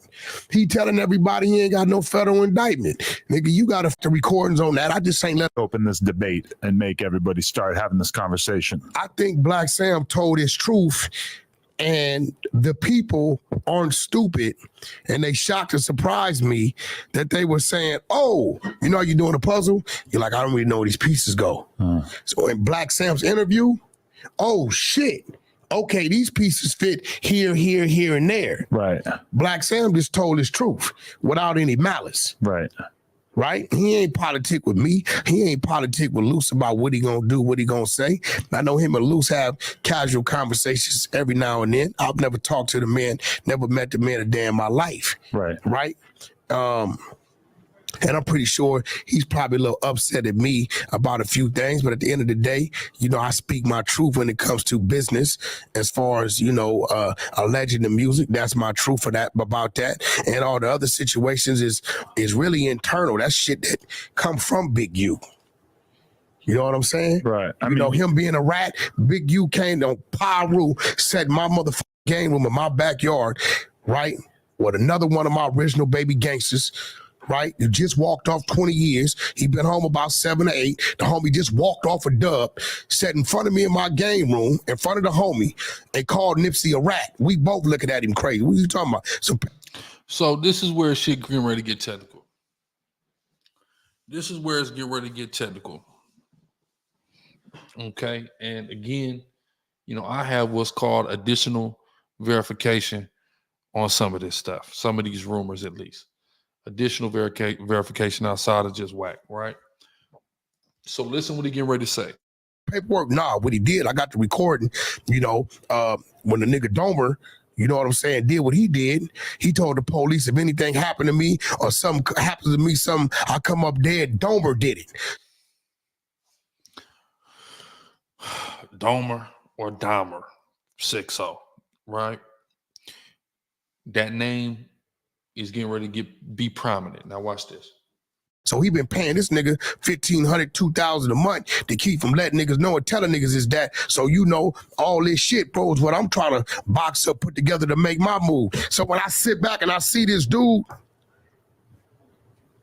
little brother, I'm glad whatever happened between me and him happened, because that dude is the most vicious, conniving snake I've seen. For him to say all this little brother shit about Nip and on Pyru for me to know what I know and watch this dude sit, his brain doesn't work. Here's my thing though too. Here's my thing about all this too.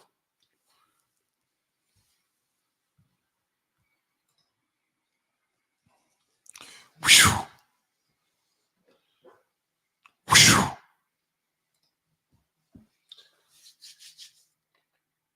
Here's the thing, right? Here's the thing about this. Now, I don't know about any truth to that. I don't know. But here's what's, you know, there's this snitching allegation. There's a case that, you know, some Rolling 60s is on. There's allegations that Nipsey and another one of his close associates made statements in regards to that case. And that's what this incident is stemming from. Now, what I personally believe, what I'm personally under the impression of at this point, based off of information gathered, very simply is that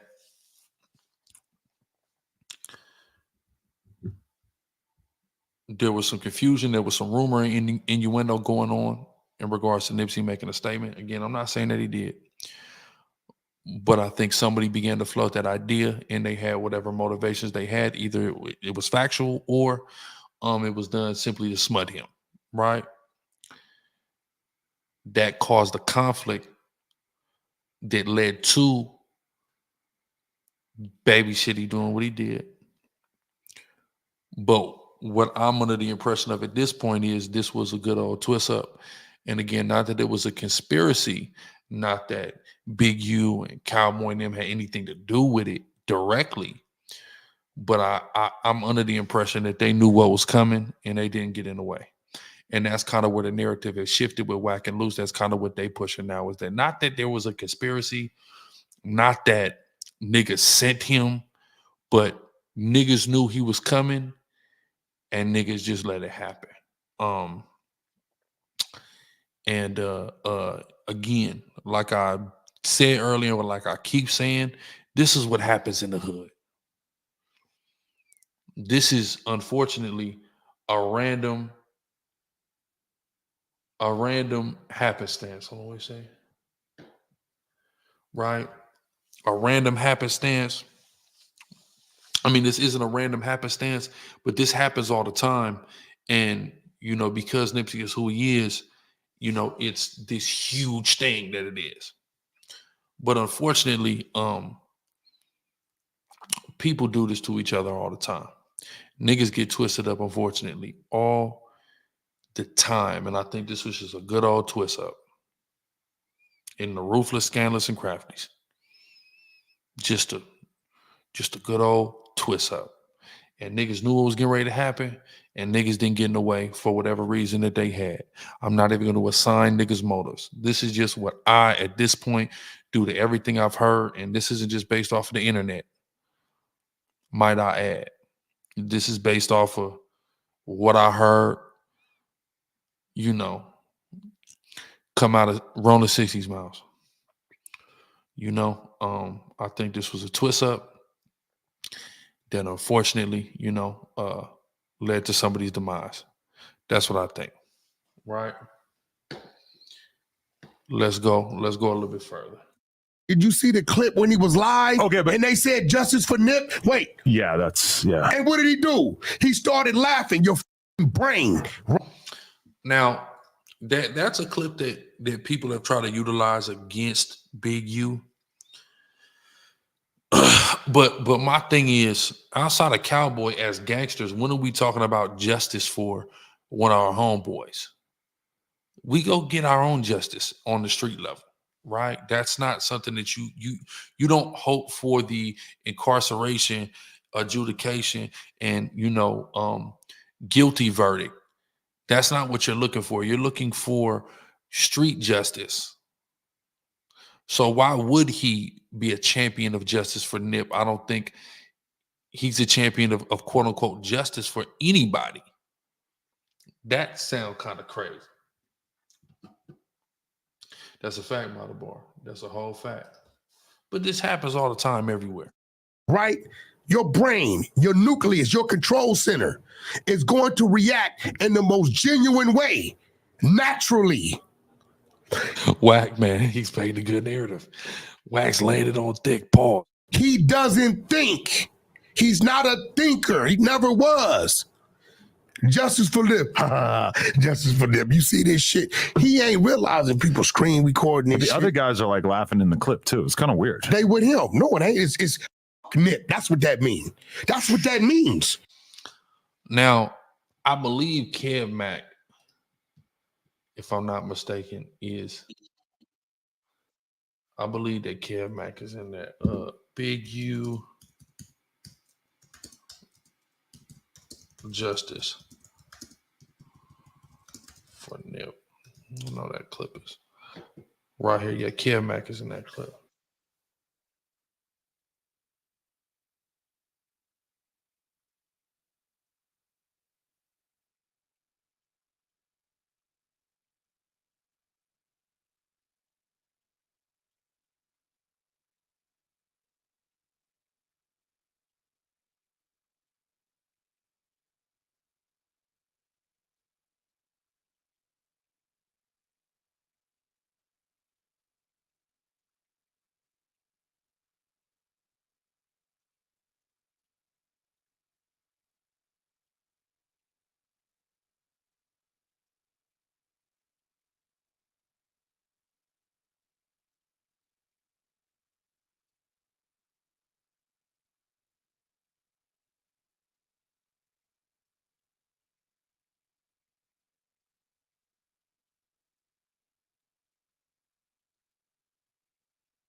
Are they gonna get to it? Jesus Christ.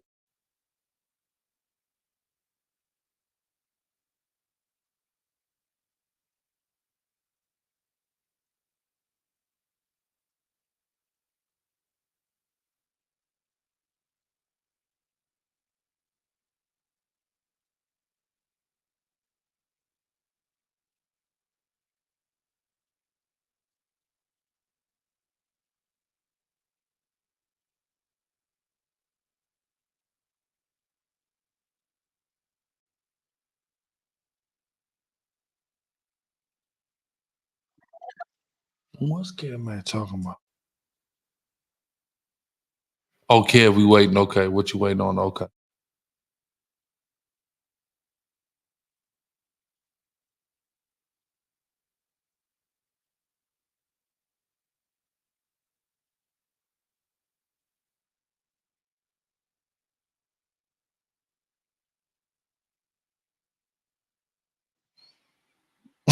I ain't gonna lie, man.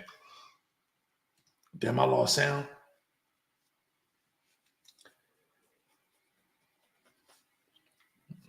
It lost sound on there. That was kind of crazy, though. I ain't gonna lie. I seen this before. I kind of didn't remember it being this crazy, though. That's crazy. But again, that whole concept, like niggas is, trying to root for the law enforcement or something. Gangbangers ain't rooting for law enforcement. Not never. But it's kind of cool. Everybody laugh now. The reason I said wasn't Kev Mack in that clip is because if you understand that Kev Mack is okay, so boom. Lil Kev Mack is Cowboy, who also is Big Thundercat, and then Nipsey is Lil Thundercat. So technically, Nipsey is a part of that Kev Mack lineage. Is up under Kev Mack. I'm getting ready to reload it for y'all. So, that's his little homie. But again,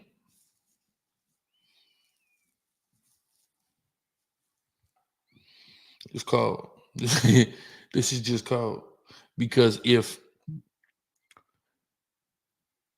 you knew it was coming, I'll say Cowboy knew it was coming. Because remember, I'm not finna pull up the shooting. Hell no. But just the way everybody moves in that situation and how niggas start getting up out the way, especially Cowboy. If you knew that shitty was coming, baby shitty that is, then Cowboy knew. You see what I'm saying? So this can be taken away for sure. I see it. I really pulled this clip up to try to excuse it, but this shit look crazy. Watching it again right now, this shit look crazy as hell. All right, I'll be right back because I gotta play.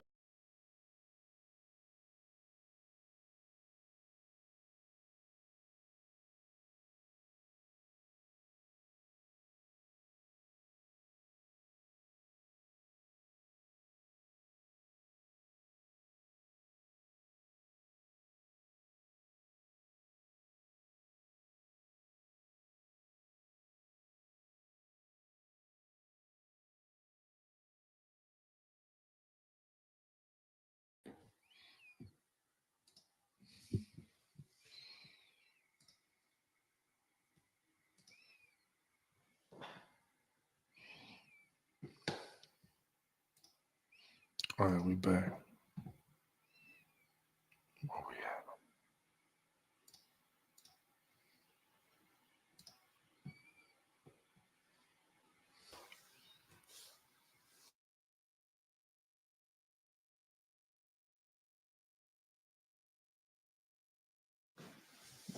All right.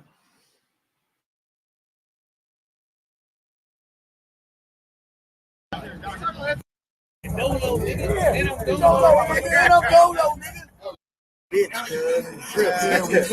you waiting on, though?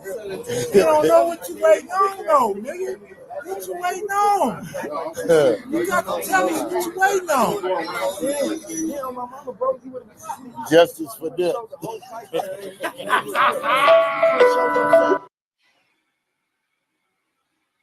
I ain't gonna lie. Can we put a one in the chat if that's crazy?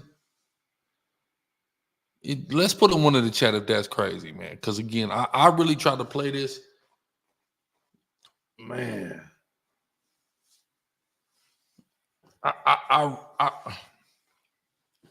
Oh shit.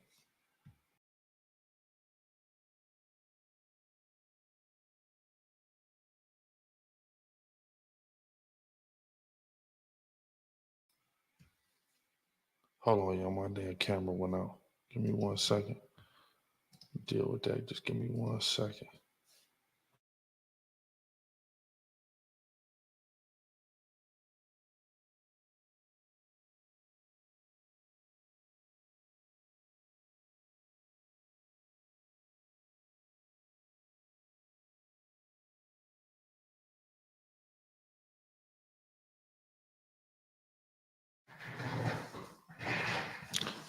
Yeah, y'all are saying it's a 1.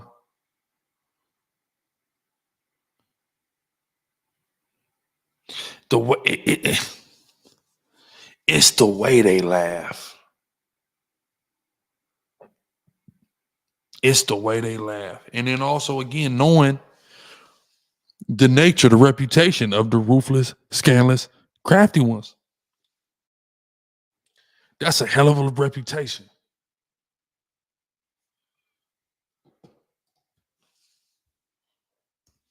A young boy would have been there like, yeah, you got it. Justice for them.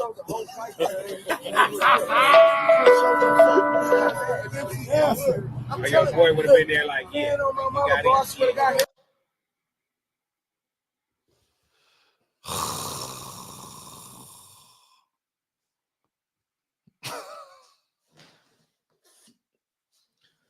Listen, I'm not gonna lie. I'm not gonna lie. This looks even crazier now. Jesus Christ. For them to just laugh and then all just throw up the end. Fuck.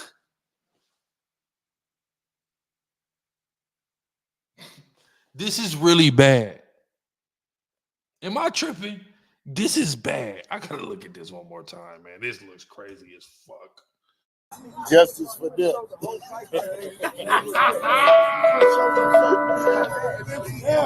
A young boy would have been there like, yeah, you got it.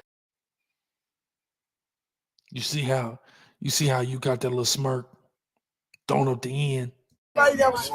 You did. You did. You dig, you dig. They waiting on the interview.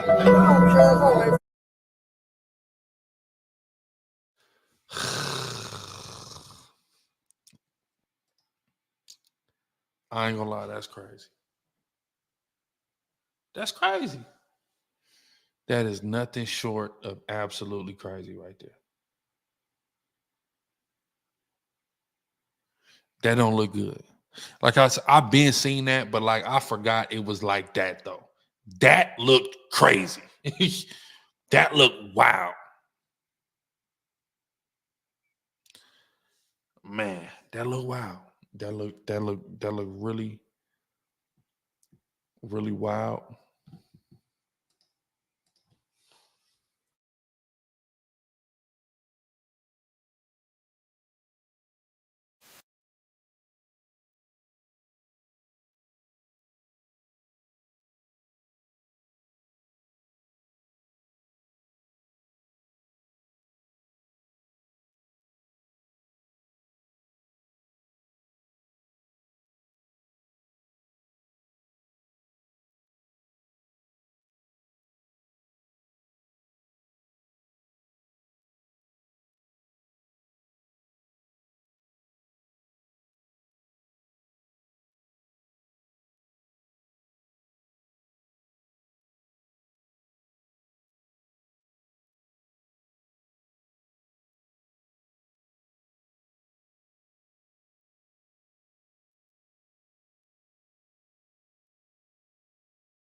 He did. He did. We all know it.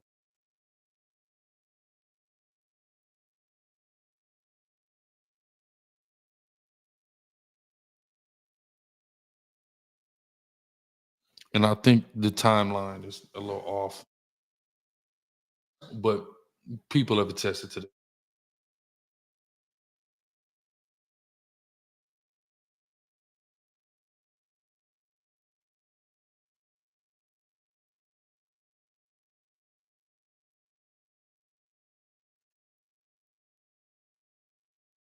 Yeah, we need the context.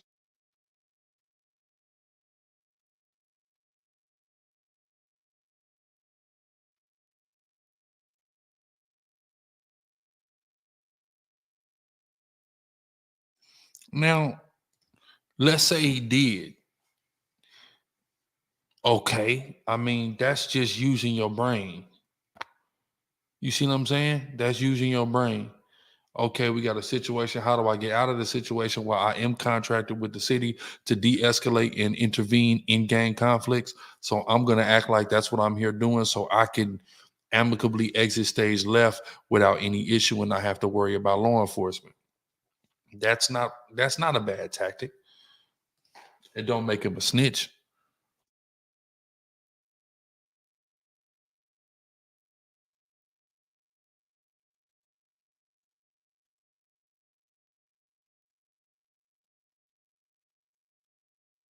Which I don't know.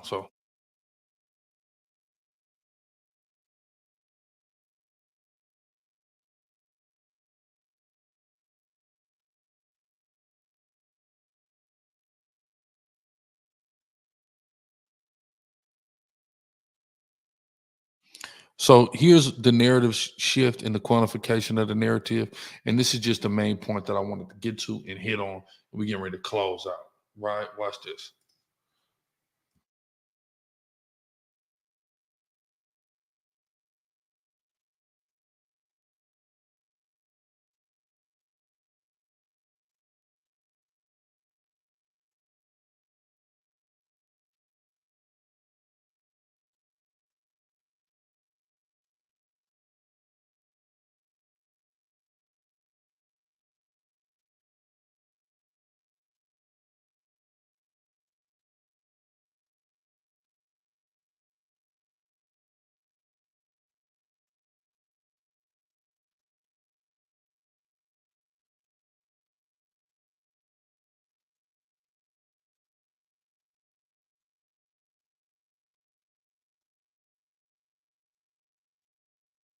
So we got to stop that, right? Because this, well, I'm not even showing the right clip. My fault, y'all.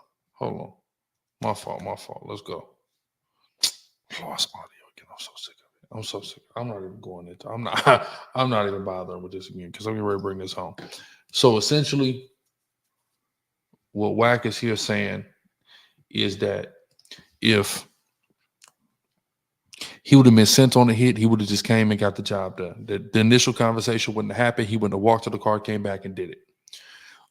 So what he's saying now is, which to me is a far more believable narrative, is that not that Eric Holder was sent, baby shit, he was sent, but rather that the older homies and certain people in the 6-0s knew what Eric's intentions was with Nipsey, and the situation happened and nobody got in the way to prevent it, even though they're proclaiming their love for Nipsey.